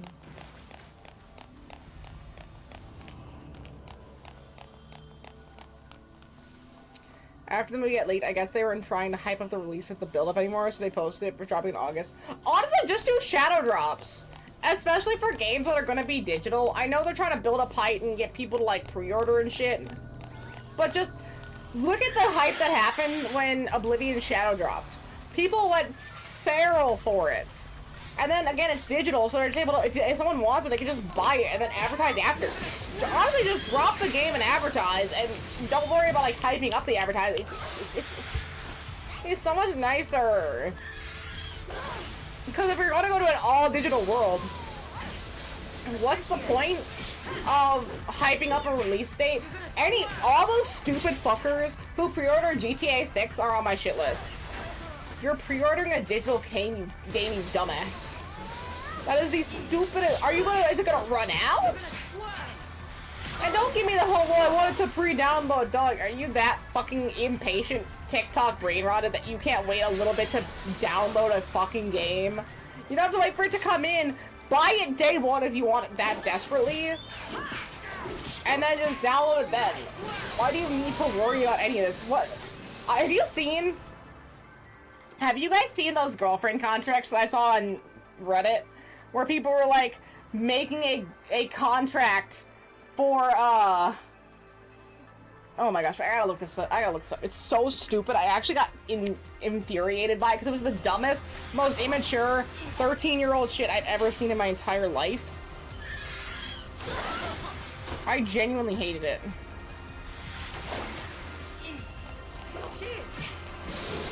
Let's see.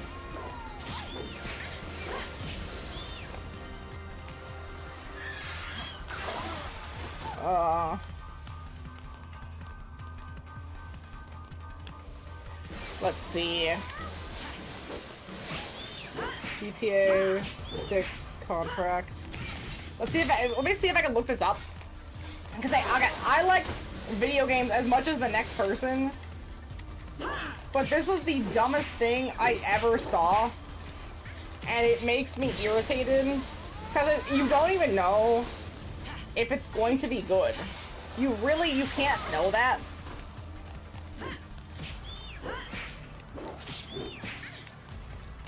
And I did see someone actually sign it too. Maybe I'm just going crazy. It was so bad.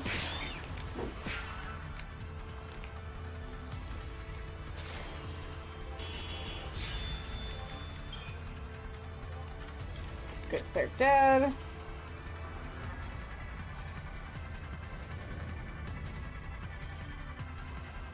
Why is it so hard? I had this problem earlier too.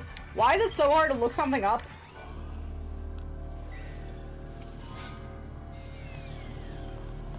That you've seen? Like, why is the internet so hard to search stuff for? It's so irritating. Oh, yep, there's the couple I saw that signed the fucking contract, and they look like a couple that would sign the contract too. Okay, I at least found a version of it. It's the dumbest thing, if you guys haven't seen this. It literally says, Grand Theft Auto 6, Contract Agreement. 1, from November 19th, 2026, November 29th, 2026. Oh, could you imagine if it got delayed again? That'd be the funniest thing. I can play Grand Theft Auto 6 as much as I want. Are you taking time off work, sir?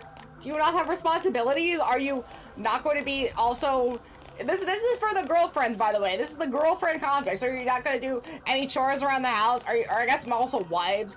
Are you not going to be doing anything to help her out? Are you literally just going to be waking up and playing GTA? Is that all you're going to be doing? And again, hey, I love being able to play video games in a structured setting.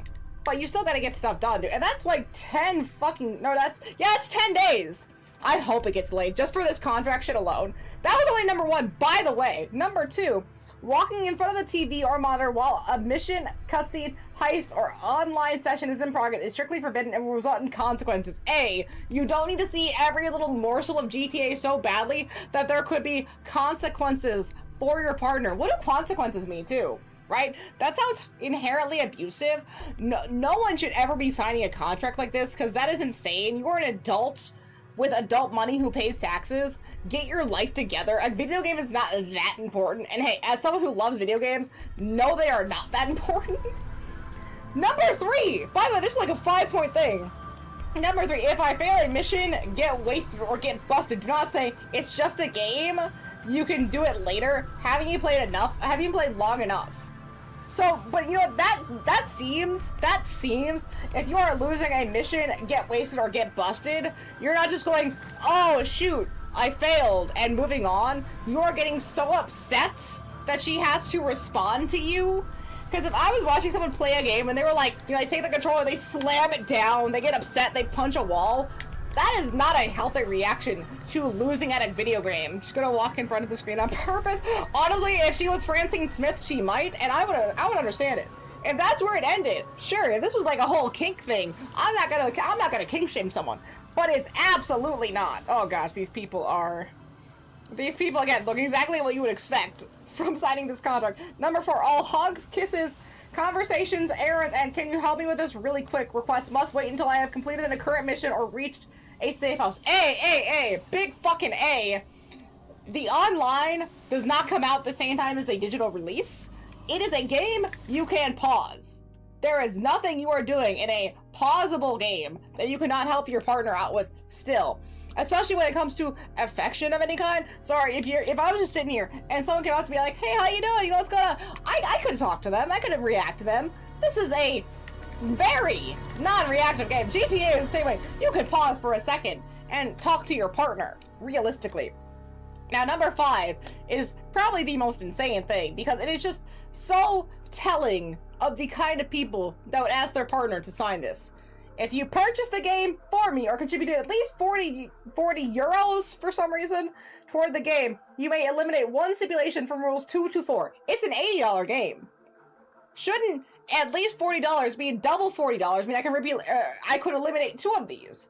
So theoretically, I could eliminate 2 of these things if I paid $40. If you are going to argue this, because not like, okay, then what's the point of purchasing the whole thing? If it's $80, by the way, if it's $80, couldn't technically I eliminate 2 things and it would secondly count. So if I got rid of, let's see, number 1, and honestly, all of these are kind of the same. Any interaction from my partner is now a bad thing. These are just dudes that do not like their partners. And it is inherently telling, because they seem incredibly aggressive over a video game versus their partner. Kind of hot dog for my work. Ooh, and it's 11:19. If you're gonna order something, you gotta order quick. Everything closes so early nowadays. So early. But hey, not the digital marketplace that these dudes apparently pre-ordered $3 million worth of GTA 6 in. Idiots. That's so dumb. At least wait for it to come out. You don't even know if it's out yet. Why are you pre-ordering a game that's been so inconsistent and delayed? Does that also automatically make the contract void if it does get delayed past November? Oh, it's actually delayed till November 2027, right? It gets delayed that long, so the contract's just automatically null and void, and all this work and all this assholery was for nothing.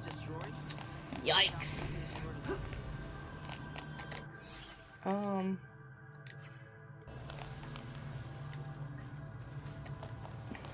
am I going? It's like exactly 1 week, so everyone took a week off work. Oh, yes! That would be the funniest thing.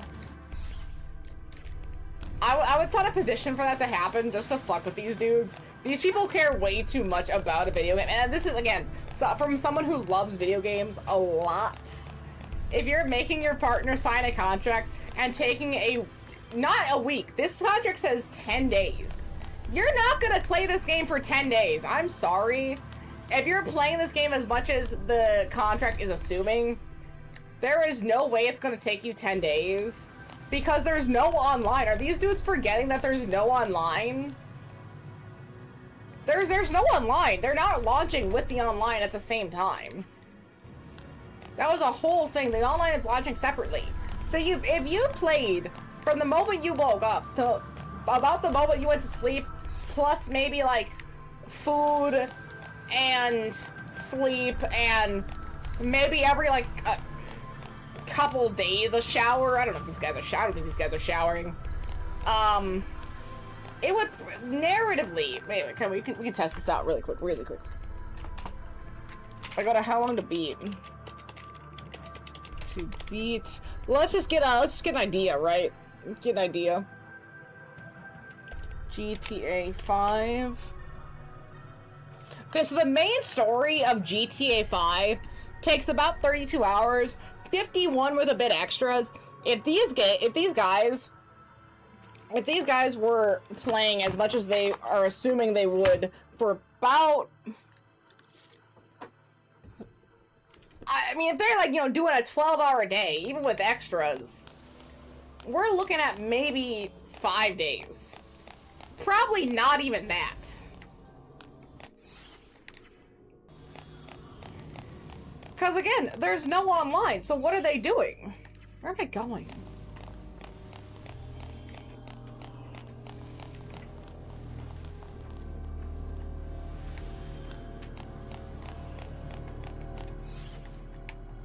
I think this is correct. Are you doing 12-hour days? And probably even more, let's say like 16 hours. You wake up, get on the game immediately, and then you do it for about 16 hours until like, let's say you woke up at noon. 16 hours is about 4 a.m. Let's say you're gaming from noon to 4 a.m. for 5 days. You're gonna be done with it before then. At least structurally. There's really not much after that if we're going on GTA 5 logic. So then what are they gonna do for the other 10 days they took off work? These people are taking 1 to 2 weeks off of work. Oh, no.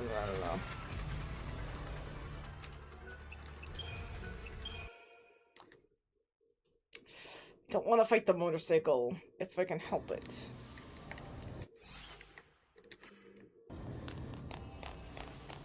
Can I help / avoid it? Mayhaps.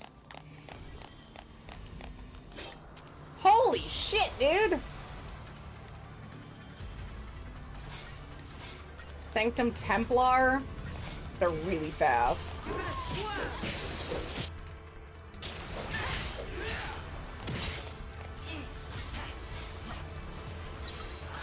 It's assault.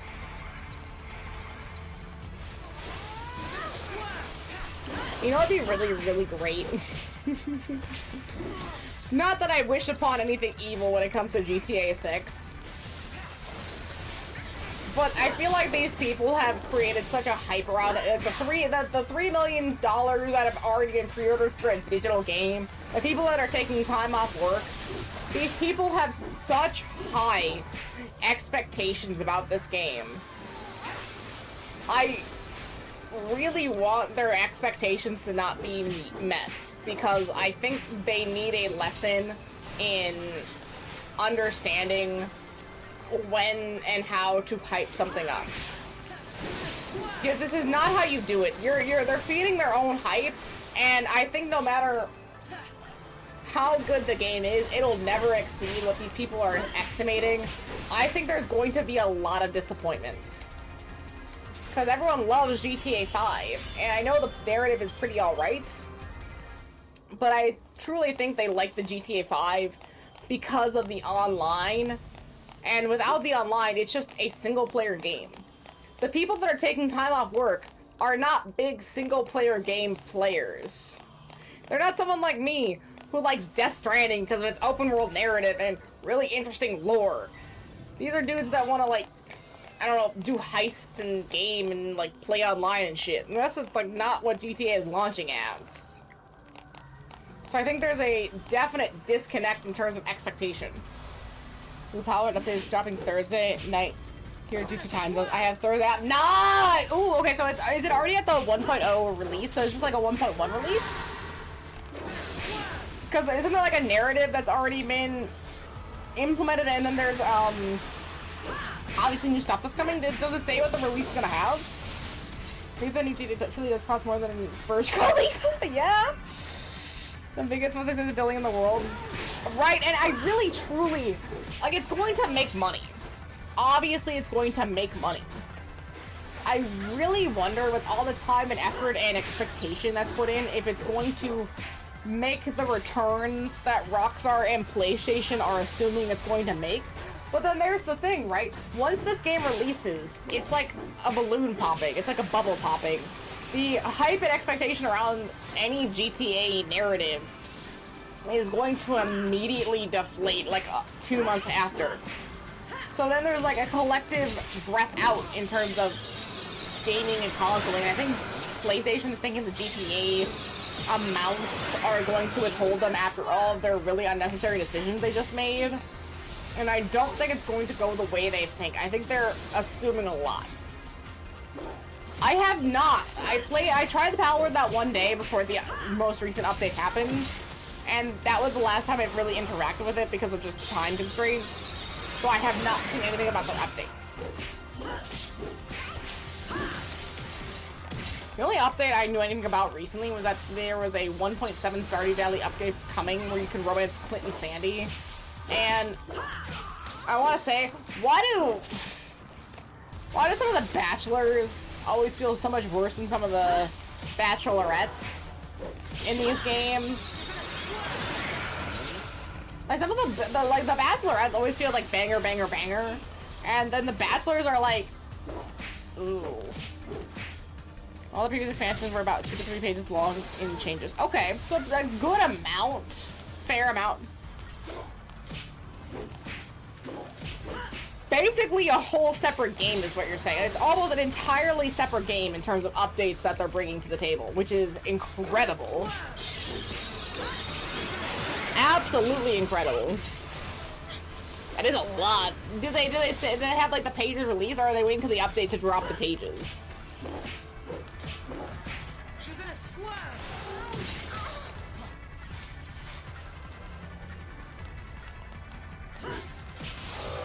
Let's see, the next boss fights are the Bandersnatch and the Jabberwocky, which great Alice in Wonderland references. I don't know why they're here, but great references. I can't tell how close I am to that, though. Then once we get to those two, it looks like a little bit more walking, boss fight, boss fight. So we're almost to the point where it's a boss fight gauntlet rush sort of thing.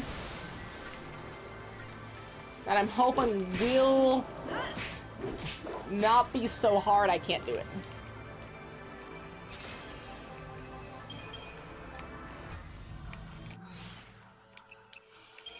Crystarium.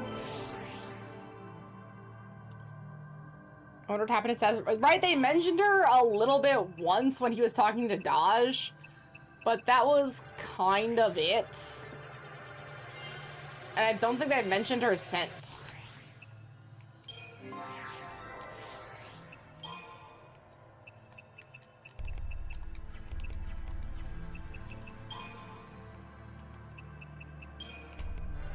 I assume she's dead. I assume so as well. It would have been interesting to see, like, how she died. At least have them mention it. Like, oh, sickness. She just had an accident. What? Just something.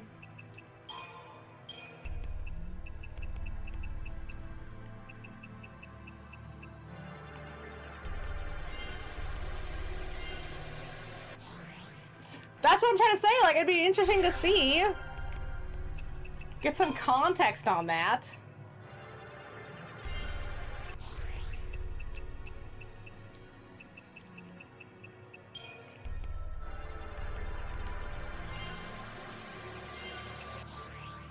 Over to snow.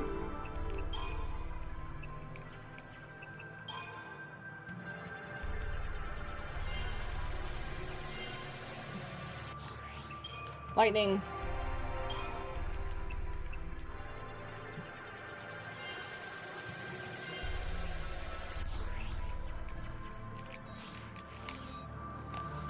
Still haven't gotten to the next Crystarium stage. I think we're at stage 9, so there must be stage 10, which should be level 5 for everything.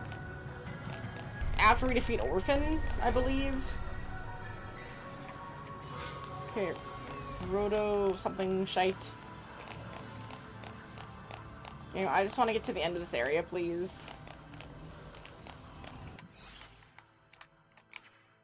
Which I think we are getting close. Yeah, can't avoid that. Those things are too fast. Or maybe they just got divorced and for some reason she didn't want anything to do with Dodge. So Sass had all of the parental authority. I don't think so.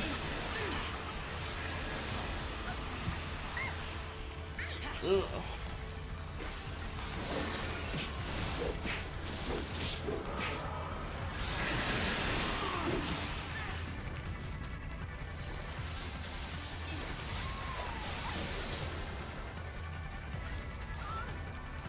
I hate slow down. I hate it so much.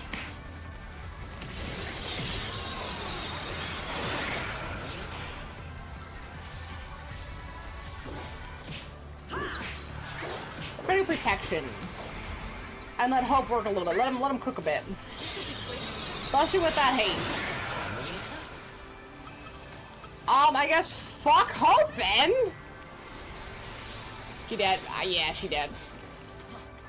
Probably just illness? I would assume illness. That seems like the easiest option. Instead of trying to manufacture a whole death situation.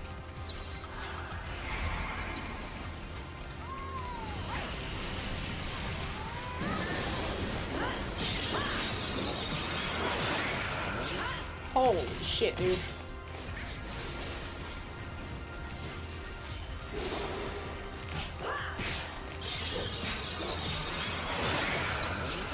Diversity. Phoenix down.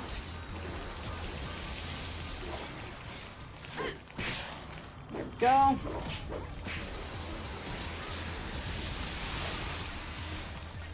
There we go.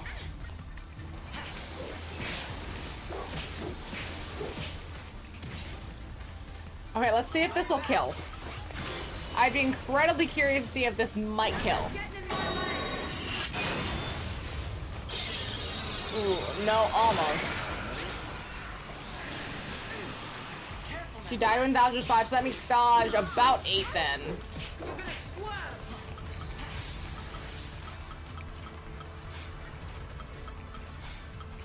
Phoenix down.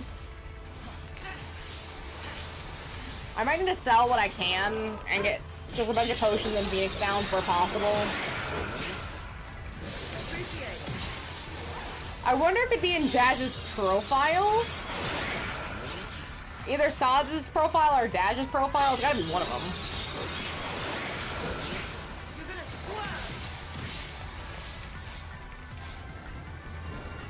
But like, what's the point then? You could even just do like a have her die in childbirth kind of thing. Because if she's still depressed after 3 years, I'm not saying Buddy has to move on, but it's not like she died, you know, 6 months ago and he's just super depressed still. Because would Dodge remember from 5 to 8 how happy his dad was before the mom died? I don't know, man. People... Dodge. His mother passed away 3 years ago, but instead of being miserable, he rarely comforts his grieving father. So there's a little bit During the incident in the Erde Gorge, energy plant Dodge is made into a Sanctum-Lacy with the ability to sense power of the Pulse origin. Although he discovers the fallacy in Bodum, his true focus capturing Pulse-Lacy is learned when he was reunited with his father and turns to Crystal. Does Saz have that? Trained civilian airship pilot. Saz has been raising his son alone since the untimely passing of his wife almost 3 years ago. A Sanctum-Lacy in the custody of Flycon, Dodge turns to Crystal the moment he is reunited with his father, yet even after later discovering Vanille is responsible for his son's misfortune, Saz is unable to bring himself to shoot her. His goal now is to survive the coming conflict with the hope that his son will one day wake from the crystal stasis. I do like how their character sheets kind of update as time goes on. Lightning was formerly a sergeant in the Guardian Corps Bodum Security Regiment. Wanting to outgrow the painful memories of her parents' death, she managed her child named Claire to take up their current moniker. Based with a focus that determines the destruction of Cocoon, or demands the destruction of Cocoon, Lightning now refuses to the destiny thrust upon her by the fallacy and swears to follow her own will through the end. To save Cocoon as her sister wished, the young one makes a decision to return to the world that sees her and her companions as dangerous fugitives. Yes, I'm gonna run to the restroom really quick. But, you know, right, like, okay, there it is, but that should not be something that is... So is it $22? I mean, that's a lot. Is it... I guess would the food be worth it to you is the real question. Because $22 is a good amount. And I know you can't go out because you're at work. So, again, that's the question. Is an $11 chicken sandwich worth it? I mean, Five Guys is pretty good, personally. I like their food. But I haven't gotten it in so long. Because for just a single person, if I got fries and a sandwich and not even a drink, would probably be like $25. So, to me, that hasn't been worth it. But, I mean, again, if you don't want hot dogs and that's all you have, I guess it's the only answer you have. But that's not a great price.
Oh, pretty girl. Okay. Shh. She doesn't know I have this. Oh, I'm gonna give it to her real. Shh. Alright. There you go. Okay. I mean, that is like the only option this late, and it's sad unless I try the new grilled sandwiches from Papa John's. I honestly don't think Papa John's is that bad. Oh, fucking hell!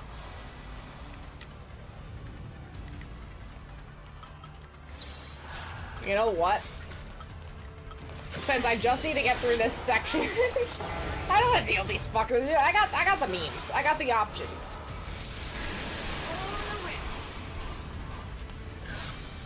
Templar. Honestly, if a good meal perks you up, I would say it's worth it. It's harder than it is!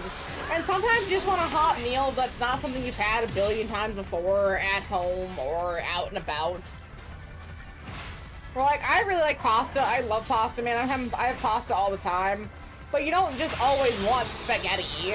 Sometimes you need, like a ravioli or a tortellini, some ziti. You gotta mix it up a little bit. It at least helps emotionally. I like the Adolons, but they just don't... Maybe it's because I'm so underleveled, they just don't do a lot of damage for me. I mean, I'm a breakfast for dinner kind of person sometimes. If you can get like some good pancakes or whatever, I wouldn't knock it. That's because I like me a good pancake. Especially a good chocolate chip pancake, man. Ooh. Love me a good chocolate chip pancake. And I don't want it too chocolatey either, because I have to have butter to mine, so it's already inherently unhealthy. But it's like, if it's too wet, it doesn't taste good. It needs to be a nice, solid balance.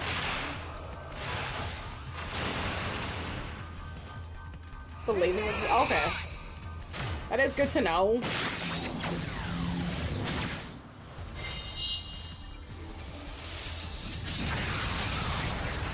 I was kind of just mashing, so ignore me.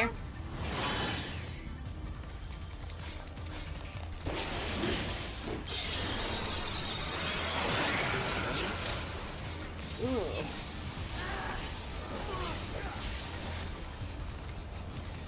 I just don't want to fight these losers, man. Come on, come on, come on. Besides leveling up the character, is there a way to make the Adolans more powerful? Left moves like left and X or right. X both directions. You stay low in the ground. It gives like 5 each laser and does, ooh! I will have to remember that for later fights. That does sound really good.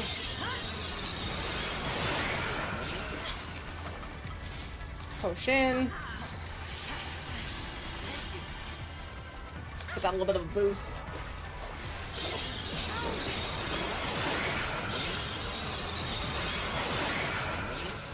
Holy shit, dog!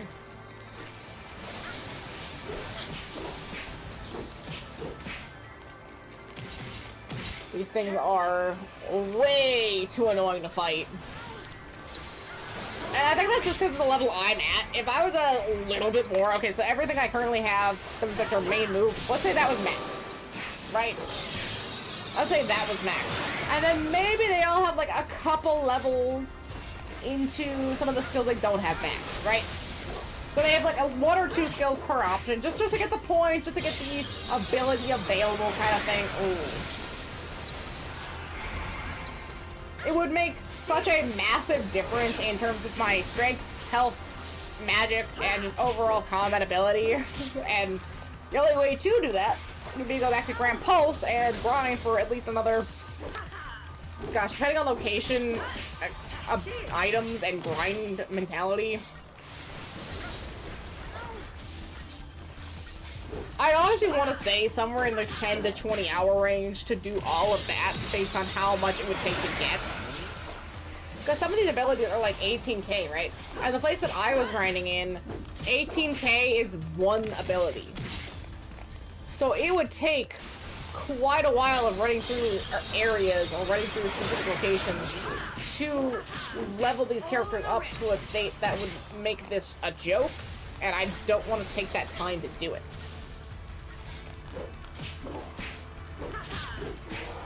Especially when the grind doesn't feel worth it right now.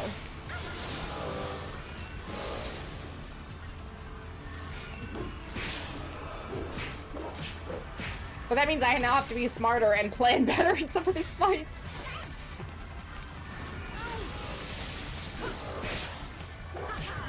Nice.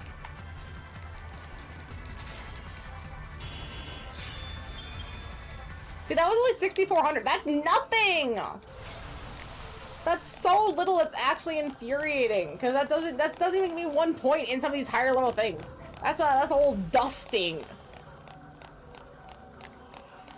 No, game, you gotta give me more than that. Alright, let's go. Shop. Ooh. Pharmaceuticals. What can I sell? Components.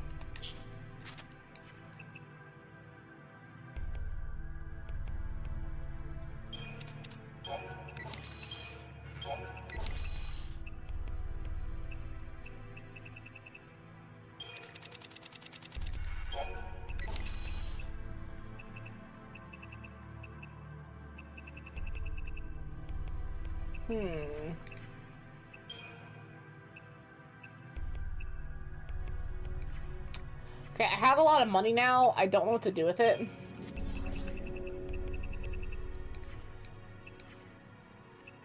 Sanctum Labs. Increase all elemental resistance by 10%. Increases both physical and magical resistance by 5%. Dang, 200. Okay for that? That's crazy, man. Okay, let's go into equipment.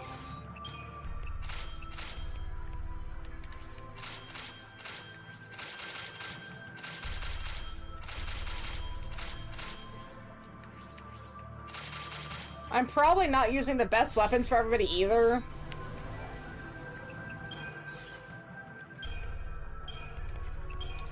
But I've already leveled them up so much, I almost don't care.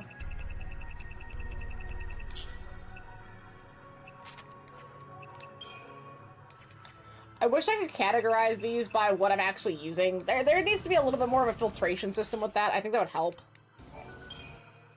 You know, don't save. I want to go back to the shop. And I wish I could buy like a high potion. These games have high potions. The other games had high potions. There's not a fucking high potion to be found here. Which is really annoying. So I'm gonna buy a bunch of these. And... fucking potions, man.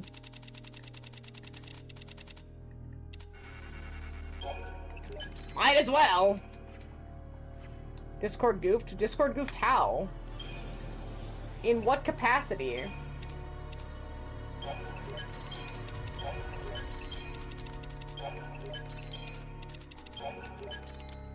Okay, I'll buy a bunch of those. That's fine. Cause I did hear that, I think it was Instagram recently got incredibly hacked. There's been a lot of these, like, AI chatbots that are given access to password and username authentication and restructuring. Meaning people are able to just hack in. It's like, oh, I changed my email. Here it is. Oh, thank you. I'll take the email. Here is your re-passwording code, right? And so, I think they got, like, what, Obama, too? Maybe that was an Instagram. This auto mod thing that autoban those bots did Mr. B scam posts. The formula it did ban a bunch of accounts that post stuff involving grids such as chessboards, Minecraft, and yeah, I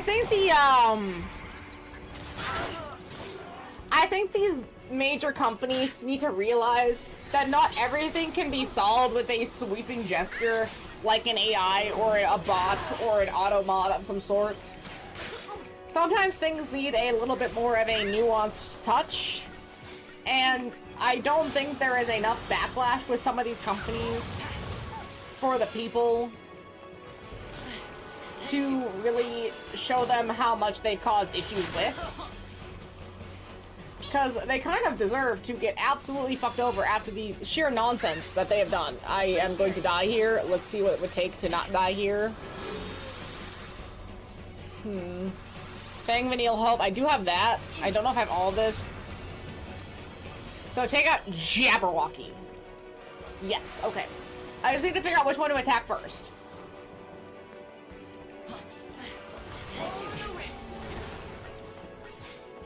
Let's go back to diversity.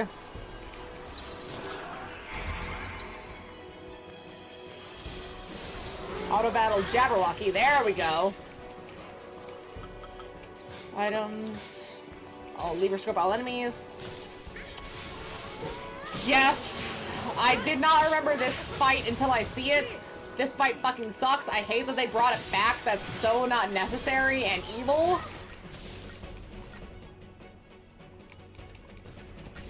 And attacks are halved?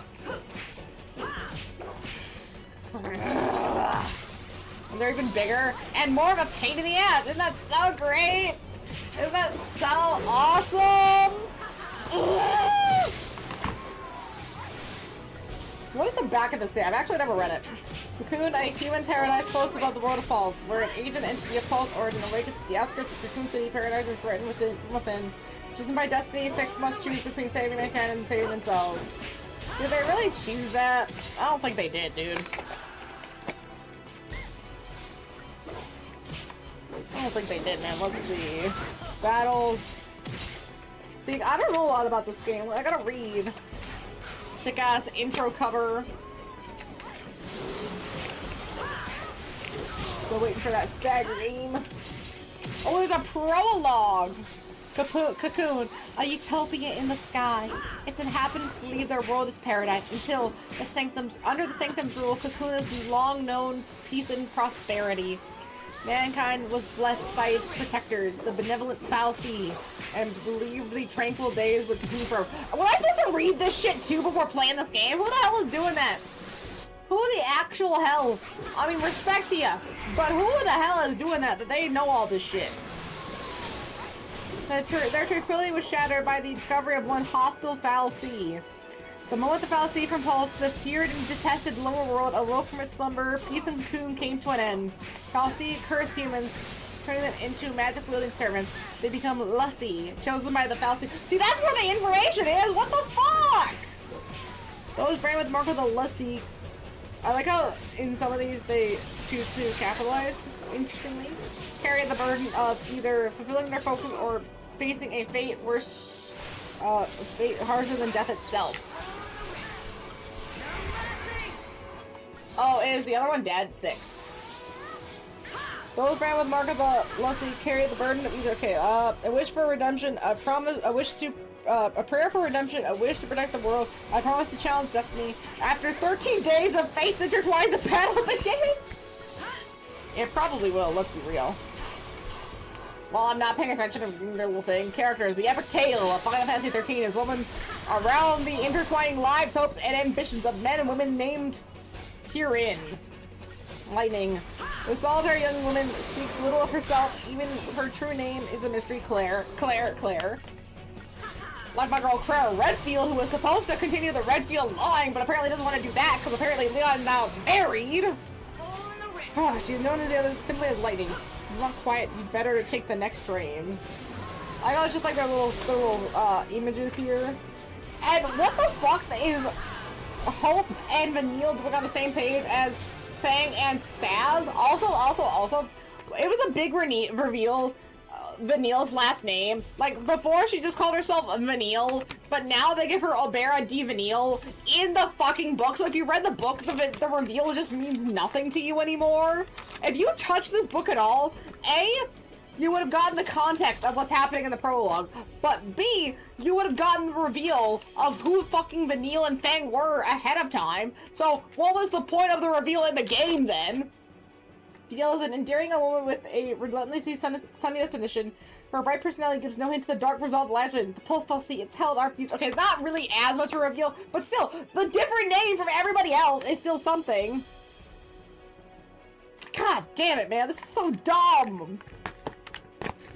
What are they doing here, man? This is getting annoying. The fun is crazy that Lightning, Saz, Hope, and Vanille all just met. We were 8 days to prevent a global catastrophe that would have killed all of life on Cocoon and Pulse. Yes! With no care to how that was supposed to happen, and they could have just chosen. If they just sat around for 8 days sipping Mai Tais on a beach somewhere, what would have happened? The world would have died. They would have ignored their like fate and their future completely. What are we doing here? What's the plan? What's the plot? What's going on anywhere?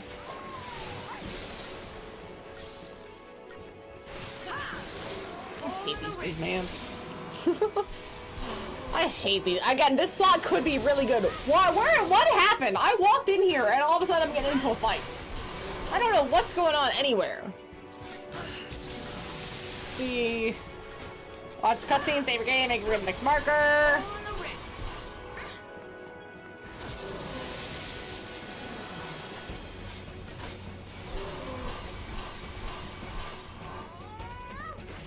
The next boss is Tiamat and the Eliminator and Bartandalus.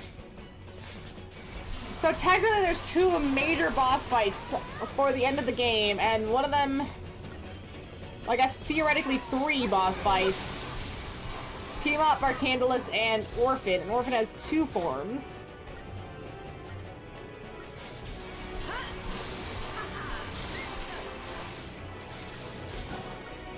How much health does this thing have? Only 250k? 254k? That's so low. What is health? What is level being in it? What is level is it? 9. What's the point of all these stats if they mean fuck all? If none of them mean anything, what's the point? What does anyone care? Like, who gives a damn then? Because I certainly don't.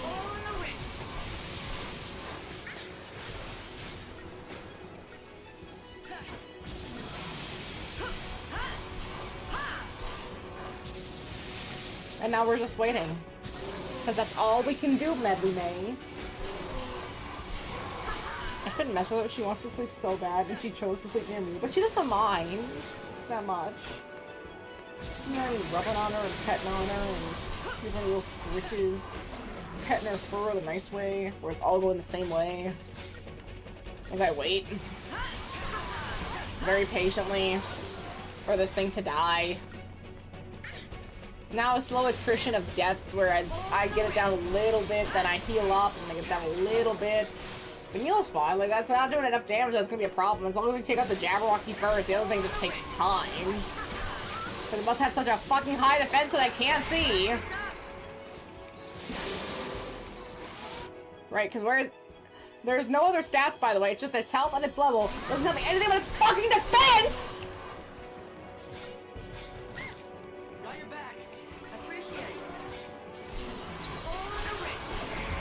There are important stats that this game is missing that would help a lot.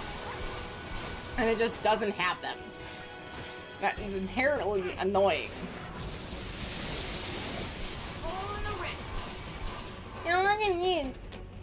Shut up, thing. I'm right, I could go back to protection, get everyone their stats back, redo it all, but if I'm not dying, does it really matter? Because I can just whittle it down. And I mean, apparently this game just wants you to mash. I think it would help to remove the auto battle of it picking for you. But without data log, I followed the story without no issues. There's a singular thing here that pops up that never explains the setup log. I still don't understand what it is. I think the game is mostly understandable in not having the data log. I think it helps to have the data logs and understanding some of these like personal motivations. I think the data logs do make the world richer, but it shouldn't need the data logs to tell its story, and I feel like it relies too much on the data logs to really get some of the more nuanced elements across. Because it almost feels like it gave up on telling certain elements, like people's interactions or people's mentalities. And it spends a lot of time on really nice cutscenes, but it's almost too subtle, and they use too many facial expressions to really adequately explain how characters are feeling and what they're thinking.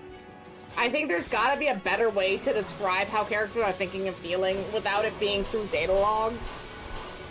And I think that would help understand character motivations and character feeling a lot better. Because other games are able to handle that very well, with characters kind of just asking and telling you how they feel, which isn't exposition. Talking to people and asking them how they're doing is not exposition.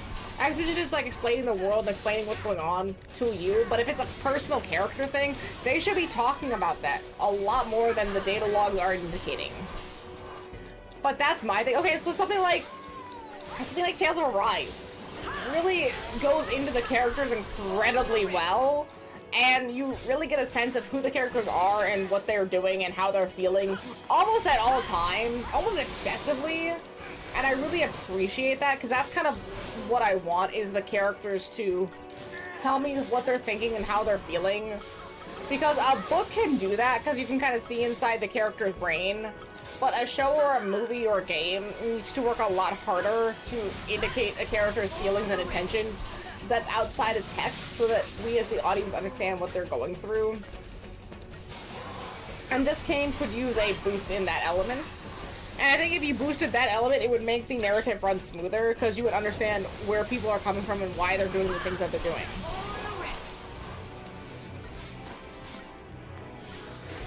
But for a layperson, I think they kind of need the data logs, only because it helps a lot.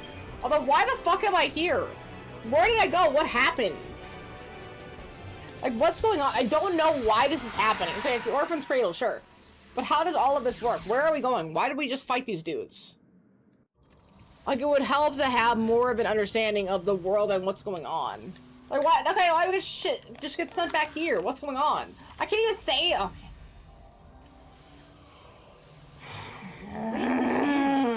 Right? If there is one, I can't see it.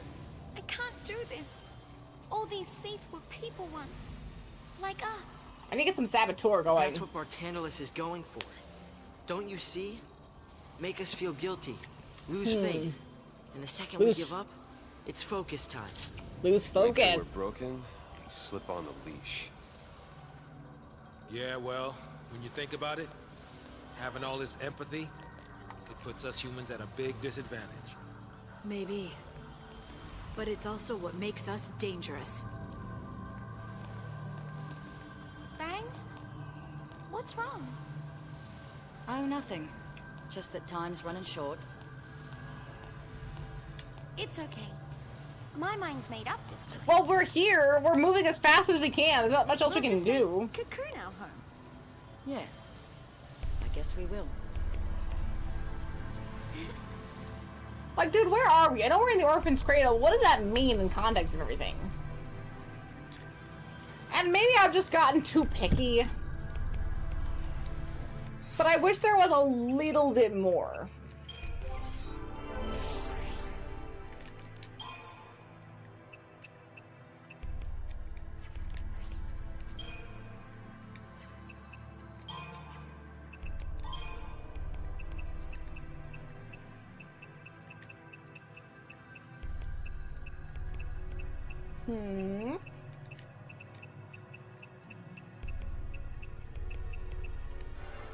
Try her Sentinel.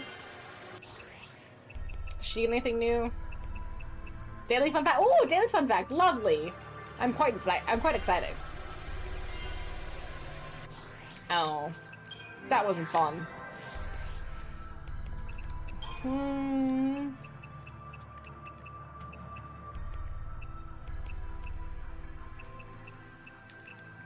Come on. Gosh, this is annoying.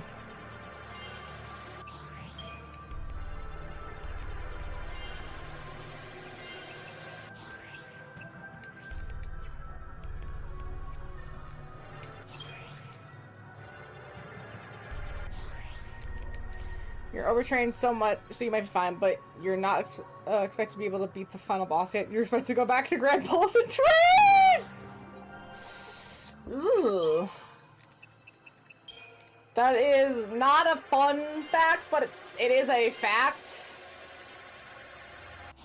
And I'm not even that overtrained, realistically. All I did was grind for a little bit, narratively. It was literally just yesterday. That's the amount I grinded it. And that was while I had a migraine. So I wasn't as into it as I could have been. And I was kind of running around Grand Pulse, trying to figure out where I was supposed to go and what I was supposed to do and where would be a good spot to grind. So I wasn't as efficient in my grinding as I could have been. Tip is one word, okay. What could be a one-word tip? Ah.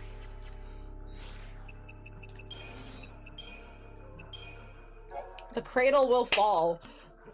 Poison. Oh. Nice. The cavalry soldiers set on overthrowing FF13 rule now wander the halls of the sanctum as monstrous Seath. Oh, see, again, this is one of those things where the game kind of tells you it, but it doesn't explain it enough that you really understand it in a way that's like, maybe I'm just missing things. I don't know. But this is such a different way to explain it that I understand exactly what you're talking about now. Maybe I'm just not paying attention. I did not realize all the Seath we were fighting were the cavalry soldiers that we were looking for. Right, like I didn't notice. The game doesn't tell me. I almost wish they said, oh, so these are all the cavalry troops that turned into fallacy. They don't say that outright. They kind of expect you to allude to it. There's almost too much allusion. This is all such troops. They don't, I don't know, there's like, they're trying to mash all these connective pieces together, but the way they portray it in just the narrative is not strong enough for an average dumbass like me to pick it up. I'm not picking up what they're putting down. Barthandel is never intended for them to reach Orphan. It was merely a ruse to spur the reluctant Lassie into action. But the companions refuse to complete their focus. He no longer needs to manipulate their minds. All remains is to crush any hope they have for their future. When the troops turn to despair, one of them, consumed by anger or regret, will transform into Ragnarok, and the beast, an unstoppable incarnation of wrath, will slay Orphan. Coon will shatter, and the energy released by the deaths of millions will summon the Maker. A new dawn approaches. It is for this day that Barthandelus built the cocoon, intended to its people and watch over the servants of the Pulse Fal'Cie. He gives one final word to the Fal'Cie Eden. Guide the steps of the cursed Lassie. Bring them to the one who dreamed of death. Bring them to Orphan's cradle. See, it's such an piece of information that is really critical to understanding the narrative that they expect you to read the data logs for, and like you kind of get the gist. No, that was dumb as shit. What was the point?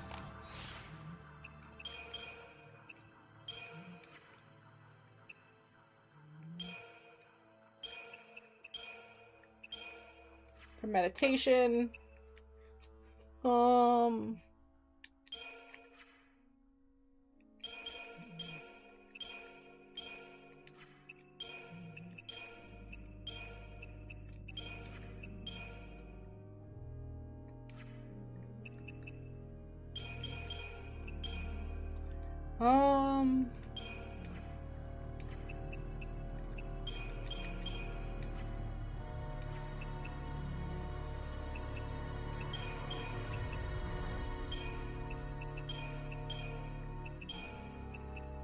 Okay.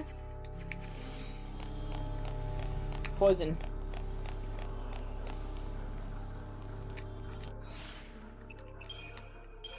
No, I think she has poison. Wait.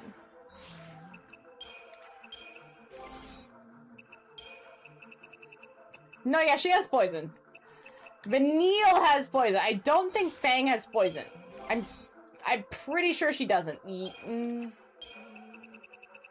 Yeah, no, Fang doesn't have poison. It's Vanille.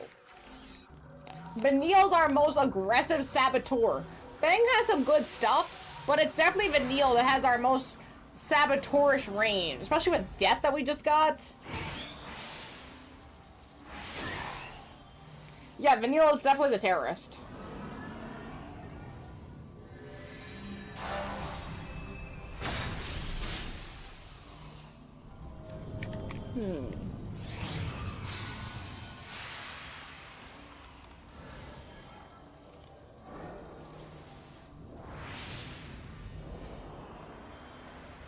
Don't like that.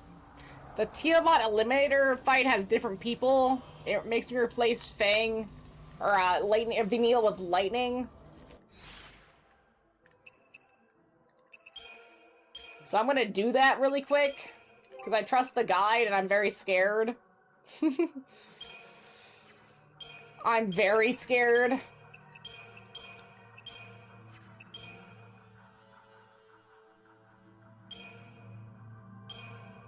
Okay, but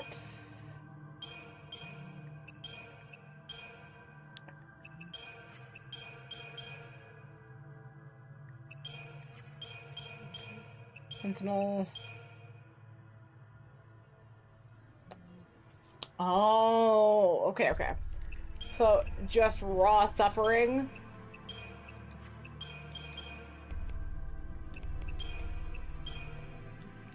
Commando.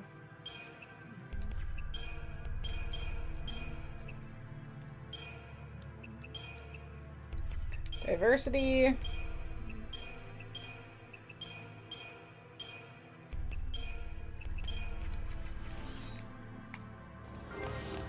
Okay, that should work.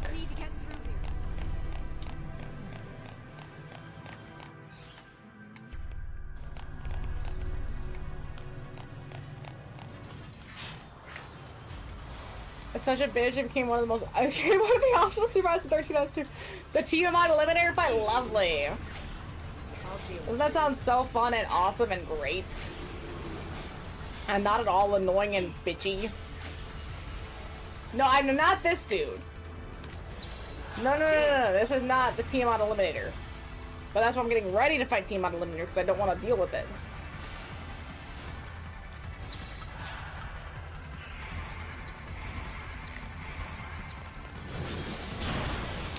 Oh, Immortal is! No, okay, this dude! An optional super boss! Why? Give it your best shot.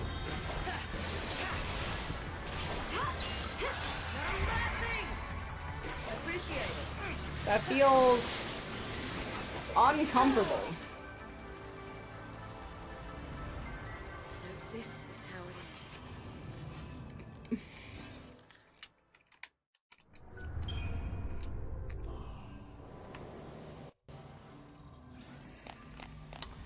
Okay, so what you're saying is avoid the shit out of that, run away, leave.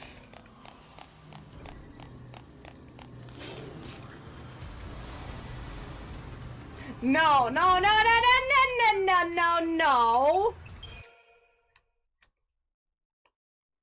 It's okay, after the,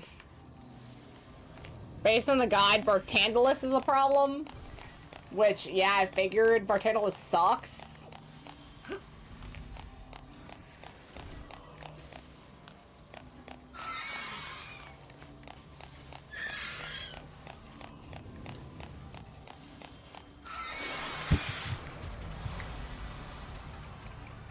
Oh, no.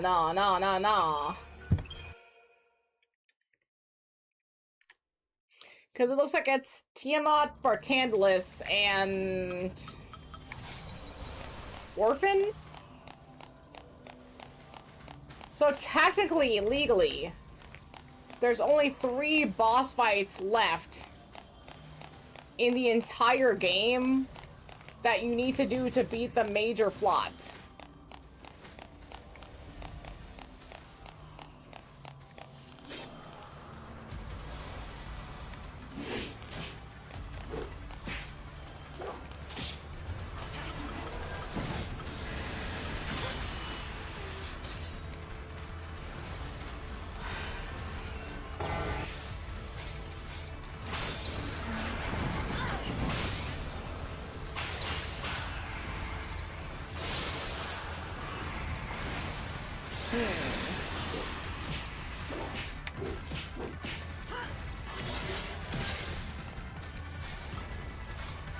You.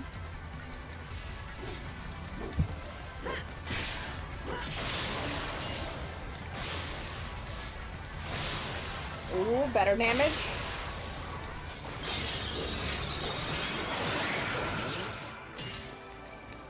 If only I had haste on me.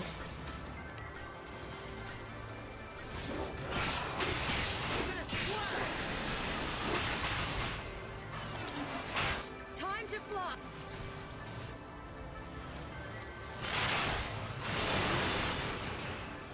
Take him down.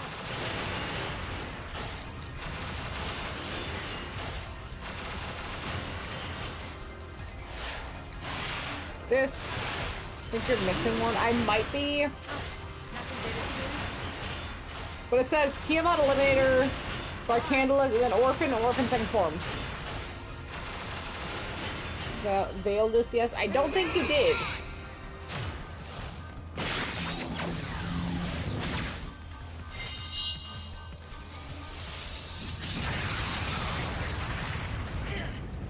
Yeah, I don't think you did at all.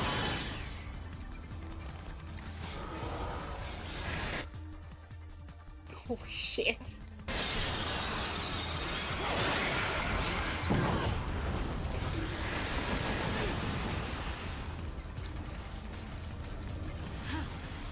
Unfortunately, I also don't think Lightning has Insuna, which is real rough.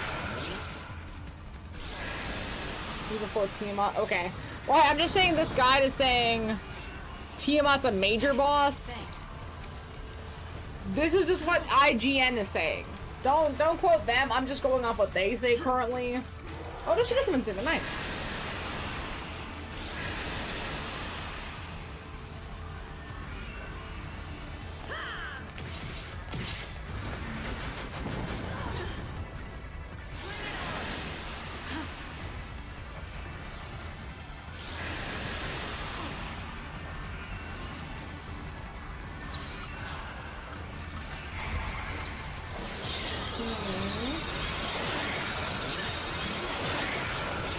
A boss, it can comment on any for them random display all the same stats as the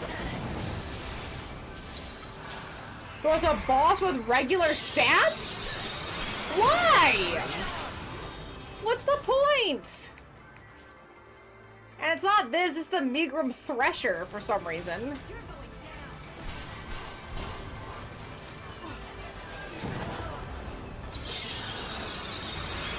Which is annoying as shit to fight.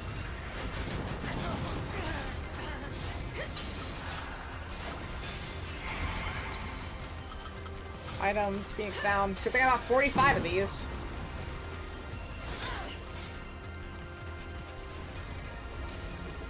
Hi. We'll see, it has a sword. A lot of things have a sword in this game, unfortunately.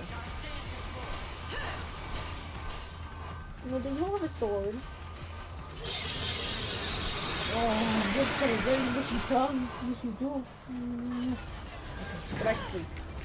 Sorry, she's very pretty, and I like her. I just want to pet her and look at her. She's very pretty. And I love her.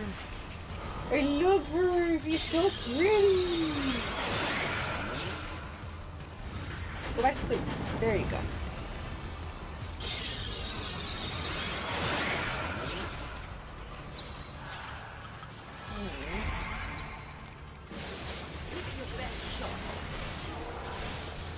I wish to escape this fate. This is awful.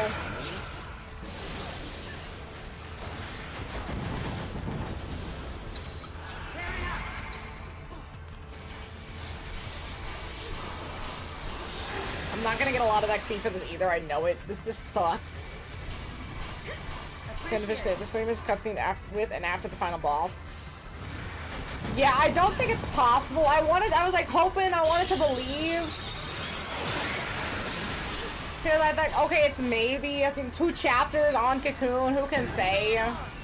But I'm a lot more under-leveled for the fights that I was hoping for. Because like you said, you're supposed to kind of go back to Grand Pulse and do a lot of side stuff and just other things and really grind up.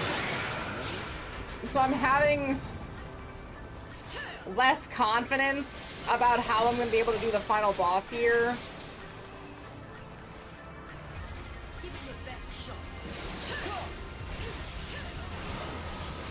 I don't think it's as possible as I was hoping it would be.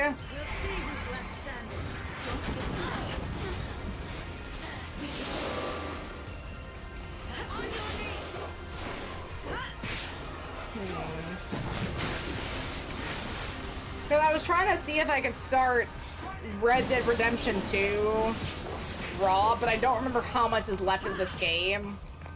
And some of these enemies are a lot stronger than I was fearing they would be. Now, I think if it was just the final boss, it wouldn't be so bad. No. Sorry, Vanille.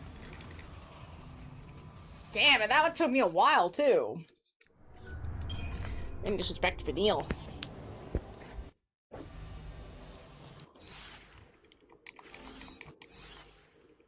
Because, like, there's a save point right there.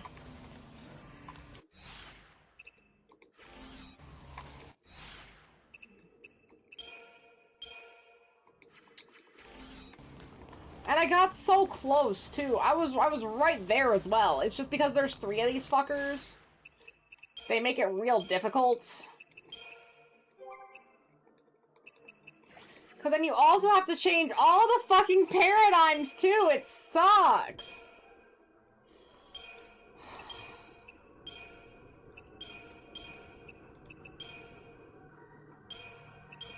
And I don't know.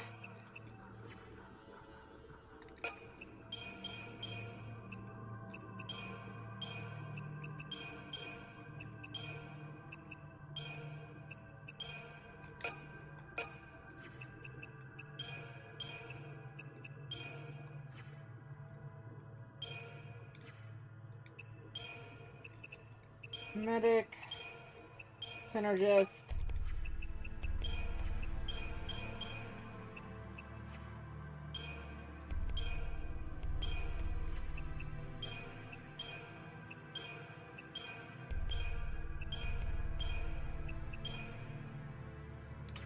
I don't know, man.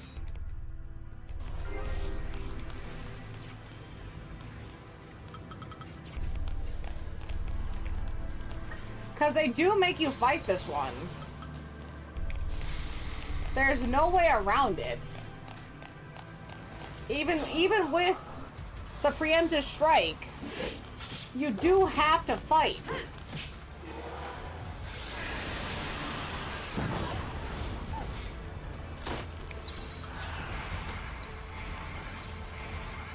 And by the time you get through it, what the fuck does it matter if you get a preemptive strike? Who gives a shit? I'll deal with you.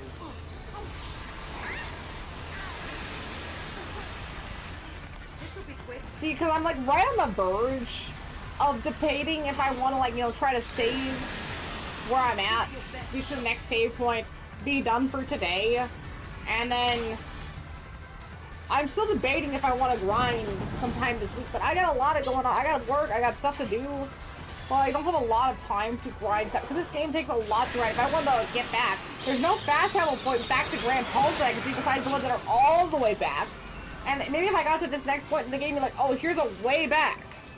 Right? It says activate the warp gate, maybe, but that's after the Tiamat fight.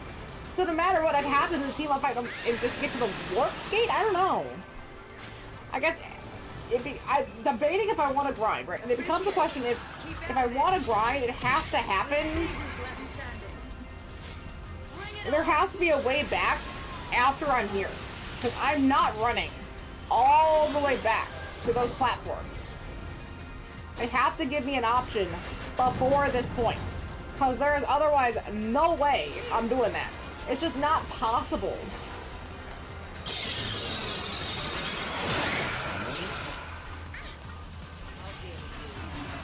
And see, you know what'd be really nice is that I could switch characters in this fight. So if I could switch characters in this fight, I could switch to Vanille.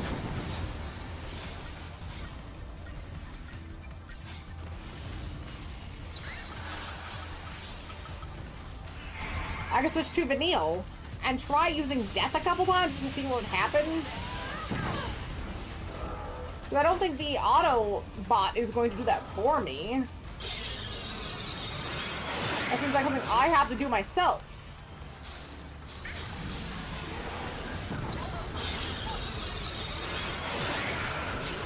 On your knees. We'll see who's left standing. Right?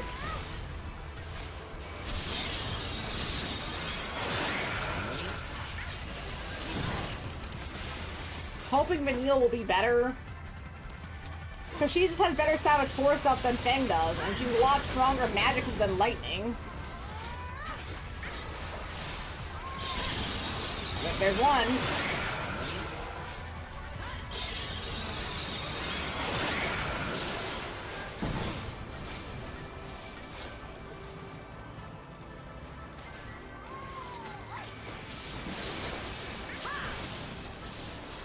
I think this does mean I will have some Final Fantasy 13 left on Thursday before I start Red Dead Redemption 2. Which is fine, but it's so few boss fights. I think it's so frustrating. But I know there's like, yeah, 30 minutes of cutscenes, plus the fight, and that's if I don't die.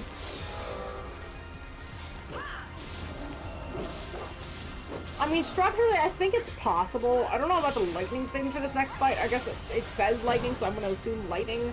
But every other narrative seems like Hope, Fang, and Vanille are the best ones, because Vanille has the strongest magic, the best Ravager and medic stuff, on top of having some of the best Saboteur elements there is in the game, all in one. And then Fang just hits heavy every single time, with Sentinel as well, so if you really need to turtle up, you can turtle up. And then Hope's synergy, now that I have haste, is almost on par with some of the stuff that Saz has. The only difference is Saz has stuff like, I think it's bar water, bar fire, so you get attack, but I think he's getting that too, or maybe that's defense, I'm not sure. Either way, Saz is a synergist and Hope are almost interchangeable, but Saz doesn't have medic. Doesn't have medic, and he doesn't have Sentinel. There's no way he can replace Fang or Hope in that case. Because instead of maybe Commando, right?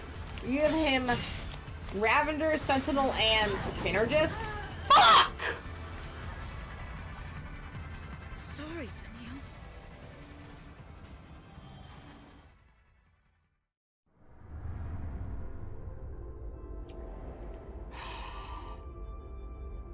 Just wanted to save before this fight, or for after this fight, and just get through it.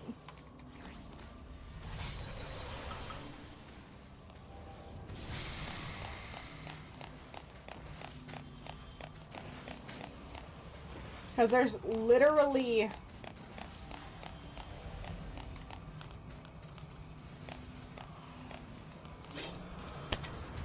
There's literally no way past.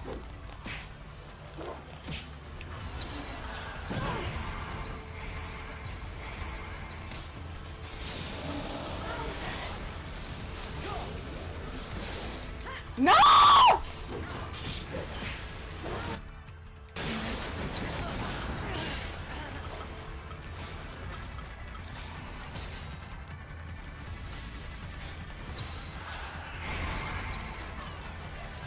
I'll deal with you.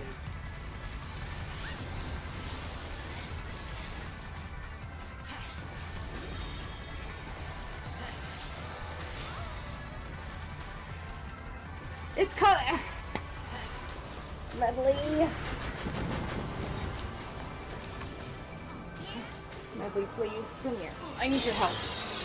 I don't want to go back and grind on Grand Pulse if I can help it, right? It just is not worth it. For what I could get, I mean, I guess in theory it would make some of this a little bit easier, right? Theoretically. But not easy enough that it would feel good doing. Because it's such a grindy slog to get through all of that nonsense constantly.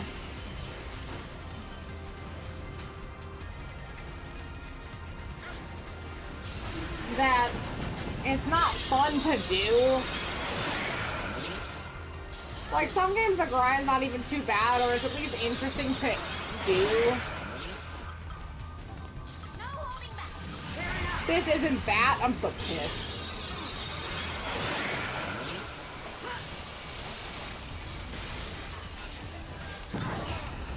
I was getting so fucking far in this one too, man.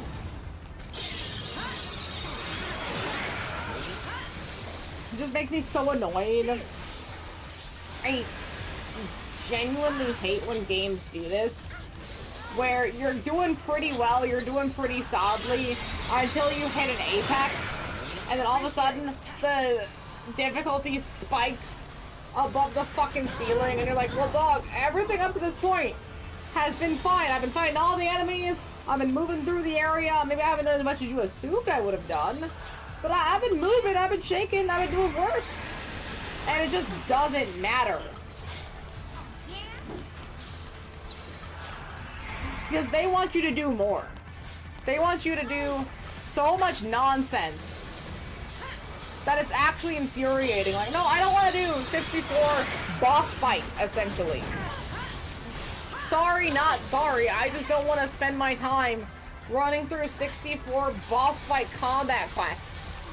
I have other things I would like to do. Like play Red Dead Redemption going into Resident Evil Requiem. So I gotta move through these characters. But apparently, that's not right. I'm supposed to do all this grinding. I hate when games demand grinding. I don't mind when they ask for some. Especially when it comes to super. Hey, you really want to do a super? Well, you're gonna have to grind for it. Okay, you know what? Because it's an option, I don't mind. But when they demand it because, oh, well, you need to do it through a plot. No! I shouldn't need to do anything for the plots. Protection. Like, the plot should just be something I can do with a relative amount of side quests and combat. Like a fair amount. I should not have to 100. Yakuza, you don't need 100%. Like some Yakuza, you can basically just skip all side content, and it really doesn't affect your level or where you are at in the plot, because it's just supposed to be extra. Side content should be extra. It should be a boost. It should be a bonus. It shouldn't be mandatory. I know you're really proud of your sides, but you shouldn't be proud of this, though. Appreciate it. I mean, because Yakuza should be proud of some of their side content. It's really engaging, interesting, for the most part. At least it makes sense for the narrative. Other games should not be proud. They should not be proud in the slightest for their side content. They should not be proud. This is a boss rush. Every quest is like, I didn't kill this, go kill it for me. Every quest I have done has been, hey, I suck at my job, go finish it for me, please. I suck. And I hate when quests are all the same kind of quest. Don't do that to me. Unless they're inherently easy, like, oh, I need an orange. Okay, I already have an orange, here you go. That's fine. I don't care. If you can do a fetch quest with something you already have in your inventory, that's fine. I like that. But don't make me go out Stardew Valley style and specifically go pick up whatever item it is when I have the items in my inventory that you want. Don't ask me to go do the work. Ask me for the outcome of the work. Because that's fair.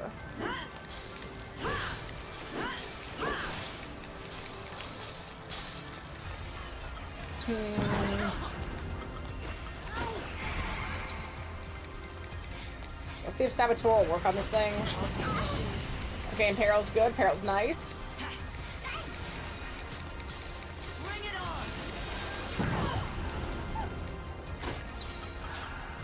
Diversity.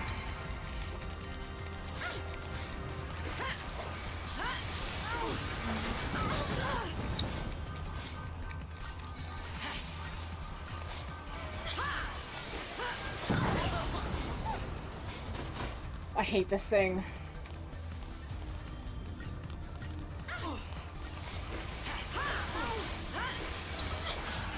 Assault.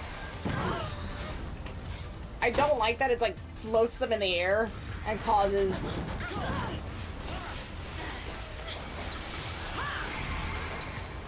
that's like delay in combat. Actually disgusting.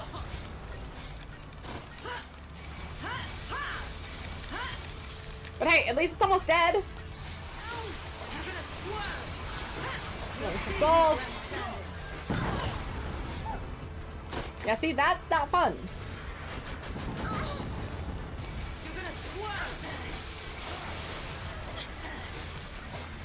I don't think Vanille or anyone can defend against that either. Please, please, please. Please, it's so close. Please, it's right there! Yes. Okay.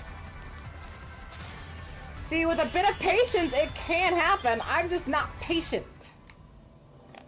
We'll save this up.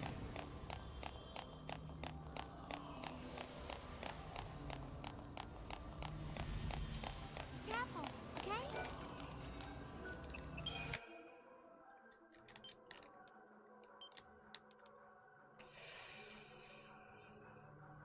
There's another boss before Tiamat. I'm still gonna. I don't. Well, like, oh, okay, I'll switch to lightning and see what it says. Well, Vanille's been doing the best. Let's see what happens. I need to gauge.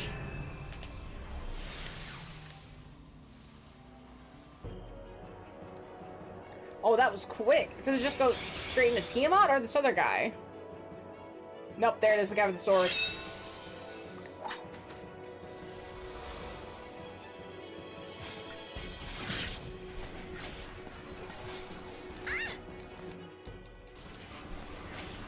Items, lever scope. This is why I bought the lever scope, just to use on these last bosses. Holy shit, you can't stagger this dude! What the fuck? 999%? 734k health. Okay, game. I thought they just decided to throw in a boss rush out of nowhere just to fuck with me. Capable of inflicting deprotect and de-shell, executes powerful magic attacks. Mounting contempt.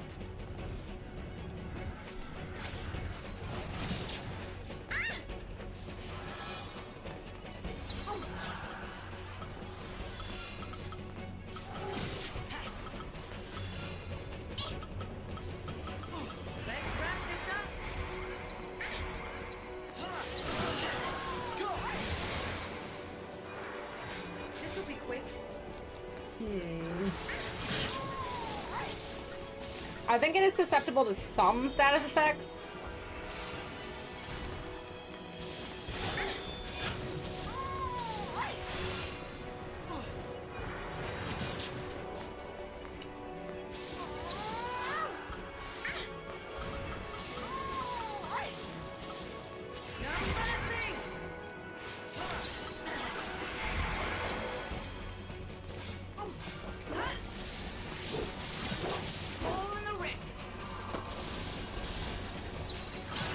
Diversity.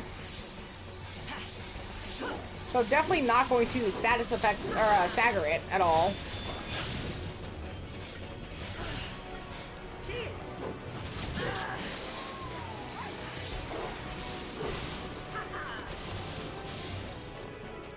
Okay, not too bad so far, unless there's a heal effect.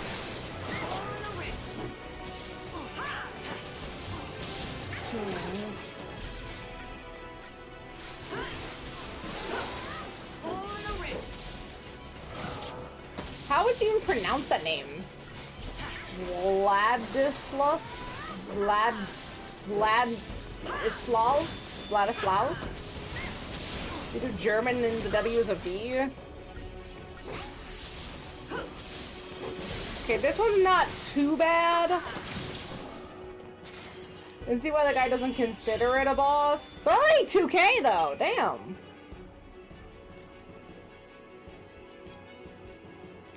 Is the next fight's Tiamat? Back-to-back fights Tiamat?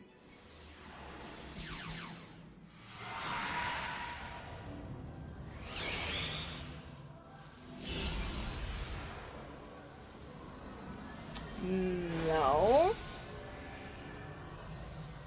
Okay, so now it's just Tiamat, Bartandalus, and Orphan. Strange about that one. Let's go. Well, if it's Tiamat next.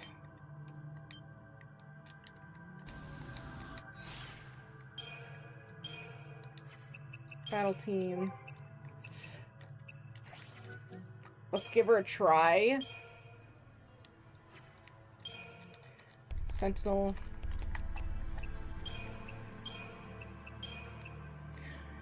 I hate how this structure is done.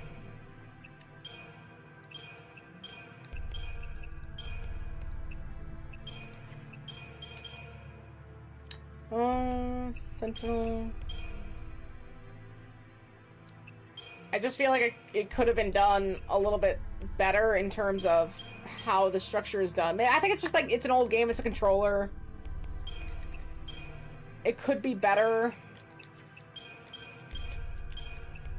Commando. Medic. Ravager. Sentinel. Medic. Medic.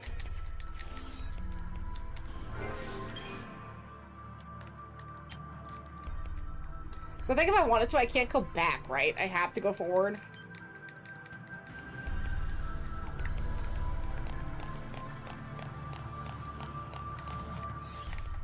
Okay, let's give this a try. I'm curious to see if they give me a chance to go back to Grand Pulse one more time.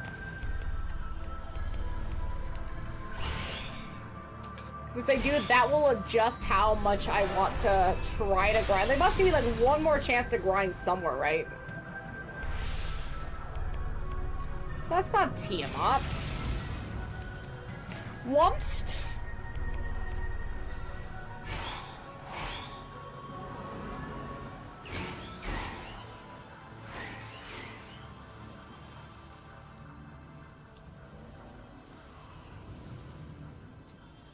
It says, continue toward the next event marker until you reach the 3 Sanctum Templar. Take them down and see what's next. What? There's a save spot, then... Where's Tiamat? I think I'm saying that right, Tiamat? Wonderful. I like that a bot dropped down, but I couldn't see. Where'd it go? 3,000 gil.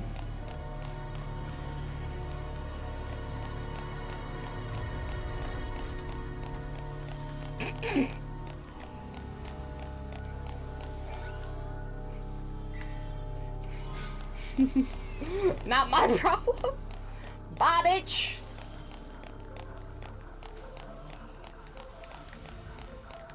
Are we supposed to fight it? What the hell? It's just floating in the air.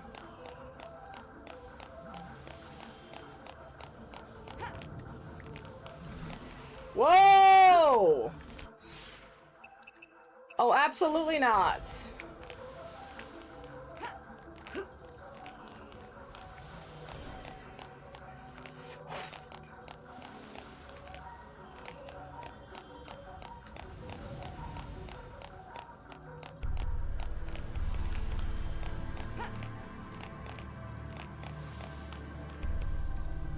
No!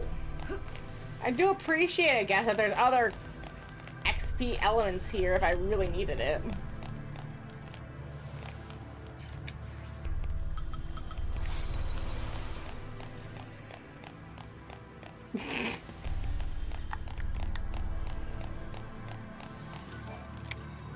Okay, I know I was probably supposed to sell those, but they are kind of amazing and hilarious that you can just walk through.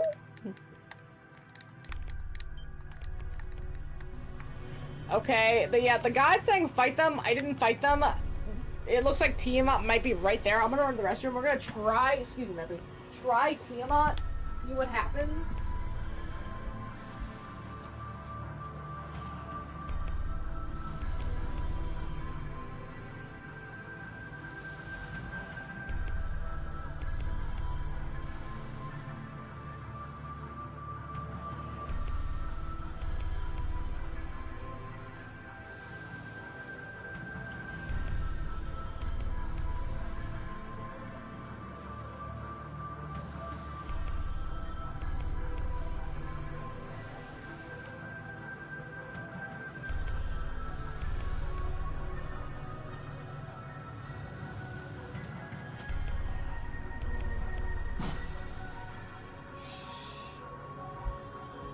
Oh, baby.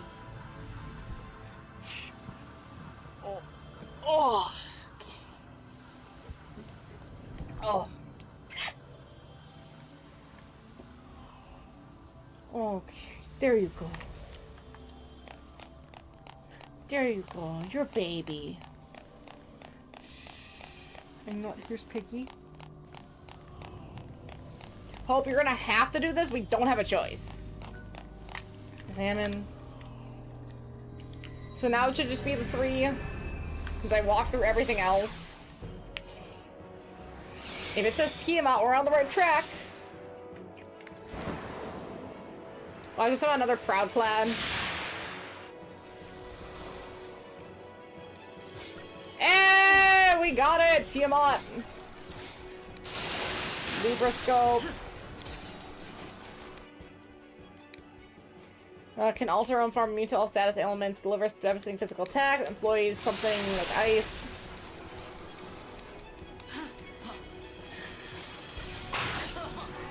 Okay. I can see why bringing lightning would help, because you really can't use Vanille to her fullest because of the whole Saboteur thing.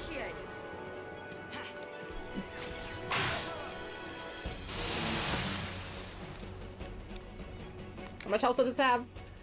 Oh, 3.8 mil. Yeah, just a casual 3.8 mil, of course. Obviously.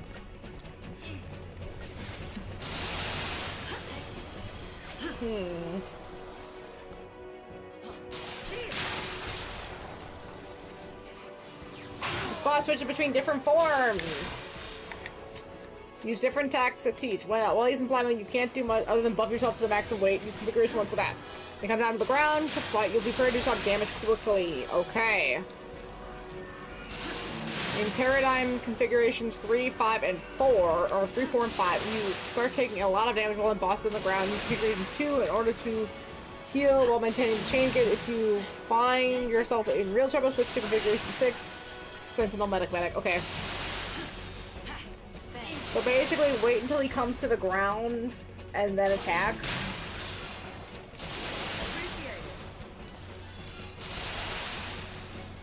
Whenever that will be.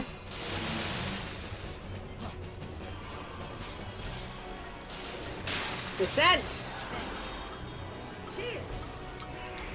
Our Mystic Tower. Get that first paradigm shift out of the way. Holy shit, dude!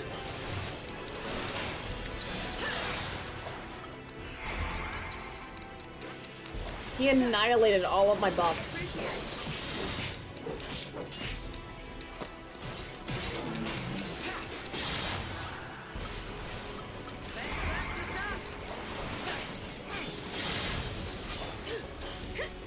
Yeah, do a lot of damage to my fucking ass. Holy shit, dude.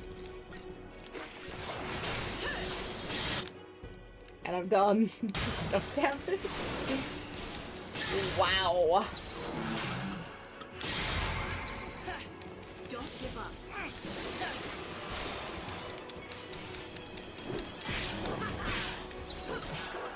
That was assault.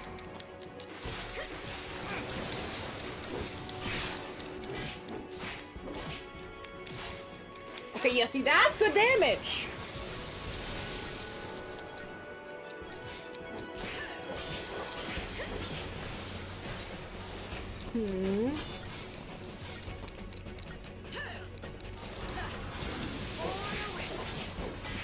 Well, that becomes basically the same as the objective now used to try to take him down. Okay. So the next two fights are basically buff and debuff as much as you physically can.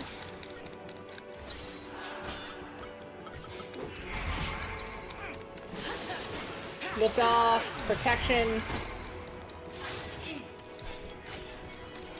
And then just wait for him to come back down.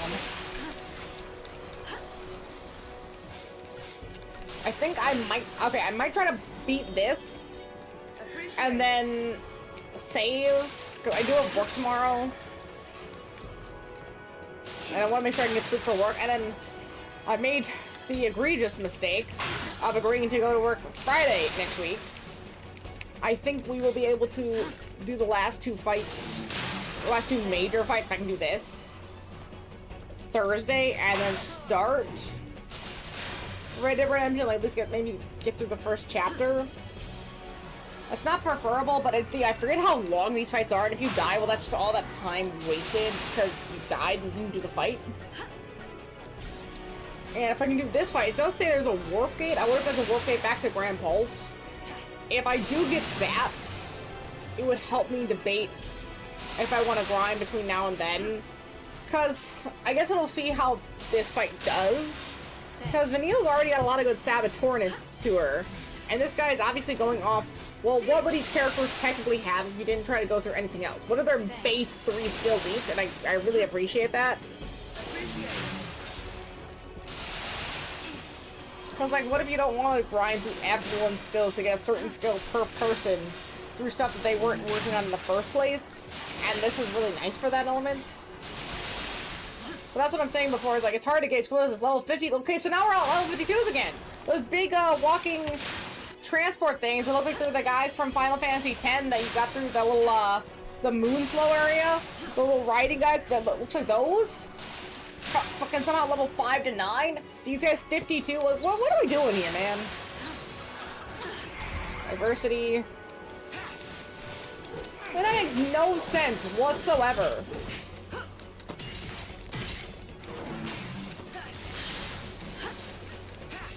What's the point of doing all these status effects if they're just gonna go away the second he hits you anyway? I guess to have them. But holy shit, that is annoying as hell.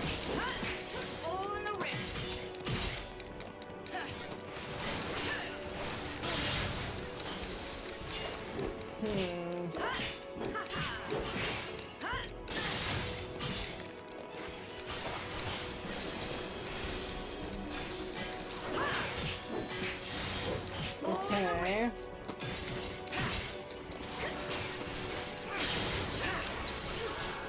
Diversity.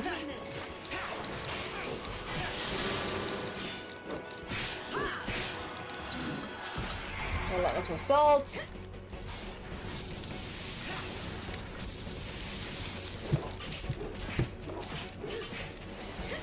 Gosh, and that just does such little attack without all the buffs on there, too. I hope Bartandalus and Orphan can remove my buffs as easily. I think it's just this. There's probably like a checkpoint like, hey, if you can't fight this, if you can't defeat this, there's no way you're gonna be able to defeat the next Bartandalus and Orphan.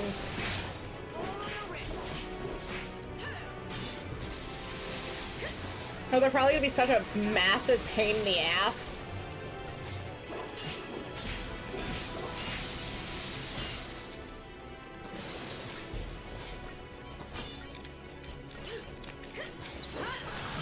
Protection. And now we have a lot of waiting in this combat. I think that's what's gonna be nice about the next handful of games. Like, shoot. Yeah, obviously Red Dead Redemption Resident Evil. Final Fantasy 13-2 I think does improve upon this combat. Ace Attorney 4 doesn't have really combat, but I think the 3D models are really interesting because they go from the 2D like visual novel style that Danganronpa has to, I don't know, it's pretty interesting. Different. Very different. And then MDS Delta, same thing with Mafia 2, slightly more improved combat, 13, best combat probably. And then maybe even Yakuza 3 Kiwami. I think that's going to be the most improved combat on any of this, only because it's the most newest and the most improved upon the original beat-up style of Yakuza. That's going to be very fascinating to compare, right? I don't know what they were on when they made Yakuza 3, but the Blockuza elements are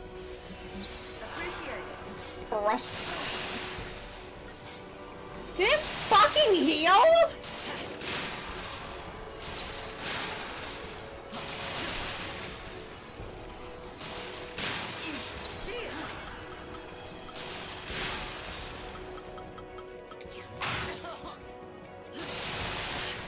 I healed 100k.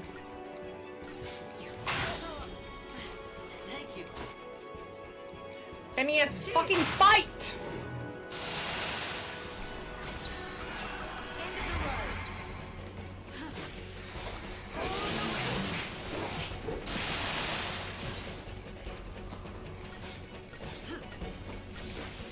Is it not gonna descend now? Oh, there it is. I was gonna say, it's not gonna descend because it's too pissed off at me.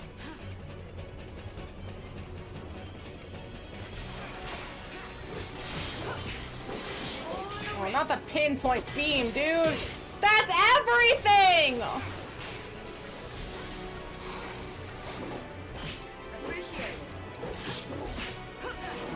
Where am I even at? Okay, 1.4 mil damage done. Just the 1.4 mil damage.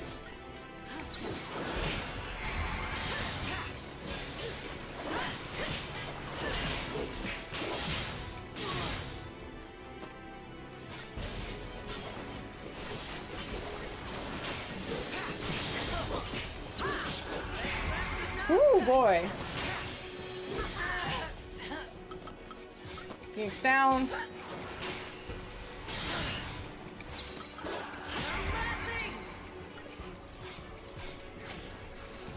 Genie! Are you gonna help me?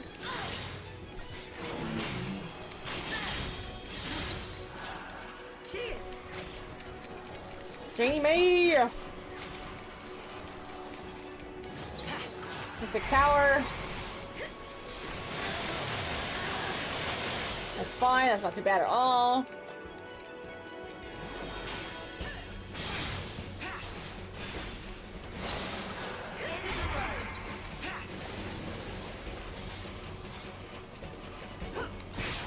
Very nice.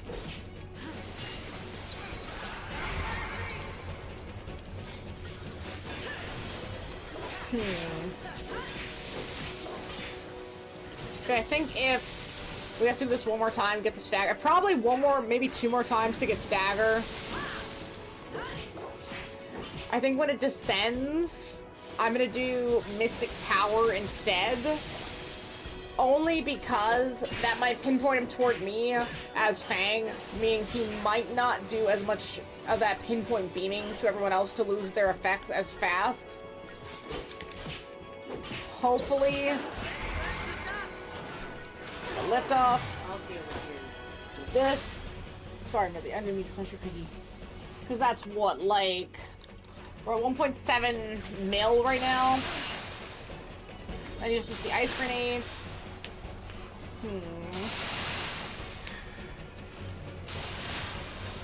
So that's what, about a little under half.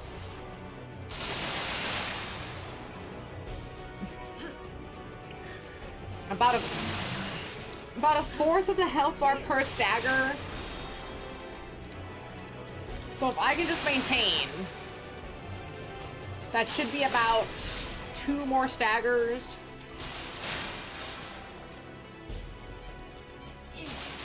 Roughly.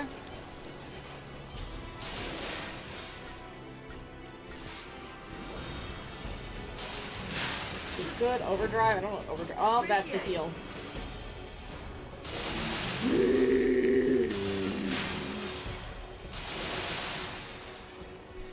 I wonder if this is one of the worst fights, just annoyance-wise. I'm so curious to see how Orphan and Spartanulus are gonna go, comparatively. Because this is already such an annoying pain in the ass. One, because you can't sabotage it. 2, it heals. 3, it'll reduce your buff as well, like an asshole. Which is just so rude, for no damn reason.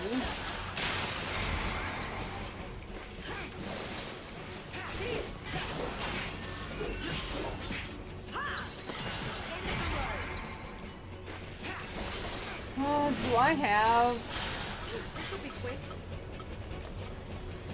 If I die, I think one of the things I might change would be Sentinel Ravager Commando instead of Mystic Tower, which is Sentinel Ravager Ravager.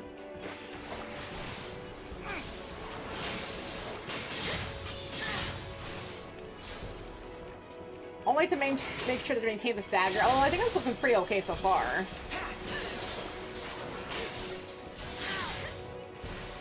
It is damaging Hope, but they're mostly attacking Fang.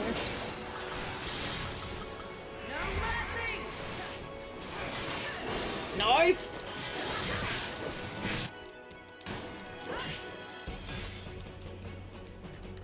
See, right, I think that helps.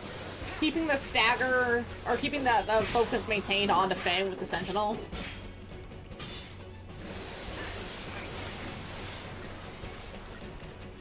It's already killed at least 200k, which is really rough.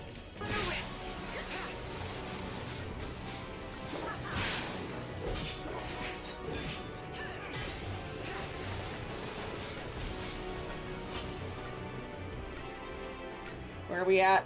Okay, still under a mil. Oh, but definitely a lot closer. Here it comes.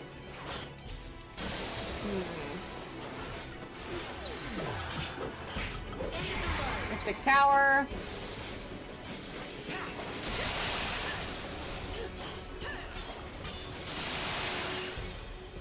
You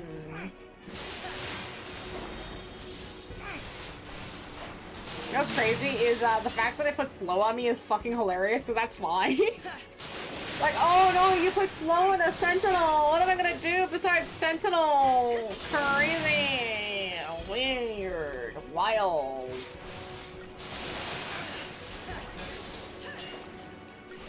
Right?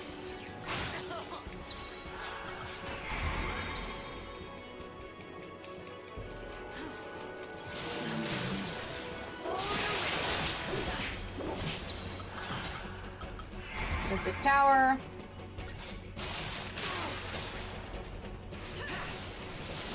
Under a mil, barely, but yes.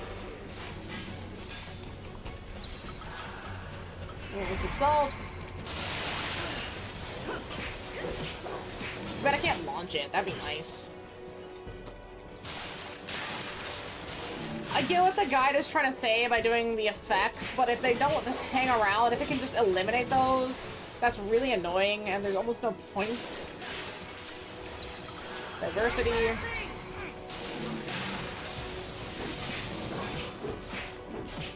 Right, because I could just do this, And already at 600k versus waiting before. Like, yeah, the haste is nice. But that's okay. Descent.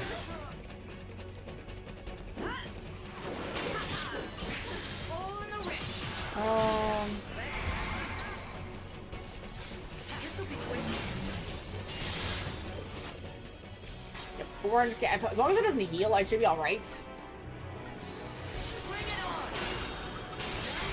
Mystic Tower. Honestly, one more stagger should do it then.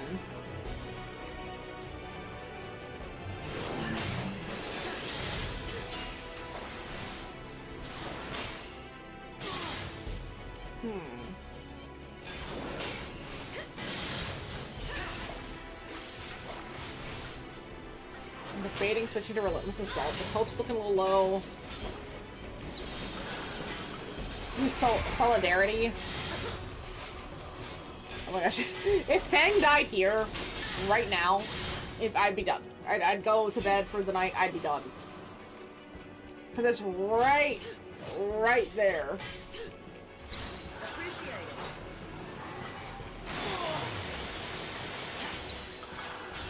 It's right there. One stagger will take care of this.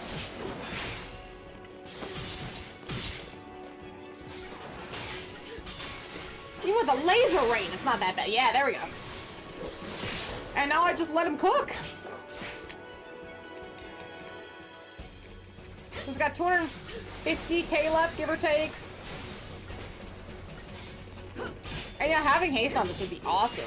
Plus the attack up, plus the defense up, all that other stuff. Awesome, but it's not gonna work. 140k. Ooh, boy. And Fang's doing like 22, 23k per hit. Oh, it's over. It's over. Fang alone has got this in damage. There it is.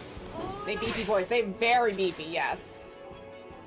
And it took me 18 minutes because of how fucking beaten. Score is 0. It's supposed to take 8 minutes.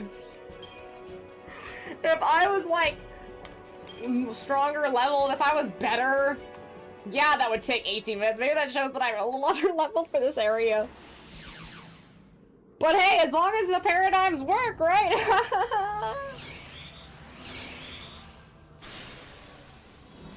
Wait. Orphean's second form, a final boss battle with a limit. On top of the death counter, the form of Orpheus is immune to all damage unless broken. With the battle by casting Dispel and then focus on staggering the boss with configuration 4. Holy shit.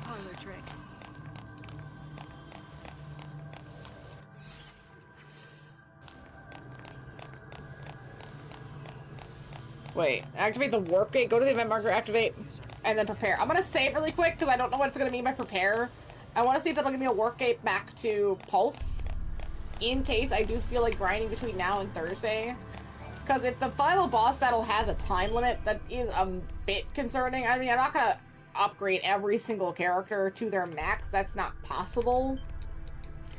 But if I wanted to make sure, hey, you know, at least the team that I'm using is pretty max, and maybe get them a few points into everything else, just to get, like, the health, the magic, the strength, make sure, I mean, even upgrade their weapons a bit more. I want to have that as an option, so let's see what this does really quick, just in case.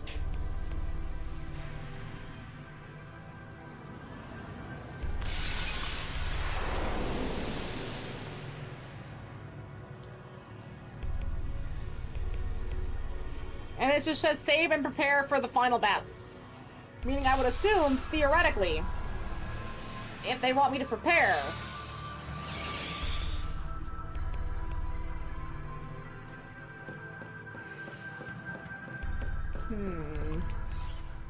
okay, so if I did want to go grind, I would need to go back all the way, run through that entire area, make it back to the portals in Grand Pulse, then run all the way back. What's the point of having all those fast travel points on Grand Pulse if there's not gonna be a way, even from the menu here? Could you imagine if there was just like a teleport button, like just add a teleport button right between here that connects to the Lassie stones that you've already connected to? Like, wouldn't that be so nice? Maybe it doesn't need to be every single one of these save files. Maybe just the most important. Like right here would be a great spot to have teleportation. That would be an amazing spot to have teleportation. I need to make some decisions for sure to see where I'm at. There's only a handful more bosses, and at the level I'm at, it's not impossible. Maybe I need to upgrade some things. Maybe I need to, like, you know, do the Crystarium a bit more. Because their major skills are mostly upgraded. I don't think I'm anywhere near over-leveled. I think I'm either at level, roughly, or under. Because 18 minutes for the last fight, if that target was 8, definitely shows that I am nowhere near where they maybe think I am, but I can do it based on the skills I have if I am not an idiot about how these fights go. I did make it, I did. And there's a handful of boss fights left. I would assume combat plus cutscenes, maybe another hour and a half to 2 hours. And I'm still debating if I want to try to go and grind anywhere, because there's no portal back. I have to run all the way fucking back, which is insane.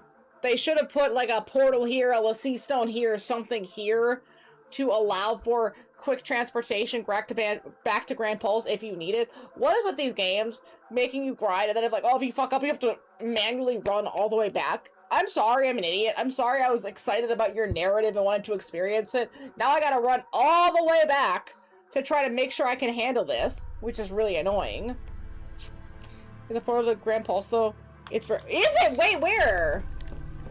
I'm like talking mad shit. I'm trying to figure it out. Is it here? I saved, so if the plot kicks in, I'll just— I'm running to the boss. Okay, that's what I thought. Because I don't want to have to run through all those enemies again. I'm so curious. Maybe I'm wrong. I could be wrong. If I have the chance to grind, I don't know, like tomorrow night after work when I'm really tired. Back to Orphan's Cradle.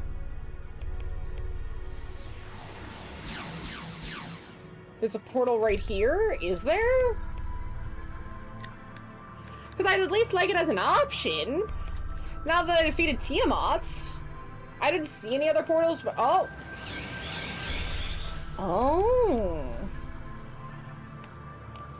Oh, okay. So, does that just— Narthex? So Narthex is the place where we need to go. And now that we've unlocked Narthex, we can come back here and go back to— oh, okay. I see you. Okay, that is kind of nice. 13-3 doesn't do that. That is very nice. I do appreciate that. That's good to know. So if I have time, like tomorrow night or Tuesday night or Wednesday, and I'm like, you know, I'm not feeling real confident about this boss fight, I should try grinding. Take Street Fighter. Okay, so basically like that base camp area. Okay, that's not too bad. I did open up a couple like transportation teleporters in the like Arcatile Steppe and all that other stuff. I did open up a couple of those, so if I have the feeling of grinding in the next couple days to make my life a little bit easier for the next boss, because I mean, Tiamat wasn't bad. I did do it first try, but that was with a lot of patience, and that's fine. But then there's Orphan, and there's Bartolomeus. No. Fuck, what was his name again? Whatever Bart's name is. There's those two, and then there's a time boss fight, and that doesn't sound terrible, but it does sound stressful enough that if I get there Thursday and I'm like, I just can't do it and I have to go grind, I'm gonna regret it. Just go to the tower and farm the gold guys. You're a high enough level, you'll be able to get them, and you'll get 8 to each. That is good. Oh, did you see the stupid thing they didn't explain? I don't think I did! What was the stupid thing they didn't explain? Sorry, I've been trying to figure out the plot and, like, worrying about these fights. They've been stressing me out. I did not see what they didn't explain. I think if I have time in the next couple days after work, I will— the floating blue machine thing, there's a data log. Wait, there's a— the floating blue machine thing. I'll see.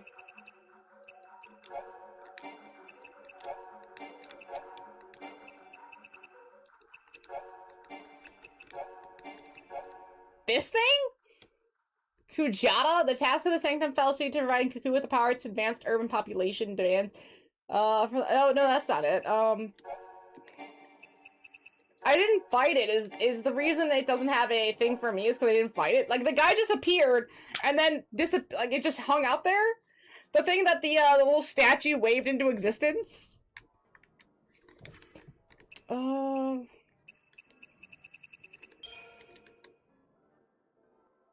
raps you had to run up with guys. Yes, I do remember those. Hello. The guy from, gosh, where was he? One of the little statue lady things in the outfits. Yeah, the floating blue thing in the middle. Yeah. Where you run past it, and then it kind of just, like, sits there, and then doesn't do anything. Where was that? I don't think I can get back there this way, right? Can I? Right, yeah. No, yeah, okay, no, I can't get back there this way. But yeah, he was just, like, sitting in the middle of the room, and he was, like, floating, and then the little statue had a cutscene and showed you it floating. So supposedly, okay, supposedly. Sure, supposedly. This is Grand Pulse. This is Eden Fall. No, it's a small version of the fallacy that turned Dodge into a lassie. Not maps. Thanks, Jaina. You're very pretty. 8 days before the first, Judah detected the pulse present near the plant and took emergency defensive action, hoping to use a human instrument to search. Oh. Yeah, no, that doesn't explain anything. They never explained why I was there, and it did nothing to float there! Right, like, maybe you could fight it. That'd be at least something. That'd be so sick if you could fight it. Level on. That Dragon Age? Is that a Dragon Age title? Dragon Age username? That is annoying. It did nothing. Like, what was the point then? Like, again, there's so many. Yep. Hey, nice. Very nice. We'd love to see it. I'm a big Dragon Age fan. Massive Dragon Age fan. Obsessively Dragon Age fan. Hi, Genie. You know what the saddest thing in this game, though? Is the fact that the best music's on Grand Pulse, no. And you only get to see it for a chapter. Remember Titan from Final Fantasy 16?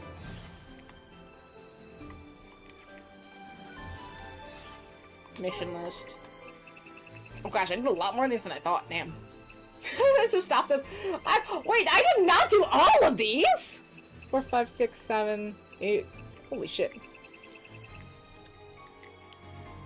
You don't fight Titans, the tragedy. Lol. Maybe. That's well in this game where you first got to Grand Pulse, it ate the Adamantoids.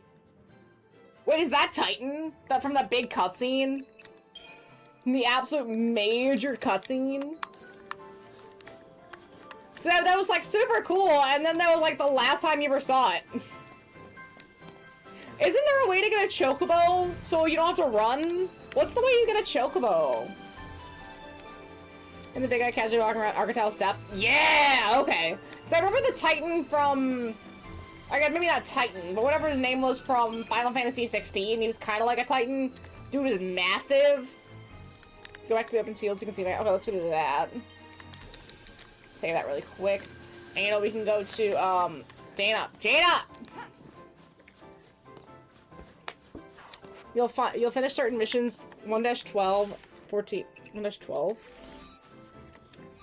He dies off screen? Oh, that's sad. Oh, yeah, see, I didn't do 12. That's why. I wonder if... It's actually, you can't check from the map which one 12 is Jaina. Puppy, I need you to stop. It is a real tragedy, for real. Jaina.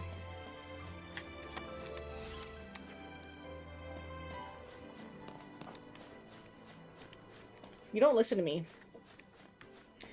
Remember the giant bull fal'Cie you had to ride inside of the caves? Ball fal'Cie, yeah, ball fal'Cie, yes. At Atmos. And then there was one... I'll grab it. And you see his corpse? And you don't even get to fight it? You get to just ride inside of it for a cutscene? And just the one cutscene! Like, it was this big thing they made a point about all the tunnels and stuff. And it was just, yeah, it was just a cool ball, and that was it. You don't even get to fight it or anything. Then you get to ride around it a little bit more. Gosh, this game sucks. I really like this game. But man, do they just make some of the wildest choices. Oh my gosh. And then of course here, reptile step, let's go. Whee! Oh. Oh. There you go. It's hard being a little puppy, ain't it, Gina? You just get tossed around by a lassie, like a lassie. Like a little lassie. Oh, Genie. I want to see Titan from the game fight Titan from 16. Maybe ooh. That would, yeah, would be a banger fight! Let's see. Lassie, baby!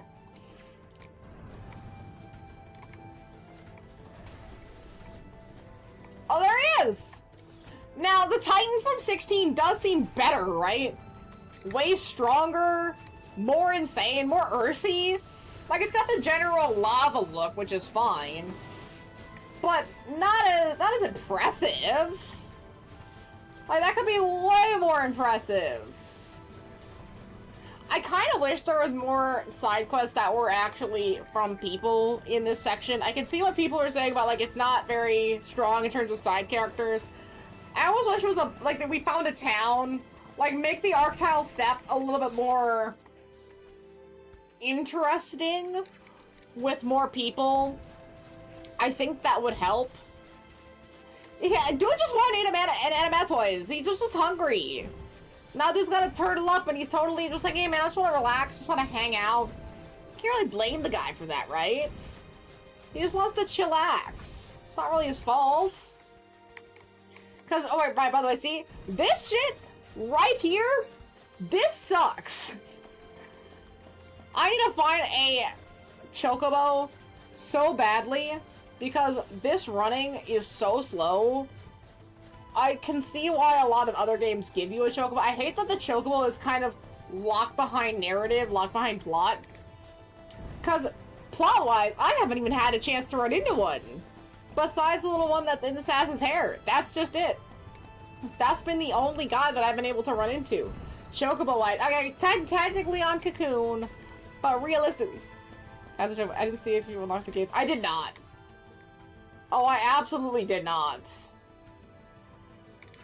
I was running this way because I just picked up a random quest. I was like, oh, let me go do it while I'm just picking things up anyway. But I'm not gonna 5-star them because doing the 5-star for the quest is not worth it. I mean, not quest. Doing the 5-star for the achievement is definitely not worth it.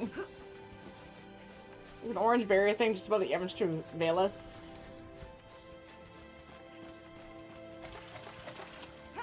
It's just too much. It just takes too much effort, and I'd have to grind so much to make it worth 5-starring things, so then I could be a high enough level to do it. Well, you quick there! You quick! I wish, another thing I wish the game had was that the maps had, the maps had the names of locations on them, and you could move between maps that you had. That would be incredibly nice, right? Like, oh, if you go this way, it's this location. You go this way, it's this location. I really appreciate when games have that. This doesn't, and it would just make maneuvering through certain locales better besides relying on the little stars of the little orange arrow marker, little yellow arrow marker. Big issues here, and also the map not rotating. Oh my gosh, the map rotation is so fucking annoying. It makes it so difficult to orient yourself. It pisses me off beyond belief. Hi, Dina. It pisses me off beyond belief because that's just so... There's no point. Just keep the map itself static and let me maneuver. And then I can like go back to the map, have my orientation, like, oh, I know where I am. And then you can just keep running. And if it allowed me custom map markers that appeared on the minimap, oh my gosh, that would be so nice. Like, oh, I want to go to this direct seatstone. Bam, place. I think that's the problem because Cocoon really doesn't need that. It's super linear. You're not exploring Cocoon. I don't know how you could tell this plot in a way that would allow you to explore Cocoon, because the whole point is that we're fugitives. But man, I guess that's what Final Fantasy X-2 was for, is to be a chance to explore Cocoon. Which would be lovely.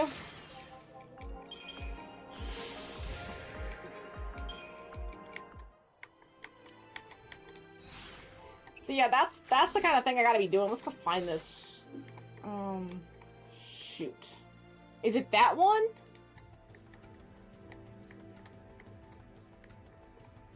Or that one? Because what the fuck is this?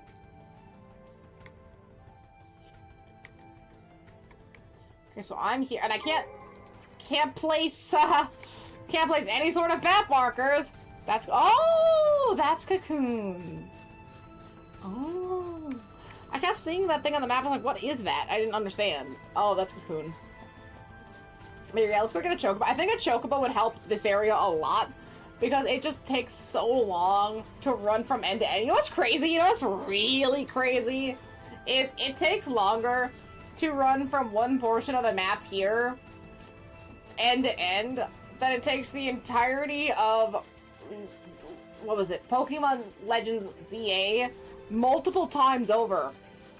If I was to start at the tippiest edge of this area and just ran as straight through as possible, it would take me so much longer to get through this area than any section of Pokemon Legends ZA. How is it only about a 2-minute run in one direction? That is insane work. If I got Legends ZA for free, I might play it. I don't know if I want to spend money on something that's so afterthoughted by the company that made it. That's so rude and ridiculous. Like, what are you doing here? I know your IP is just a massive money grab. Could you not let us know that? Could you at least try to hide it? Please? I beg you? Like, I don't need to see the back end on this. Oh, ooh, is that the forest? I haven't been in the forest. Like, see, there's so much side stuff that I just have not interacted with. Seath palings? Palings. These sea stone emanations block roads and pathways all across Grand Pulse. Do they? Who gives a shit about Grand Pulse? I'm almost done with the plot. I got like 3 boss fights, 2 boss fights left, and it's the end. Who gives a shit? Exploration needs to have a point. Skyrim, Oblivion, all of Fallout, heck, even stuff like Cyberpunk. If you want me to explore, there needs to be something to explore. I don't want to just explore because that's what you've built. There has to be a reason. I don't just want to run through a bunch of open landscapes, getting to like specific little spots, and then, oh, well, that's it. What about the rest of it? What do I mean what the rest of it? That's what, well, that was the big problem with Final Fantasy 15 as well. It was an open world full of nothing. There was nothing to interact with.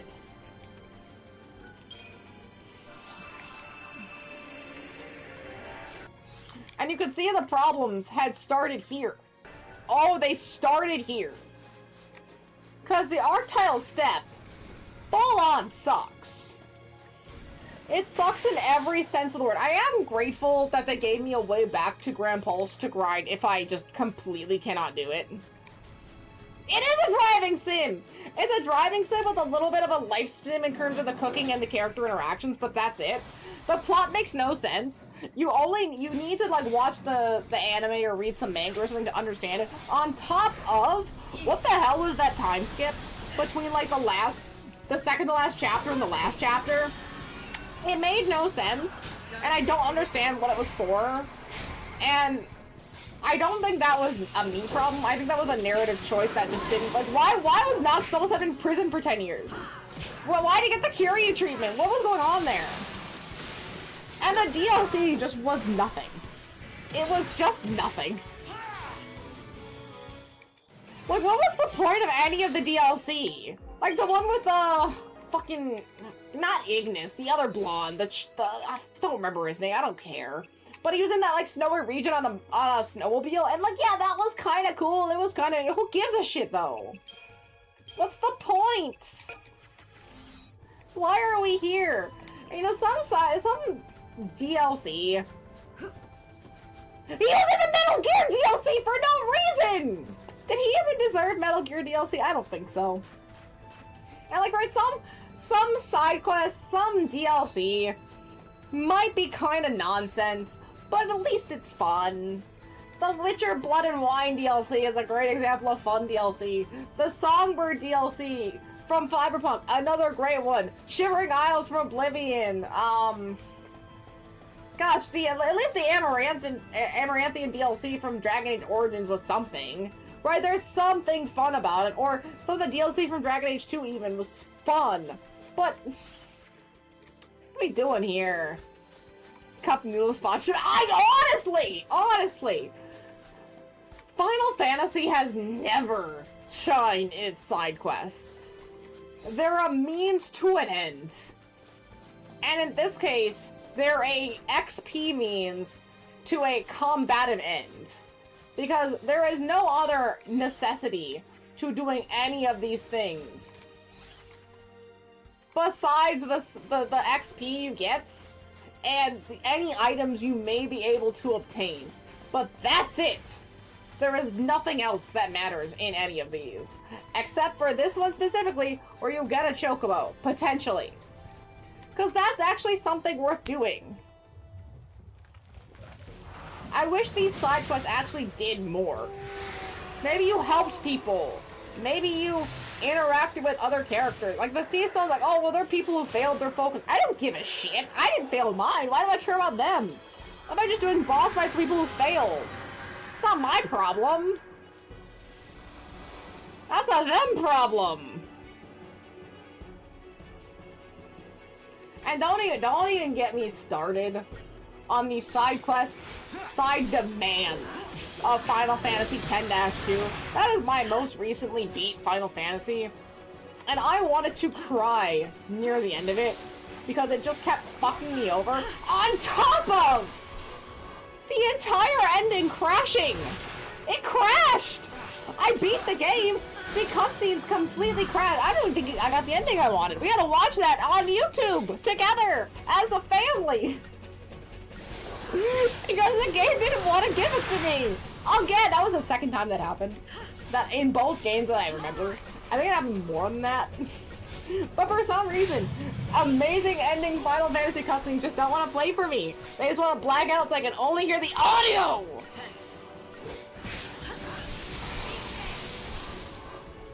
That's just unlucky. Hey, it was the remastered PlayStation 4 variant. It should have been its most optimal variant. Apparently not. What are you doing? Hi. But yes, I just got inherently unlucky. Because that also happened on, like, that one shore in Final Fantasy X. When they're, like, doing ascending toward the later game. That happened again. That I remember twice. It's so absolutely awful. I'm so pissed that that happened. It's so ridiculous, too.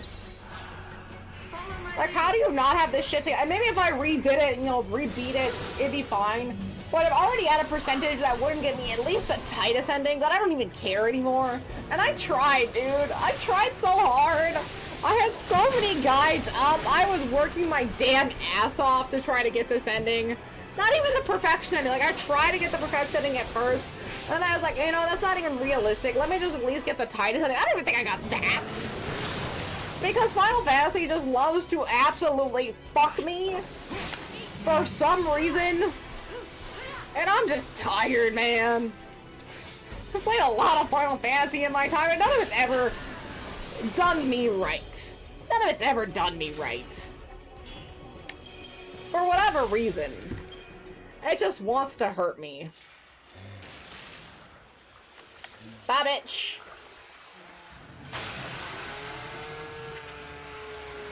So does this get me into the forest? Ooh.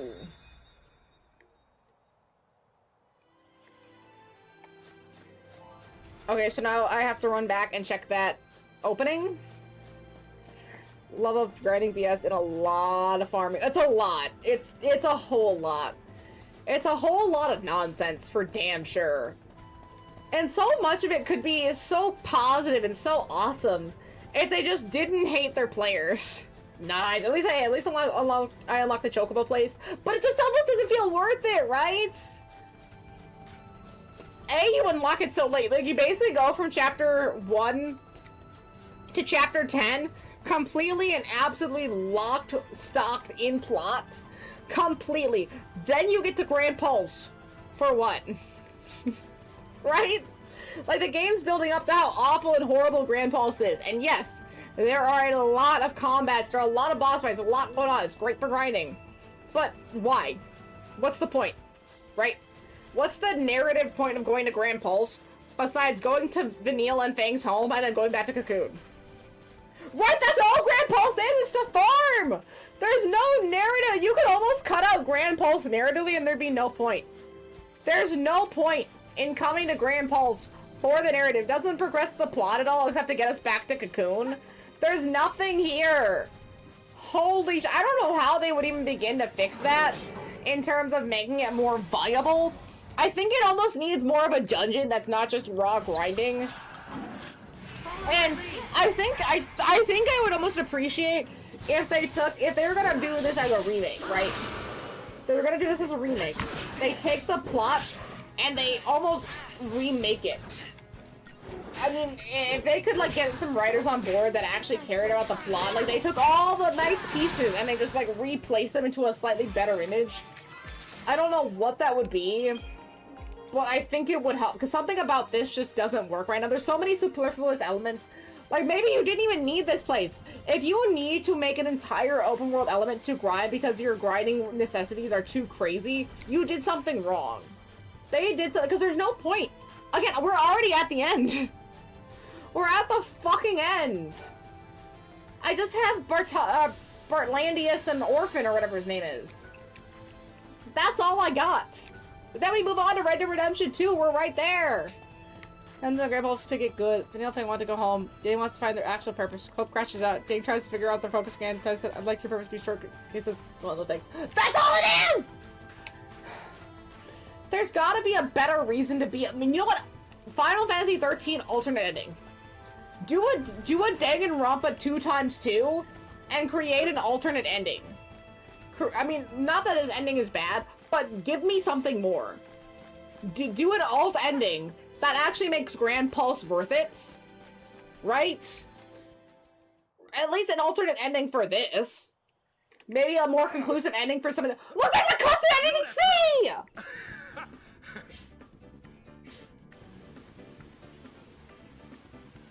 She's so annoyed.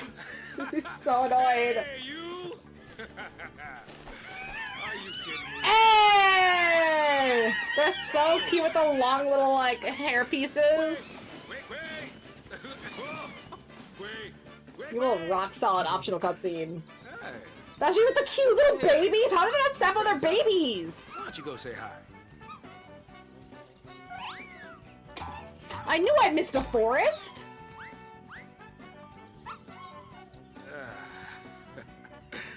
You keep growing like that, you'll be bigger than me before long, won't you? They're so cute. Maybe it'd be best to just say goodbye here. Saz. Hey, oh! Oh, don't say that to a chocobo. Jeez, come on, I was just kidding. The chocobo wants to get back to Saz and Cocoon. It lives on Cocoon.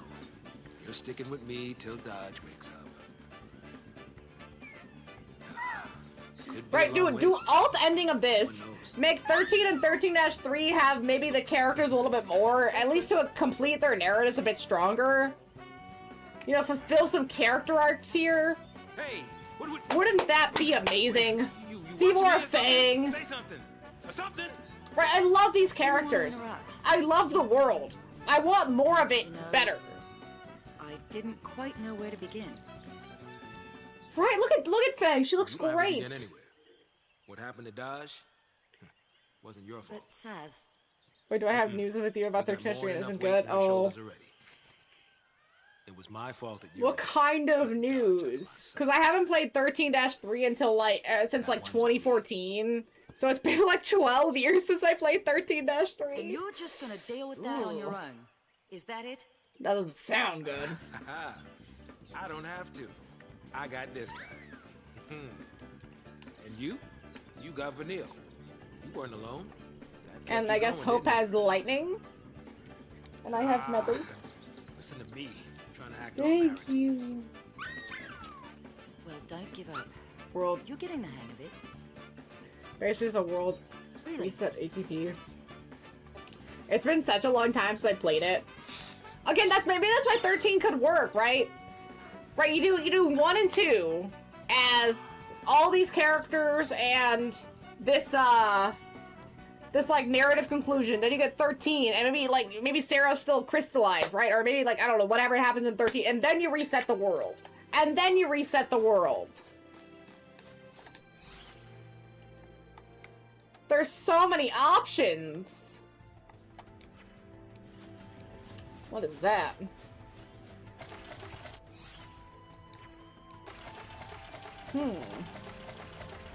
It could work. I think the series, maybe if they did a Final Fantasy VII thing, maybe not with the 3 separate games, but where they restructured the narrative in a way that helped tell the story better. I feel like that would help greatly.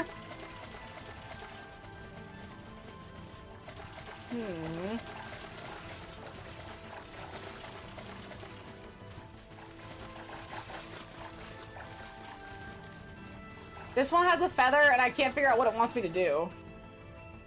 I'm missing a mission, of course I am.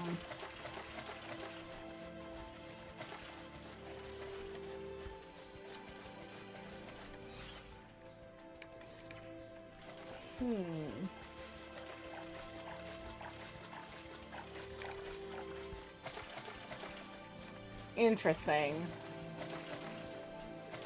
I mean, hey, at least I got this place activated. I thought there was another forest somewhere as well. I don't know why I felt like I remembered a forest and I don't. That unlocks the chocobos. 14. There's no way to tell where any of these missions are. There's no there we need a chocobo for. Of course I do. Oh, of course I do. Here, let's save. Hey, at least I can get back to Grand Pulse. And I have this place as an option to grind. I'm at 100k per person right now, roughly. Let's see what I'm missing. I'm missing a lot. I did a handful, I guess at least 1 through 10. And then just a handful after that. I don't remember doing a lot of these.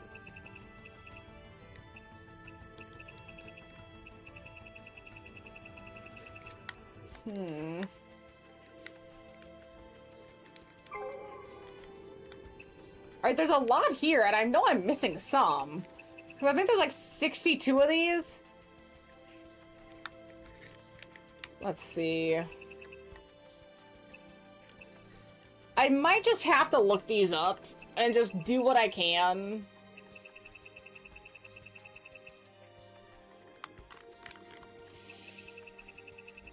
Because I don't think I can do all 62 of these, because that's just going to require a level of grinding that I probably don't want to get to right now. I mean, again...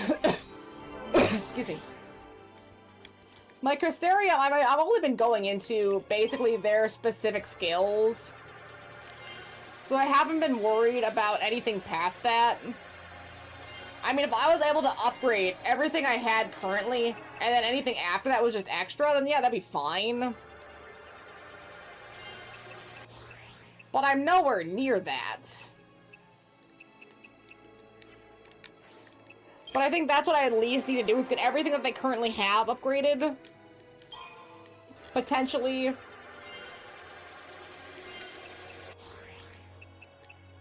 You know what I mean? And then see after that. Look at Chocobo place.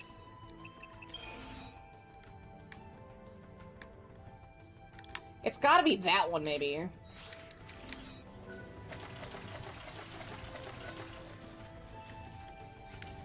No, I know I can do that, but I'm trying to make sure I can beat the game without it suffering too much. Right, you know what I mean? Like, I don't want it to be where I'm taking, like, 30 minutes for a fight. Especially some of these fights where it's, like, the little guys. Like, okay, really quick, Leah's guy's right here. I usually have trouble with these fish guys. And these are, like, an early mission fish guy. Don't get predictable. So I'm curious to see, like, how much is this gonna take? Okay, let's see. I don't want to be doing that damage to a final boss. But that's nice damage, right? That's awesome damage. I mean, my weapons are a little bit upgraded. They can be a little bit more. But that's really nice. Being able to kill it before it's even barely staggered. Look at that lovely damage. And that's unrealistic for a boss. But something proportional to that for the last couple boss, especially since the last phase is time-based, would be quite nice. And I still didn't even get 5 stars. I still didn't even get 5 stars for that shit. Holy. But if I was hitting that a bit more often for some of the Seath in the Orphan's Cradle, it wouldn't be that bad. I'm just at like I want to do a little bit more because I'm at a weird spot. So I think between now and Thursday, I'm going to try to do like one session. Just do a couple Seath Stones, get the Chocobo at least so I can, you know, zoom through some of these areas, grind up a bit. If I can get, like, all of their current level major abilities, so everyone has, like, the 3 abilities, if I can level up those abilities per person, and then, like, maybe a little bit after that, I think I'll be in a good spot. I think I might be in a good spot now, but I'm trying to guarantee so I'm not struggling too hard, because if I get to a point, I've had this happen before, where you get to a point and you're at the final boss and you just can't do it, right? Something's happening, something's wrong, you need to start from square one, grind, change your weapons, do something, and I don't want to get to that point because I want to be able to beat this, so I think I just need to prepare a little bit and guarantee that success. But I do have work tomorrow, so I do need to go. Thank you all so much for being here. I will see you next time. Have a lovely day. Have a lovely rest of your day. Thank you so much.